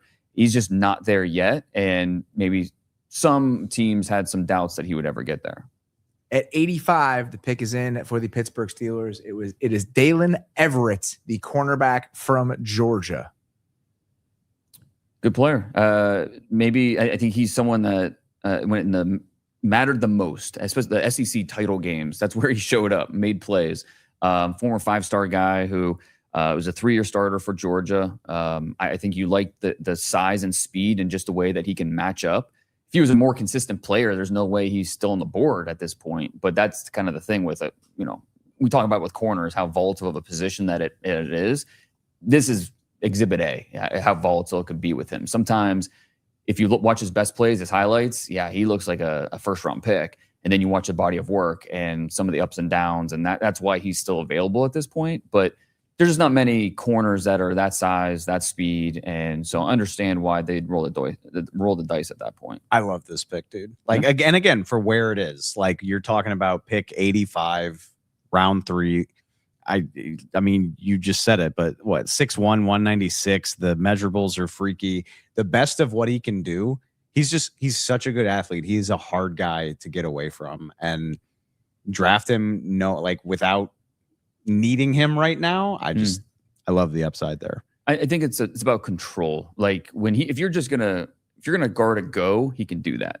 If you're gonna close on a throw, he can do that. It's the route run, the shifty route runners where you have to have better control and anticipate what he's doing. That's where things fall apart a little bit. But yeah, I think it's maybe something he can acquire over time. Outside cornerback depth, absolutely something that the Steelers needed. They lose James Pierre in free agency. Jamel Dean's on that 2-year deal, but obviously an older player. I believe Joey Porter Jr. is entering the final year of his contract, which I assume they'll get done. That'll get done. But depth, absolutely something that the Steelers need to be addressing at outside corner. The Browns have moved up to 86. The Chargers, who came into this draft without a lot of picks, just added 3 more, like a 4th, a 5th. And so the Chargers continue to add picks. At 86, the Cleveland Browns take Austin Barber, the offensive tackle from Florida. What's the second offensive lineman they drafted after Fano? I like this. Barber was like a borderline top 100 for me, so kind of right on that. And I think this was the Markel Bell spot for them. And with Bell off the board, Barber's next up, so it makes sense. I mean, 6'7", 318 pounds, guy that has there you go. Played right tackle, played left tackle, gives you that position flex. Somebody that I actually kind of even like them better, maybe inside a guard, but I think someone that's going to help you get the best 5 out there. Well, that's where they're at right now, right? And so now you're in a situation where Fano's going to be the left tackle. Now you look at the right side. You can theoretically play Titus Howard at guard if you want to. If Barber's a better guard, you can do that. I mean, they're in a spot where they're really still figuring out who those 5 are going to be. And so a guy that has a little bit of flexibility, not surprised that they would want somebody of that profile. And he's an explosive athlete. Like this is a guy to me that he has tools. You're taking a little bit of an upside swing. And when this is not a great offensive line, but they could play tomorrow and it would be fine. That like they're not trying to have to start a 3rd round pick here. And so I think them taking that swing is good. At 87, the Miami Dolphins. Will Kazmarek? Yeah. Dan, There's a Z in there. your Will guy. Kazmarek, the tight end from Ohio State. It's all these tight ends are going, man. I mean, we thought it would go a little bit later, but yeah, you watch the Michigan tape, and yeah, he was moving guys. That another true Y tight end, somebody that can line up in line and be someone that can help you in the run game and in pass protection. He didn't see many targets, but when he did, he caught the ball. And so I think you feel good that he's not going to be a blocker only, where when defenses see him out there, they're not going to be threatened at all. There's enough there with him as a pass catcher. So he was in that 4th round clump of guys. How much of his signing bonus do you think he should Venmo over to Jackson Hawes? Right? I mean, how many? I don't have it in front of me. How many career catches? It's like 20. It's so few. And not to say that he can't do it. Obviously, Ohio State had a lot of mouths to feed, but that's just not what he was doing. He was at Ohio before that, right? He was at Ohio for 3. He was a big lacrosse kid in high school, coming out of the St. Louis area, and so wasn't highly recruited for football. Goes to Ohio and then transfers up to Ohio State, where he was that 2nd tight end. And yeah, Max Clare already was drafted. So 2 Ohio State tight ends here in the top 100. But this guy can get on the field and maul people. He was the unsung hero of Ohio State's offense because of the role that he played as a blocker in the run game. And he did this last year when obviously with those 2 running backs. And then this year when the offense looked a little bit different, but with a guy like Kazmarek who can hold up in pass pro, can give you that oomph in the run game. Yeah, he's a very useful player. I mean, he also, so that non-Miami Dolphins fans can take stock, this was the worst tight end room in the NFL. Oh my God. Like coming into this weekend, it was the worst by far. You're looking at Greg Dulcich and Ben Sims are the first 2 guys on their depth chart. I mean, there's just absolutely nothing. And we've said this so many times about the Dolphins throughout this, the last 2 days. Yeah. It's like it could pick anybody. Anybody with any skill set could fit what the Dolphins roster currently is right now. That's the thing. I think for a lot of teams, it's like you draft the blocking 3rd round in the tight end. It's like, how much is he going to play? You look at the Dolphins tight end room. It's like he could start. He'll play. Yes. And 2 years at Ohio State, he had 23 catches. Like he didn't see many targets, but when he did, poor guy couldn't beat out Jeremiah Smith, Carnell Tate, Max Clare, and 18 running backs for targets. He didn't have any drops. So good for him. And you know what? A different caliber of prospect. I think people did kind of do this with Dawson Knox, right? Because there were a million mouths to feed in that offense, and he just did not really produce on that team. Tight ends is all about, more than any other position. I wonder if you agree with this. Flashes, right? Like just traits and flashes. Can you do this? And then we will extrapolate it moving forward. Something that I learned from Chris Ballard was, if I've seen you do it once, I know you can do it. And that's probably the best example at tight end, where if I've seen you being able to move a guy, seal a defensive end, whatever it may be, I know you have it in you. And then it's up to us and the coaches to develop the hand technique and the leverage and those details. But he is size-wise, violence-wise, he brings what you want from a wide tight end. We can talk about nature and nurture. There is something going on with these dudes being named what they're named, and the fact that they're all be NFL tight ends. You're obsessed with Will Kazmarek, Oscar. Will Kazmarek just throw it onto the pile with all the other guys we've talked about. This is insane. This is an extremely stereotypical tight end draft. What class. you name your kids matters. We are learning this with the tight ends are being drafted in the 3rd round here. Thing. Good Lord. Are we at 9 or 8 tight ends? I think it might be 8. I think it's 8. I think it's only one more since we last revisited this, because it was Delp, and then we had 14 picks before Kazmarek. There's still. I don't know if 15 or 16 picks that has to be a record for top 100 or close. I mean, 8 guys. That does feel like I'm sure it's in conversation. Yeah. I mean, that's just, and the thing is, it shouldn't slow down because there's enough teams or there's enough guys in this draft. It's just how many teams need a tight end. I don't know. I think the answer, talking about the Jackson Hawes thing, I think it's everybody. They all, I think they all want one. You look at, and potentially very specifically, we'll talk about the Jags pick here in a second. Specifically, you look at all the teams that were leaning into jumbo over the last couple of years, and then you think about the timeline with the Bills. The Bills were a jumbo team in 2024. And then when they got Jackson Hawes, they transitioned to being a more traditional heavy personnel team. Because it's like, well, if he can block, let's throw him out there because at least he's a credible pass catcher. And I think more and more teams are going to want to follow that sort of timeline of like, if we can just have a third tight end that could theoretically catch the ball, let's do that instead of all the jumbo that we're using. Speaking of jumbo, at 88th overall, the Jacksonville Jaguars are the team that pulls the trigger on Emmanuel McNeil-Warren, the guard from Oregon. Former Wyoming, former USC, and then transferred to Oregon for his senior year, super senior year. 6'4", 315 pounds. He's just a big guy who's a mauler, but not a bad athlete either. He can move a little bit. His hands are humongous, 11-inch hands.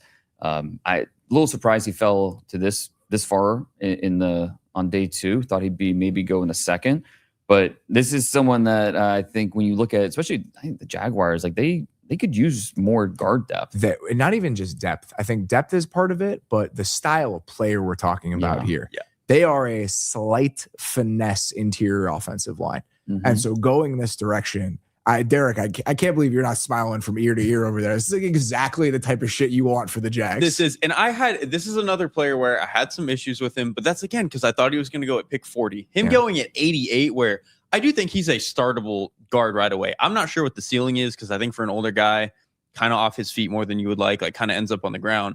But kind of like Dane was saying, his hands are huge and there's so much power in them when he's either pulling or he's down blocking, fitting up on some of those double teams. And so again, going from a team that the Jaguars got away with the run game at certain points last year, they can kick people's ass this year. Ezra Cleveland's the final year of his deal. Mm-hmm. So, I mean, that's then so beyond depth. At 89, the Bears take Xavier Thomas, the wide receiver from LSU. Dave is making a face that makes me feel very bad. No. Actually, okay. You should. Oh, well. There's a couple thoughts here. No, okay. First, Xavier Thomas is a good football player. He really is. And I don't remember if I ever brought him up because my goal is not to just be the LSU guy. I don't just want to hammer that all the time. But Xavier Thomas really was I viewed him as like a day 3 pet cat. First of all, he ran a 4.2 freaking 8. Yeah. He is fast as hell. I think he's got great hands. He is he's a better receiver than he probably gets credit for, probably because LSU's offense was a disaster last year. He's got return ability. Obviously, if you run a 4.28, you would think he could be a hell of a return man. I don't know if he's like an amazing route runner, but I thought this was a guy you could get in the 5th round and be like, hell yeah, this is exciting. For him to go 89, my surprise is that he's going here. I do think he's a good football player. Dane, I'm pretty surprised that he went in the top 100. Yeah, I'm very surprised. I'm not gonna say the words Velus Jones. I will not say it. I appreciate that. Yes. But no, he had 2 kick returns for touchdowns. Yeah. That's and made some clutch catches over the course of his time at LSU. He can play. He wasn't an offensive home run guy. I don't know. Watching his film, he averaged 11 yards per catch. He wasn't really a big play threat on offense. At least I thought so. Speaking of pet cats, here goes one of Dane's. Oh yeah, I love Kalen Black. At 90, the Niners take Kalen Black, the running back from Indiana. The 3rd running back off the board then, huh? Let's talk about Kalen Black, but one final thought on Xavier is just he's not the downfield big play guy. Right. But they showed his play against Vanderbilt where catch and run. He can take a 6-yard hitch 75 yards to the house. I mean, he's got that type of speed. Speed is no question with him. I thought he'd be there on Saturday, but clearly I was. It's a bet on speed. No, that's what it is. I love the Bears. All right, Thieneman in the 1st round, and then Ben Johnson gets all his weird shit over the next few picks. I want my small center, I want my blocking tight end, and I want my really fast receiver. At this point, after last year, it's whatever. It's just whatever. Let him do it. Just let him do it. Let him do it until it doesn't work. Can I be mean? And actually, I'm not that I want to be mean. Is it mean to say Kalen Black's clearly a guy that you like a lot? Yeah. Should it scare the shit out of me that he got drafted by the 49ers, who seem to screw these types of running backs picks up all the time? I was a big Jordan James guy last year, and speaking of LSU, Tyrion Davis Price. Yeah. What the hell happened there? So I don't know that sometimes a team picking a guy makes you feel better the fact that the Niners are the team pulling the trigger makes me feel a little bit worse, if I'm being honest. Kyle Shanahan is good at so many things. Which But his dad's team was found running exchanged backs for all this. over the place, and it just doesn't ever seem to work out for This them. is the first non-combine guy drafted, and interesting. sometimes we see that in the top 100, but not every year. It does happen this year. I just you watch him and you just appreciate the way he plays. The legs just churn over and over and over. He runs through guys, good speed. Reminds me of a Bucky Irving type of player. That's what I see with Kayden Black, and so. Big fan of the player. He's a little bit older. He's another one of those JMU guys that followed Cignetti to Indiana, and he was a big part of the identity of that offense this year. All right, you ready? Joe Williams. Okay. Oh man, Joe Williams. I don't think Joe Williams ever played a snap. Nope. Joe Williams, Trey Sermon, Ohio State, yeah. Tyrion Davis Price, Isaac Orendo. And then we had Jordan James last year. Those are all like the 3rd through 5th round running backs that the Niners have drafted over since 2017, since Kyle Shanahan has been there. I mean, Isaac Orendo's still on the team, but he didn't. Not for long. Yeah, I mean, clearly. They recycle those running backs over and over, and just hope one of them hits. And then Jalen Hurd is also one where not a running back, but also like He was what was Jalen Hurd? Receiver, running back, hybrid guy. Well, it's interesting because Kayden Black, he was not a pass catcher at Indiana. Like that was kind of one of the holes, or a projection at least, where you have to make. But you love the way he runs, and so I'm not surprised that he's going here now that we're in the 90s. But maybe a little surprised he's the 3rd running back drafted. Yeah, and this player was a little bit bigger, but they did have Brian Robinson on the roster for a minute, and I do think that they had made an effort to be like, we want somebody who is not just gassed as our second running back, someone who can like kind of bang between the tackles a little bit, and I do think that Black brings that in a way that hopefully they're looking for. Again, I think maybe they thought Jordan James could do that last year, but we just got to let Kyle keep doing this until one of them works out. He ran a 4.45 at the pro day. So he has speed, and he's 211 pounds. So like he's a good size player. But again, he was not a pass catching presence for Indiana. That's not how they used him. So, but I did like him pass pro, and that's something that obviously matters a lot, especially when you're more of a complementary role as a running back. I'll stop dwelling on this after this, but I just jogged my own memory.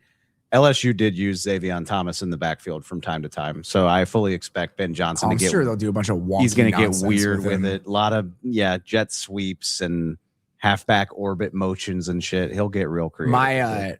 My theory as of right now is Khalif Raymond's on the team, and so now he started thinking about the offense with Khalif Raymond, and Khalif Raymond will likely only be there for 1 year, and now it's like, well, we need to make sure that we have a succession plan from Khalif Raymond now that when he moves on. Matt Millen's had a lot of work today. Good for him. He's looking good. He's really milked it. I appreciate that. So the Raiders, have we seen them since Treydan Stukes early in the second? Crawford. Oh, yeah. Yep. Those are the only 3. They still have yet to get the receiver that we were talking about. Surratt's still on the board. Yeah, that's true. You did say in the 3rd round. What I say? 2 Indiana players they're going to draft. Oh my God! Wait. Okay, I'm confused though. They just gave a center $90 million. 91 overall, Trey Zune the third from Texas A&M going to the Raiders. You just said that he can play all 5. Multiple positions. Teams believe he's a 5-position player. He's mostly a left tackle at A&M. They did move him to center a little bit just to really to appease scouts and help him, Zune, just give him that exposure at the position. But there's just a lot to like about him. I think ideally he's your 6th guy, and then hopefully he does enough to earn a starting job. But for a team like the Raiders, where they're figuring out that offensive line. And so a guy like Zune gives you a little bit of flexibility with how you figure it out. Theoretically, you think he could play guard though? Or no, I mean, he can play all 5. Yeah, I think that's, and that wasn't just one team saying that. That was multiple teams that have used that line to me about Zune. So they signed Spencer Burford in free agency, $3 million 1-year deal. And then DJ Glaze, obviously 3rd round pick 2 years ago, thrown into a really horrendous situation 2 years in a row. where I'm not sure if they're willing to kind of give up on that yet, but it was not a good year for anybody that played offensive line for the Raiders last year. So left guard and right tackle, both potential open spots for them. I love him as a player. I'm a little confused because I thought somebody would draft him with like an obvious path to be the starting center. That's not going to happen in Las Vegas, but doesn't mean he can't be good. Cowboys, we haven't seen the Cowboys in a while. Sure haven't. They did not have that second round pick. They did add D Winters very early on in the night. Yeah, that was for a 5th round pick. Yeah. So they traded one of those 5s that they got. I'm assuming that deal to move back. I really wanted Jordan Brooks to be a Cowboy, but for a 5th round pick, I like that. Yeah, that's good consolation. And with where the D Winters trade happened in the night, that felt like insurance of like, if he has to start, that's cool. Yep. If somebody we like falls to us at whatever pick it would have been, that is also cool. Obviously, that's, Oh, okay. Cowboys at 92, Jashawn Barham. Another edge rusher. Interesting. And Cowboys are having Ben Solak's favorite draft of the year so far. Like, he loves this guy. He loves Caleb Downs. All right, Ben. Well, don't we all? That one's a little bit cheating. Yeah, I mean, everybody loves Caleb Downs. Barham is interesting. He, to me, feels a little bit like the store brand Arvell Reese a little bit in this class, where he was a little bit like kind of off the ball. They would move him around. He's a little bit of an undersized edge player, but the movement skills, especially in space, and he's got a little bit of bend to him. Like he's a player that I liked. And again, it was always going to be in this range. And so I think for Dallas to take a player like this at this range, I'm into it. Like, he gives them a little bit of pop off the edge. I thought your explanation of him in the Beast was really interesting, and comparing him with a guy like Arvell Reese. In your mind, Arvell Reese is not a tweener because he can do both. He has the feel for both. Yes. In your mind, Barham is a tweener where he's a little small to play on the edge, and he doesn't have the feel to necessarily play off the ball. He does not have they tried to play him as an off-ball linebacker, and they realized we can't do this anymore. Yeah. So he doesn't have those instincts. All right. So they move him to more of an edge role where just see the ball, go get it. Like that's it. That's all you need to worry about. But there are times against the run where he can be overwhelmed and kicked out. And so, I mean, at this point, he was my 100th player. So I think this is the range. This is appropriate for him, in my opinion. But you're adding another, bullet to the gun in terms of rushing the quarterback and just trying to add explosive playmakers in the front seven. So they're going to have a very specific plan for him. Scheme change. They're open to different body types, in those edge rushing positions. The fact that they're kind of changing over in terms of what they're doing defensively with Christian Parker. 93 overall, the Los Angeles Rams here. Another it is tight end? Keegan Trost, the offensive tackle from Mizzou. Yeah, a player who is a tackle in college, but I think most teams see him as a guard in the NFL. And I think just play style wise, that's just the way he plays. But he's a mean dude, and he moves well. He's an older player. He's been around, but just a great story of perseverance. Starting at the FCS level, worked his way up, and he had a really good year. He was not on the radar in the summer. He had PFA grades at best. But he really earned himself, put himself on the NFL radar, and I give him a lot of credit for that because he put together some really good tape this year with the way he moves, strength at the point of attack, and he made himself into a top 100 pick. I'm just glad they did this at some point. Like, I was probably a little bit overzealous and wanted them to do this at 13, which they obviously did not end up doing. But them getting tackle depth at some point, when again, this could be like you have starting tackles that are fine, but obviously at left tackle have had some health issues. You always want to make sure you've got guys around Matthew Stafford. So I like them going tackle depth at this point. And the fact that you think he might be a guard. I mean, you look at the Rams offensive line right now. McClendon, Steve Avila, and Kevin Dotson are all free agents after the year. And so they will need some succession plans potentially with all those spots. They've got a lot of cap space next year. I'm going to say they can extend the guys they want to. I assume they would like to. I mean, Dotson and Avila are both guys I think would be worthy of extension. They've got about $100 million in cap space next year. But you look at the guys they have hitting free agency. Byron Young, Kevin Dotson, Steve Avila, Kobe Turner, Puka, Warren McClendon, Coleman Shelton. I mean, they've got a lot of guys set to hit the market, even if right now, if you look at it, they have a lot of money to spend. So there's a chance just one of those guards, whether it's Dotson, because he's an older player, it's as a third contract guy. You're not keeping all of those guys, even if you could afford to keep some. So a guy that has a little bit of flexibility, if it's not the right tackle that we were thinking about, maybe it's a guard for the future. Yeah, and his arms are 32 3/8, so he kind of falls below that, and it shows up on film, just the lack of length, and especially when rushers are able to get to his edge, you see that. But he's someone that I think had a good week at Shrine and just kind of helped himself through the process. So I really enjoyed talking to him at the Combine. He's had such a I don't think he ever really thought the NFL was a possibility for him, like up until like a year ago. And so good for him for go in the top 100 if that was it. I mean, that's incredible. He was not somebody that ever came up in conversations over the summer, and so he really is a self-made player. He's an older player. He turns 25 here coming up soon, but I think the film or what he put on the film in 2025 is deserved of that one this type of range. We talked about especially offensive linemen going a little bit earlier in this draft. I had I think a 4th round grade on him or something around that range. So to see him go in the late 3rd, I totally get it. Dolphins up here with their 3rd pick of the 3rd round, and they have 2 more in the 4th and 3 more in the 5th. As Chris we get Bell, into tomorrow. Jamad McCoy, like is this where we finally just end the run? We talked about Bell when they drafted Kaczmarek 7 picks ago. So Keontae Scott is still out there. If you want to, keep him in South Florida. Are you surprised about Keontae Scott still being out there? Even if he's a little bit limited, a little bit older, you're not surprised. It's just because he's a very specific player. Yeah, he is, and it is a really good in that role. But how many teams realistically have a need for a downhill nickel? Yeah, that's he feels like he's a cherry on top sort of selection where I'm not drafting him to be a load bearing player. It's interesting, him and Stukes, right? Where you have these 24-and-a-half-year-old nickels, and the fact that Stukes can expand beyond that, he can do a little bit more, and Scott's just pigeonholed there. Mm-hmm. Stukes goes maybe a little bit earlier than people had thought he was going to in the process, and now Keontae Scott, who's your 50-something player? 53rd. Yeah. And that's a good example of again, there might only be 3 teams that realistically draft him. Yeah. And so it's just a matter of landing spots. And he's a corner, or he's a linebacker and a corner body, and you don't want him necessarily moving in reverse. You want him near the line of scrimmage. And how many teams realistically are looking for that? It's a great question. Dolphins pick is in here at 94. Do it. They did it. Hey, okay. 94. The Miami Dolphins take Chris Bell, the wide receiver from Louisville. And even if he doesn't help you until Thanksgiving, that's for the Dolphins.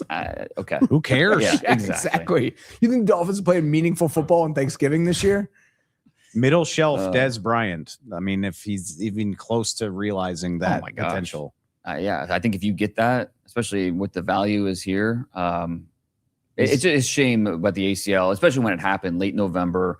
But I think the acceleration, you throw on the Miami tape, and the acceleration that he shows with the ball in his hands, it's silly. He's 222 pounds. Yeah. He is a big athlete, and he can motor. He really picks up. In the longer he's going, he's able to pick up more and more steam, and so. I never would have guessed Caleb Douglas would go before Chris Bell. Hey, flip the spots. There you go. Hey, we got Chris Bell in the 70s. They went from small fast to big fast. The Dolphins they've been kind of Proctor, okay, Chris Johnson, all right, and then Caleb Douglas, Will Kaczmarek, all right. There's really no through line to what types of guys they're seeking out here. I'll readily admit I haven't watched Caleb Douglas. I don't know much about him besides what Dane has told me. Other than that, and we talked about it last night, the Proctor pick has a fair amount of risk, but I can get on board with what they've done. I like the majority of those picks. Well, it's okay to be a little bit all over the place when it comes to when you need everything. You don't want to be all one or the other. Yeah. You need to take those swings, but you also need guys like Chris Johnson's. I know he's going to play for me at a high level for 4 years. Right. Bell's one of those guys. I mean, I can understand even without the injury concerns. You look at a guy like that, it was hyper specific, the way that he was used, a lot of slants, a lot of crossers, not doing a ton. We just saw Xavier Legette. Yeah. 3 years ago. It's just man, do I want to take this guy 38th overall? But in the 90s? Yeah. Whatever. Absolutely. I mean, you just see him pull away from people. If he's AJ Brown 15% of the time, He 10% of the time, he's worth taking with the 94th overall pick. Yeah. Another tight end. More tight ends continues. at 95. The New England Patriots take Eli Raridan from Notre Dame. Do you want to feel old? His dad blocked for Brady Quinn at Notre Dame. That's that's a thing that happened. And like he's another one of these tight ends where you look at the production, you look at the stat sheet, and it's like, okay, I didn't even have a touchdown this year. It wasn't a big part of the offense, but we graded the flashes, and you look at the ability, the way he moves at that size, and you start to talk yourself into what this could be. So, what, 9th tight end drafted? I think. I thought it's the 9th one. 9th? Okay. Yeah, this is the 9th one. Dane, I'm looking through the tight end list, and there's still so many guys I like still available. It's crazy. The Patriots needed a tight end. Yeah. I mean, Hunter Henry's getting old, and you look at the depth. They signed Julian Hill in free agency, but He's that a blocker. room, huh? He's a blocker. Yeah. They absolutely needed another tight end. So if my top 10 tight ends, everyone's been taken except for Justin Jolie from NC State, and he's a different type of tight end. So yeah, it's crazy. We're not even out of the day 2 yet. How many you think could get drafted? Tight ends overall. I had draftable grades on 25, and then borderline grades on Halfway there. 5 more. So yeah, I mean it's an unbelievable. Yeah, I joked around that I was still looking for the bottom of the well when the tight end well. It just it never ended. What's the record for just total tight ends drafted in a single draft? A good question. I did look it up, and I don't remember it offhand. It's less than 25. I know that. Cam Hayward back here with the Steelers drafting at 96. Steelers moved up for this pick. So the Seahawks did wind up trading Seattle down. did move down. So they did add at least some capital. At 96, it is Jennings Dunker, let's call him an offensive lineman from Iowa. Assume he'll play guard for the Steelers. Yeah, I think so. And he feels like a Steeler. Like I don't know, just the way he plays, no nonsense. I thought he'd go earlier than this. A little surprised he's still on the board at 96. But I mean, I think the first thing you notice is obviously the red mullet, very Paul Bunyan-esque, but he could be a people mover. He's a mean dude. He played mostly right tackle at Iowa, but I think, his best position is going to be inside as a guard. And they need a left guard. Dude, Spencer they Anderson do. is okay as a, He was their 6th offensive lineman last year. Right, exactly. So He's totally functional as that, but I do think Jennings Dunker could probably start sooner rather than later, because I think a lot of his pitfalls and downfalls are not really like teachable, fixable issues. Like, you've got to fix his hands, or, he doesn't see stuff very well. It's just like he's got heavy feet sometimes. And that's just kind of how he is. That's why he's going to move inside the way that he's going to. For me, it was the inconsistent reactionary skills. Like he'd just be a little late to react. Which matters less at guard. Yeah, right? absolutely. Yeah. And Brandon Thorne comped him to a current Steeler, Mason McCormick, that style of player. So this fits what they do. There's no Culvers in Pittsburgh. I just looked. So I don't know. He'll have to get his fix before he heads over there for minicamp. I mean, we're coming out of the top 100 here. It feels like the Steelers, in the best case scenario, have remade the left side of their offensive line. I'd say so. Mm-hmm. I mean, if you're moving Fatano over there, I mean, it's those 3 starters with McCormick, my goodness, Frazier, Zach Frazier, and Fatano, and now you got potentially 2 more in Achor and then Jennings Dunker. It's got a young offensive line, but one that has some real upside. I was going to say that's got to be one of the youngest offensive lines Absolutely. ever. Well, now you had Salomalo was kind of like the old dog right. there, and now the fact that he's gone, there's a chance here if Achor can, with Roger Jones, whether it's injury or whether he just straight beats him out, you get 2 rookies plugged in there. Zach Frazier's in what? This is year 3. Mm-hmm. McCormick's the same, and I think they drafted Fatano in the same draft. Yeah, and so you got all guys on their rookie deals, and not only their first 3 years of their rookie deals potentially. I can't imagine that's ever happened where like we assume that could be your week 1 starting. There's no way a week 1 starting offensive line has been 5 guys on a rookie deal like that. I just can't imagine that's happening. It certainly could this year. I mean, we'll see what happens with Jones, but I think it certainly could happen this year. We've said it a bunch of times. I want to be so excited about the Steelers. I'm like bitter that they've taken this from me. That's how I feel about the Like, Steelers. Personal. The vision is so enticing until you remember that one big thing looming over everything. This was damned if you do, damned if you didn't. Because if they made all these good moves, we were like, wow, we can sell ourselves on the Steelers, except for the Aaron Rodgers of it all. Whereas as if they kept making bad decisions, we would be like, God, what is wrong with the Steelers? Like there was no win for them this offseason because of the Aaron Rodgers thing. That's it. Looming I mean, over that's Yes. entirely it. It's just like I want to be excited. And listen, if there is a world where it's Rodgers this year, it's frustrating. I hate watching it. And then you have this entire infrastructure heading into 2027, and you become the team that, it didn't work out for them, but the team in a quarterback heavy draft that says, come hell or high water, we're coming away from the top 15 with a quarterback the same way the Vikings did.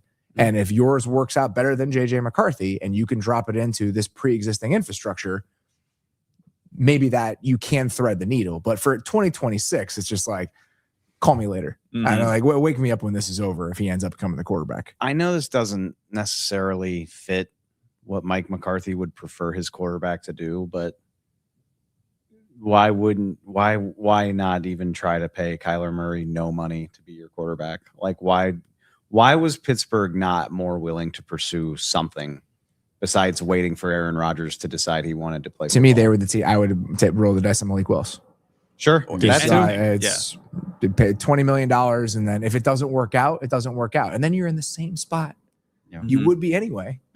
Funny thing is, we know it's not even that they're guaranteed to be bad. Derek and I were talking about this after the show last night.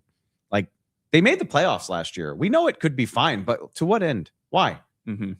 At what point do you get tired of just being passable? You're building to something, hopefully, right? Like the hope is you're building to something in 27, 28. It's just a couple of the moves are somewhat incongruous with that. Like Jamel Dean's going to be off the roster by the time that quarterback's ready to compete. Michael Pittman is probably going to be at the end of it by the time that quarterback is ready to compete. And so overall, that was kind of my frustration with the whole thing, is that there is this like really interesting young nucleus of players. And instead of leaning further into that, they kind of like reached a middle ground with the Dean and Pittman things where the roster's undeniably better. I just don't know how it all is supposed to come together in like a 2 or 3 year plan.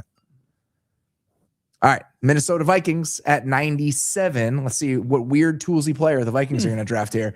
Caleb Tiernan at 97, the offensive tackle from Northwestern. This makes a ton of sense to me. Yeah. Brian O'Neill's a free agent after the year. Tackle was something I thought you could justify even earlier in this draft for the Vikings. And so to see them go with Tiernan here, Dane, not surprising at all. Almost 6'8". It'll be interesting if they keep him at tackle. Do they want to move him inside? Because he does have shorter arms. But I keep going back to the Oregon tape earlier in the year. He more than held his own against Oregon. And that was the tape that was like, okay, this guy can be something in the NFL. Obviously, he's Northwestern kid. He's really smart. He moves fairly well. This was part of that next tier of tackles where you can poke holes in parts of their game, but at this point in the draft, he's the 5th tackle off the board today, and the last 3 could play at guard in the NFL. Yeah. I mean, Bell and Barber, I feel pretty confident those guys are tackles, right? Even Barber, I think might be maximized at guard, but but Bell's the only probably true. He's staying at tackle. I'd love to see Bell play. That would be wild to see Bell play guard. Yeah. But yeah. Vikings had 2 picks in a row here. They did. Oh, so they're at 98. Your And guy. it is Jacoby Thomas, Let's go. safety from Miami to the Minnesota Vikings. That's your guy. It is my guy. Didn't think he'd go Is over this- Keontae Scott. So I did not. This is the pick that they got in the Bernard trade, I assume, right? Okay. Most likely. Oh man. I can give you that answer. This guy in a will come second. up and hit you. He's He's a very aggressive player. In the most loving way possible, just Yeah. an asshole. I just he hates the other team. He wants to hurt people. He's got good instincts. So yeah, this is from the Eagles. This is a comp pick they got for the Mekhi Becton, Isaiah Rodgers, Josh Sweat, and Milton Williams collection of free agents last year. Just a safety with an attitude. We love to see it. That whole Miami defense had so much aura, to borrow a term from the kids.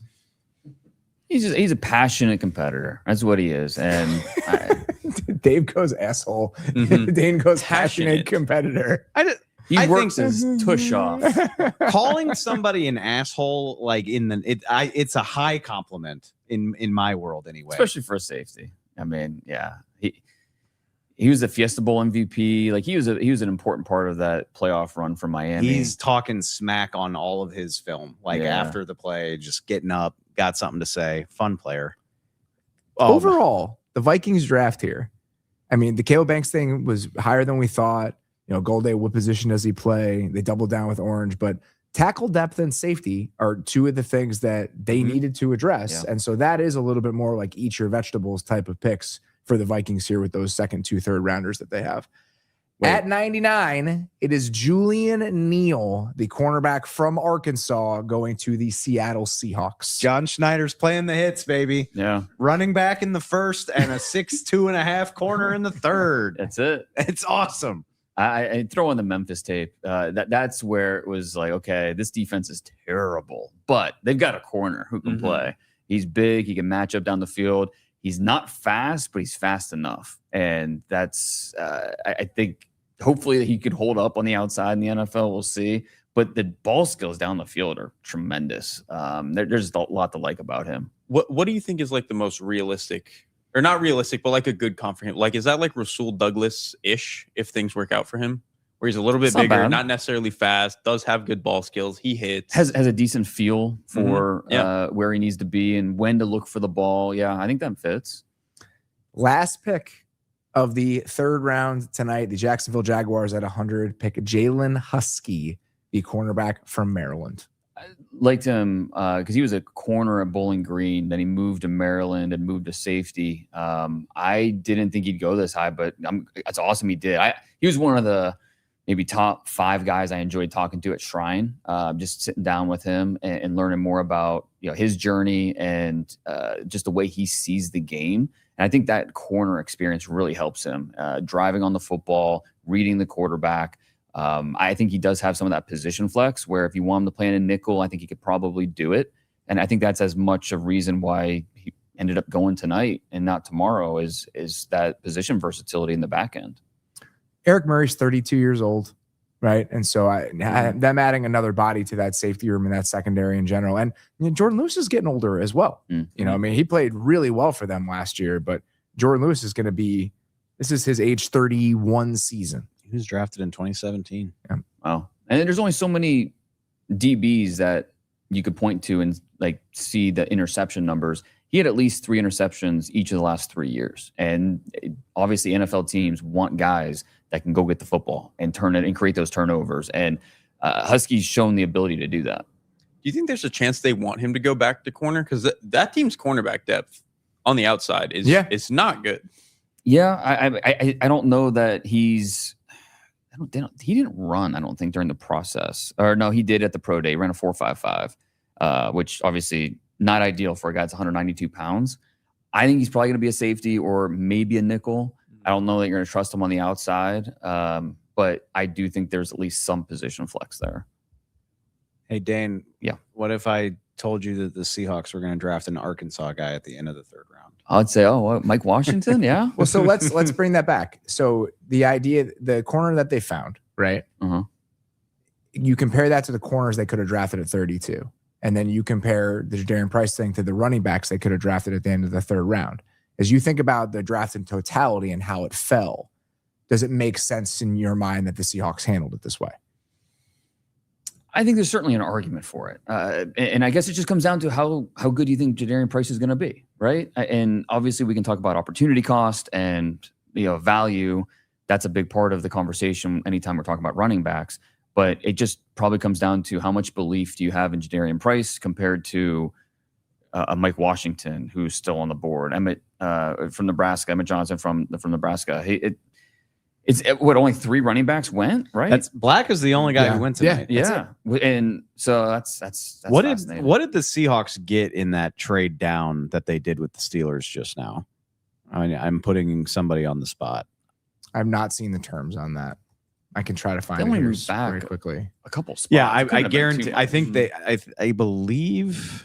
I think it was a 6th round pick. A 6th? Yeah. So you're still. I'm seeing right now. You're probably not talking about some, like, you would have still had to take the guy with that pick just now. You would have had to take him with 96 probably. Yeah. I don't know. Colton Hood and Mike Washington, or Jadarian Price and Julian Neal. Yeah. I don't know. No, I think it's worth the debate. I don't 100% know. I don't have an answer right now because I like Julian Neal. I enjoyed watching him. Oh yeah, no, I did too. I think, like I said, he's got some of the best ball skills in this draft. Like, he has a good feel for when to turn, when to find the football, and usually he does. He's not. If he ran like even a little bit better, I think he goes even earlier than he did. It's just he's not a burner. He's more size and physicality and ball skills. And this just feels like a spot where that coaching staff clearly just loves Josh Jobe. Like I just think that they like the way that he plays. Like, he's not the best athlete, but he actually reminds me a little bit of early in his career when like Levi Wallace was just like a really technically sound, solid cornerback too for Sean McDermott. And I think fans and sometimes the staff was like, we'll kind of try to replace him, but then he just always beat out the guy who was there for like 4 years. And it does feel like Jobe has a little bit of that quality to him. Obviously, the price was different, but they chose to keep Josh Jobe this year, who was a free agent, and let Derrick Woolen go. Josh Jobe was good, like especially like late in the season. I mean, I can't get out of my head how he played in the postseason. I mean, it's not like Josh Jobe got nothing. Josh Jobe got a nice $24 million deal with $15 million guaranteed in free agency. Like, it's a nice chunk of change. The Levi Wallace comp is perfect. It's exactly what he is. Gosh, Where it's just like the coaching staff is, I know what I got. I'm happy with this. I will sleep easy with that guy being my number 2 corner. Dave, can I ask you who's the most surprising player that was not a top 100 pick? Aside from Jamal McCoy. We know obviously that's an injury related thing. That it's unfortunate. I hate it for him. I hate it for him. But was there anyone else that stood out? For me, I mean, Keontae Scott, we talked about. Dennis Sutton, surprised he's still there. Keith Abney, I was looking forward to some Keith Abney talks. Yeah, I'm a little disappointed we didn't get to Keith Abney. We'll talk about that tomorrow. Yeah. Abney, I would, again, just from a talent standpoint, I didn't even really like his tape that much, but from a talent standpoint, I think a lot of people probably expected Malik Muhammad to go tonight. Yeah, the tape didn't match up with the testing. I agree, but again, like traits at a position like that, exactly. Wheatley was your 78th overall player. Yeah, and he didn't go. Kyle Lewis, that's another like Keontae Scott thing where it's how many teams? Yeah, teams were like the player, just confused how to best use him. Nussmeier, just some of the feedback. Not surprised he didn't go. Shot like depressingly by the time we got to this week. I'm not surprised anymore. Unfortunately, Brennan Thompson, a guy that runs in the 4.2s, you would thought might have gone. Oh well, Xavier Thomas did go, so I guess the guy in the 4.2s did get drafted. And speaking of fast, with as many like big fast guys went, I was just kind of shocked one of them wasn't Bryce Lance. Like I kind of liked some of his film when I was watching like Cole Payton and stuff like that. And so I was a little bit surprised. I think for me, he's one of the guys I was kind of shocked nobody took a chance on that. Jalen Kilgore, I was surprised no one took a chance on him. Just being, and I think it comes back to my issue with him was I don't think he's a nickel. I think he's more of a safety, and there's no tape on him as a safety. But he's a good enough athlete where I don't know. I thought someone would have rolled the dice on him, but that's interesting. And sometimes those guys can work out, but like Cam Bynum was kind of this, but he was an outside corner even at Cal, and also started his NFL career at corner until 2-3 years in. They finally moved him. So I will say, like with the one very obvious exception being McCoy, which we completely understand why that's happening. There's a handful of fringe guys that we threw them out there already. Abney, Muhammad, a couple others, Wheatley. Like there's nothing super shocking where I'm just like, what's he still doing here? Like most of it. Even a guy like Surratt, like you get it. You understand why he's still there. Like he's not a separator. Some see him as a slot, and only so many teams are looking for that skill set inside. So I think it's understandable why he would still be here. I mean, who was the other? I mean, Lance. You just mentioned Derek. Deion Burks, Brennan Thompson, like for all those guys to be there and Xavier Thomas to be the burner that goes. Surprising. That was pretty shocking. I'm just pretending that it's not happening.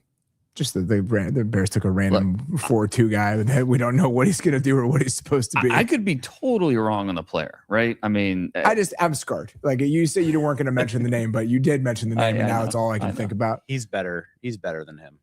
I'll say it. I'll also. We're in a spot now where it's not just the results; it's the fact that last year clearly Ben Johnson influenced the process in terms of who the Bears were after in the offense, and every single one of those picks worked out. Yes. They weren't 4-2 guys that went 150 spots quicker than you would have in your top 100 or your top 300. But for the most part, they've had a vision for guys, and that vision has worked out to this point. So a little leeway. You know the GIF people love to use of Michael Scott like ushering the old man out of the office? Like he's like, okay, get out. They gave DA Dylan Thieneman and just were like, all right, the door's over here.